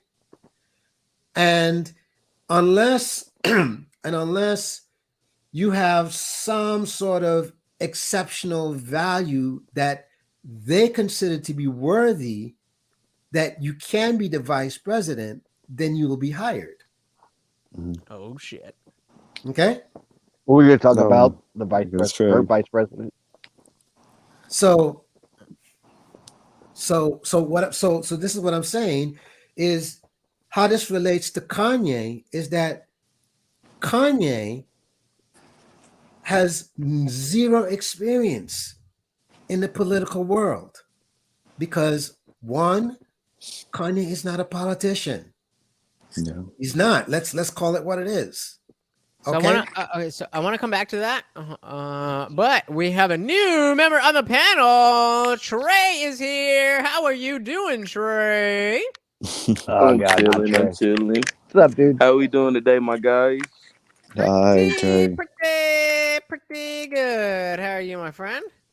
It's getting I'm crowded cool. in Just got here. off the clock, rolling my devil lettuce. You know how it goes. I heard that. So what did you think about all of this good stuff about Kanye, about needing action to be taken seriously in the political realm? Talk to me. Well, I've always stood on our national politicals. It's a joke. It's rigged. That's just my personal belief. I do vote local. I don't vote nationally.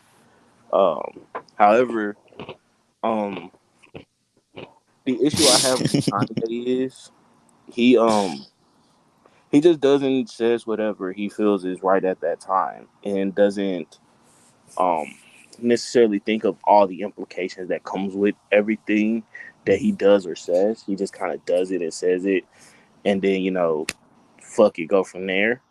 But I mean, I think he's no different than you know uh whatever the left wing person you want to insert name. I think he's no different than a Candice Owens. I think they're all playing the political get money game. So I quite personally don't take none of them serious. Fair enough. I I think agree in a way that I think that they say what they think is going to get him elected. But my biggest, what I don't understand is when you have politicians that promise something, they promise 5 things, they get elected, they don't do any of those things, Yeah, and then they get reelected. yeah, That's the problem is that people are like, that's my guy. Okay, I voted for him. He's going to get us out of the wars. Did he get Yeah. out of us? No. Did he get us out of the wars? Yeah, I No. agree But I'm there. gonna vote for him again because he's gonna get out. Then he says, I'm gonna get us out of the wars. Well, you said that 4 years ago, and that goes for Mitch McConnell. It goes for Joe Biden. It goes for Nancy Pelosi. They've been in office forever, and we keep voting for them. I don't know why, because they keep on doing nothing that they say they're gonna do. do we keep voting for them, or do the people who are not paying We attention? We the people. Do Yeah. we on this panel keep voting for them, or do the people who don't fucking pay attention, who might, maybe, pay attention to an interview with Donda, with Ye, with Yeezy? Is it us, or is it them? Or yet, Are you the making it better us question versus them? is, watch this. The better question is, to your point, IndianJesus, is are the people that are on their side have much bigger voting influence to get them into office, and the people who don't like them, unfortunately, are what you call the lesser of the influence. How about that? I 1,000% agree. Would you Wait, agree? I didn't understand that. All right. So let's go back to Mikey. If you could, I mean, I understood it. I didn't memorize it. So if you want to run that back Okay. one more time. The question I posed was this, and this is going to IndianJesus's point about, about what if, right? In terms of getting people elected. Okay. What I also added to his point was to say, what if the majority of the people who are influenced by the president that they do like are the majority voters that can put him into office, versus the people who don't like this president, unfortunately, are the lesser amount of influences that cannot put him into in office. So, and this is just my slight pushback to that.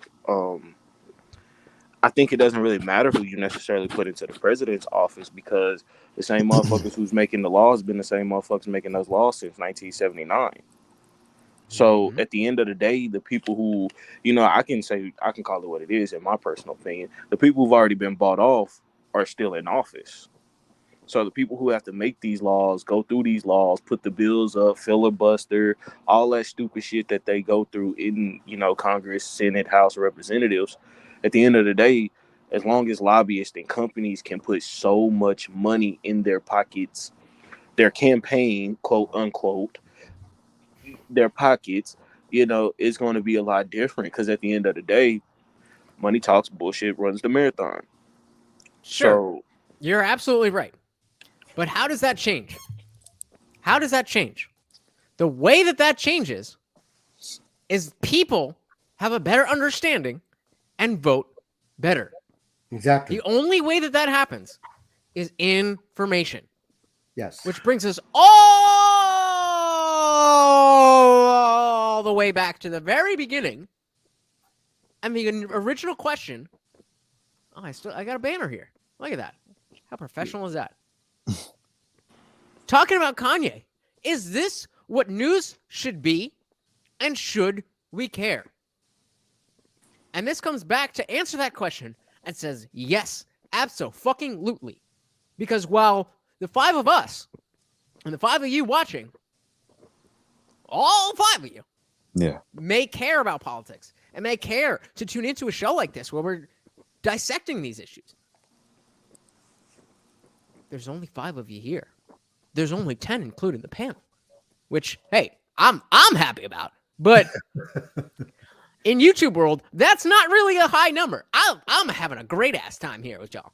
But are we affecting as much change as that interview did?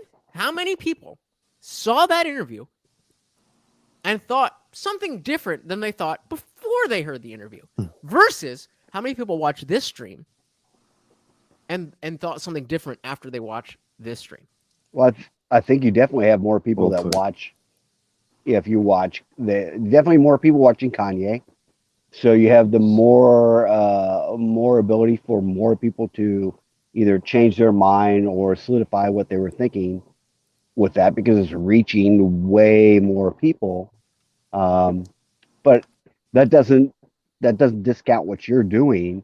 And you have 5 people here, 5 people watching, 10 people. We tell 2 people, they tell 2 people. That'll eventually spread too.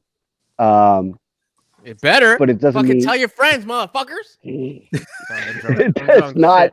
All right. It's not. We're 5 hours in, it's I'm drunk. I'm not sorry. mean there's no value in what you're doing, and there's no value in what he's doing. What Kanye's doing, hopefully that will bring Kanye followers that were, in the leftist fold for no reason other than because they were told that, minorities the Republicans hate minorities, or the government hates minorities. And Kanye speaks up and says, well, no, that's not what it is. Maybe they'll start to think differently. So I think it's a good thing, even if he doesn't take any other action, even if he doesn't run for president, even if he doesn't become any kind of politician.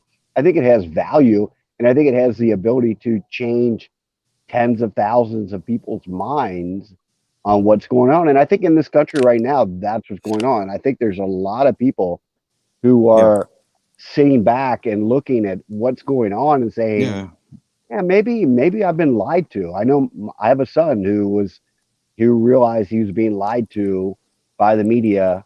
He's 30 now, 31. And he was being lied to by the media. And he started investigating things on his own. And he's like, wait a minute, that was a lie. Exactly. Wait a minute, that was a lie. That was a lie. Goddamn episode of Maury. Shit. Yeah. And that's the point, like the influence of the influence, basically. So imagine, I don't know how many views that video got from Kanye, the interview from Kanye, but imagine some people who watched that video were not interested in politics, but now those people some people will be now interested in politics, and then they will do their own research, and some people will start agreeing with Kanye, but some people will go the other way and be like, oh look, Kanye, I don't actually agree with Kanye's point, so I'm gonna go look for other. I actually like Jordan Peterson. Real talking quick, about let's all give a grand goodbye to Cherie. She's dying to hear the rest of this conversation, but she needs sleep. Cherie, go get some sleep. I promise you, we will be here in the morning. You're already in the Discord. Go get some sleep. I promise you, you'll be all right. You'll be all right. Have a great night, honey. Peace and blessings to you, Cherie. Beautiful, beautiful. So, I mean, I think that we're, kind of circling around the same point, that there's a certain standard for those who put themselves in a realm of quote unquote politicians, and then regular people, like all of us, are kind of on a different level. But there's a third kind of category, where we adore you too, Cherie.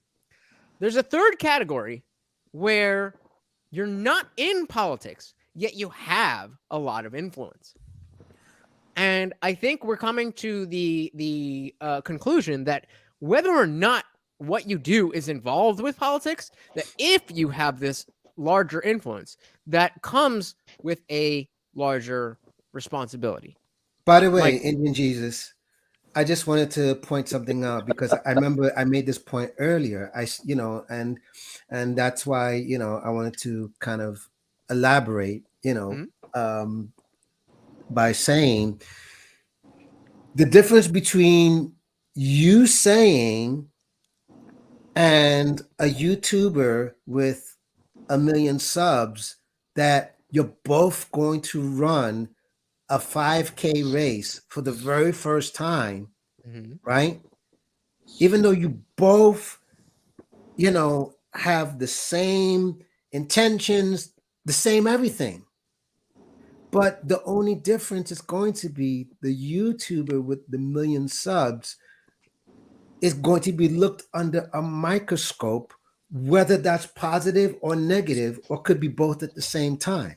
And that's just the, for lack of a better term, unfortunate nature when, you have more and more influence.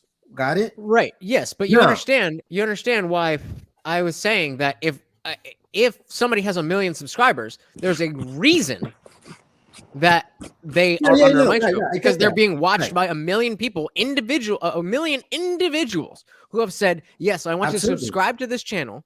While on this channel, there's hold on, we're gonna get an exact number for you. There is exactly 500. What happened? Somebody unsubscribed. There's 591 people who have clicked that button for this channel. So 592. Someone, I was at 592 this morning. I don't know what happened. Whoever unsubscribed, fuck you.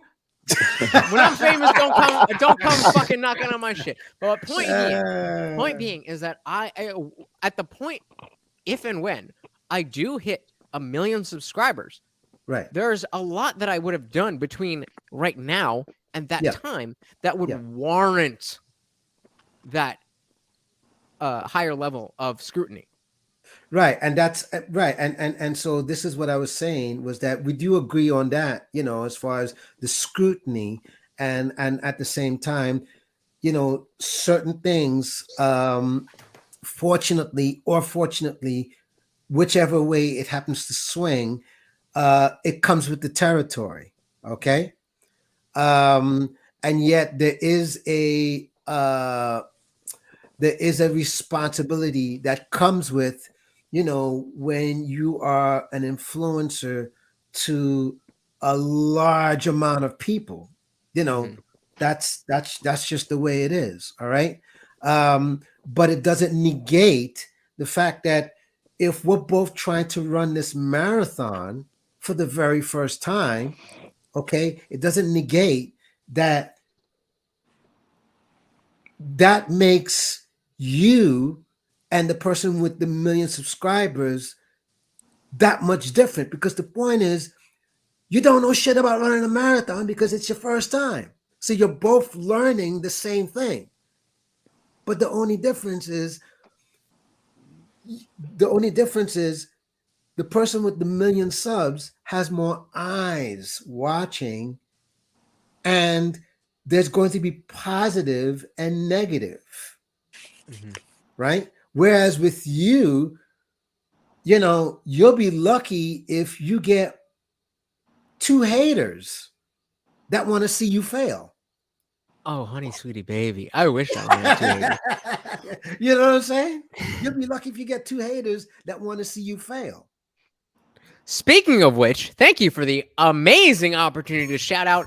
I will be talking to Henry. Yes, the Henry, who has decided on his own, without knowing who I am or what I stand for, that God killed my best friend in 2013 because apparently we were gay lovers.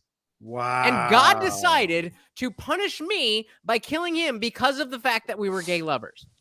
I don't know why someone would think that I would come out and call myself Jesus as an atheist and not tell people that I was gay if I was gay. Not gay. Nothing against gay people. But if you want to see that conversation tomorrow, 4 p.m. on Darshawn McAway's channel, that is the clashing of me and Henry.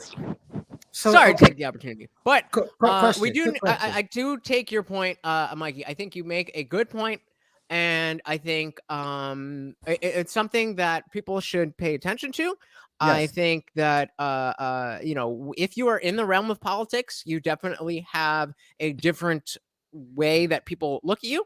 Exactly. But I would just add that anybody, as we've seen with specifically Donald Trump, that anybody can very quickly become a quote unquote normal person and then be into politics. And so what I focus on is ideas in a vacuum, the ideas themselves. If you have good ideas, then that's enough for me. If you previously had bad ideas and you are on the way to having better ideas, that is a good thing for me. That is a good thing in my eyes. So I want to go to each of you. Make sure you can all shout out if you got a YouTube channel, if you got Instagram, if you got whatever it is. I want to give you guys the opportunity to shout out whatever you got. But we are closing down. I am going to hop in Discord. So if you are part of the Discord server, the conversation continues. But for now, we are going to close this down. Mikey, I'm going to go to you first. If you got anything to shout out to the people, any last words, please let them know. The floor is yours. Thank you very much. So I have a YouTube channel. It's the Mikey Story. That's on YouTube. So my YouTube basically is about travel and lifestyle. Mainly it's just vlogs and things like that. I have some videos where it's just, me sharing a thought about a certain subject, or or anything that might be relevant. Once in a while, I'll do that. But that's what I have going on, and as well as you can find me the Mikey Story on Instagram, and as well if you'd like to follow me on there, and other than that, my last words for the stream is everyone has ideas, concepts, opinions, right? But at the same time, we need to consider not just the context of what they're saying, but what is the platform in which they're trying to get into with their opinions that is going to make it valid? Or is the question going to be that this is just an idea, a concept, and we can take it or we can leave it? So that's just my final words on that. Beautifully said. I did drop the link to Mikey's channel in the chat. Please do go and subscribe to him. Thank you so much, Mikey, for coming up and talking about what you think. I really, really appreciate it. I appreciate you coming to listen, and I really appreciate you coming to say your piece. And I hope to see you on the next stream. All right, brother. Every Monday, Wednesday, Friday, 8 p.m. I will be right here, and I hope to see you then. Thank you again, brother. You have a fantastic night. One love. Take care, brother. All righty. Indie Film, I think you have a website or something, right? What do you got? Tell people. Yeah. I've got a website, my6shirt.com. And I just wanted to say to check out IndianJesus on rumble.com. And remember, frankly, my dear Scarlett, I don't give a damn. Beautifully said. Beautifully said. Either of you two, Pascal, Trey, do you guys have last words? Or I know you guys don't really do that, but you're welcome to the floor if you want it. All I'll say is peace, love, and blessings. Everybody be safe. I'll holler at you in Discord, though, so we can finish our conversation. Yeah, in Discord. So other than that, man, I think we just got to continue to properly have conversations like today. And I think that it'll get better. And I think we just, just talk and continue to talk. I guess at one point in time, you do got to put actions with it. But like you said, if we don't at least put the ideal in someone's head, then, maybe nothing ever gets done regardless. So just everybody do your best and just try to continue the conversation forward. But I'll let you guys. Everybody be safe. Beautifully said. Thank you so much for watching. Thank you so much for hanging out. Always appreciate you, Trey. And I know I'll see you later. And I will see you again. Pascal, anything for the people? Well, I just want to clarify at the end. So for other people to express your ideas or provide your ideas, it is considered an action. It's just the beginning stages of an action. And to complete or make the ideas real, it's also an action. These are the end result of an action. So yeah, they're both in action, basically. Both actions, yeah. Beautiful, beautiful, beautiful. Thank you so much, brother. And man, I'll see you in Discord, by the way. Yep, I'll be over there. I'll be over there. So what we're talking about is the fact that the party never ends. It never ends. There's a link to Discord in the description of this video. When I close this stream, I'm still going to spend more time in that Discord server. So go join that. It is free right now. But I have a number in my head. When we hit that number, some of y'all might think I'm joking. When we hit that number, we are closing the Discord. Everybody who's in there is going to be good. Everybody new who wants to join is going to have to pay a monthly fee. It be like that. And trust me, motherfuckers going to want to pay, and you are going to be one of them. Don't be one of them. Just fucking hit the link. It's free. All you need is an email address or a phone number. You don't even have to do anything. And I promise you, it's going to be a thing. We're building. We're building. It takes some time, but we're building. So make sure, hit that link. As soon as I hop off here, I'm going right into that Discord server. Going to cam up. Going to be in the voice channel. Going to be talking to everybody. And that's where you can find me 24 hours a day. 24 hours a day! How many other fucking YouTubers can you contact 24 hours a day? I'm not trying to be some type of god, despite the name. I'm not trying, that's the irony, is that I'm not trying to come here and tell you that I know everything and you need to listen to what I have to say. No, this is a community. We are a community together. But it only works if you join the community. Also, in the description, this channel's not monetized yet, and I do have a job, but it's kind of slow right now. So if you want to help out, there's also some support links. You can hit the CashApp, PayPal, Bitcoin, all of that good stuff running across the bottom of the stream. The Indian Jesus, that would help me out. That would be amazing. But you don't have to do any of that. The fact that you are here, the fact that you are watching this, the fact that you are engaging is plenty. Also, it's free to like the video, to comment on the video, to subscribe to the channel, to ring that bell, to share this with anybody you know, to take this URL.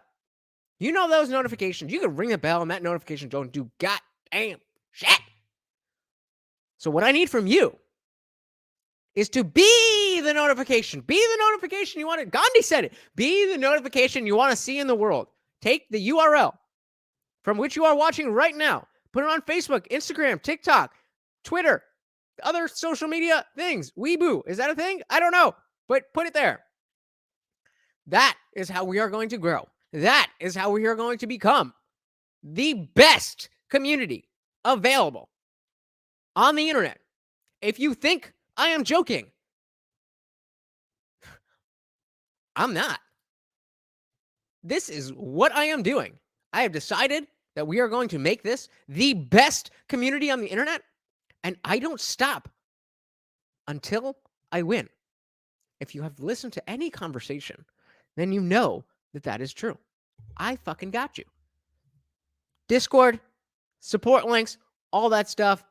If you don't want to do that, it's free to help out. Even if you don't want to do that, it is plenty that you have just sat here and consumed my voice, as well as my amazing panelists. Thank you so much for hanging out on the panel, guys. But you've done enough. Even if you don't want to do anything, again, run across the bottom of the screen, support links. But if you just want to sit there and think about how awesome this was and how great this channel is, you could do that too. That'd be perfectly fine. I just say you should come back every Monday, Wednesday, Friday, 8 p.m. There is a party. I am your host, Lutch, a.k.a. the Indian Jesus, here to resurrect the second coming of common sense. Until next time, guys, thank you so much for hanging out. We are going to have another party in 2 days, and I hope to see you there. Until then, I am out of here. Peace.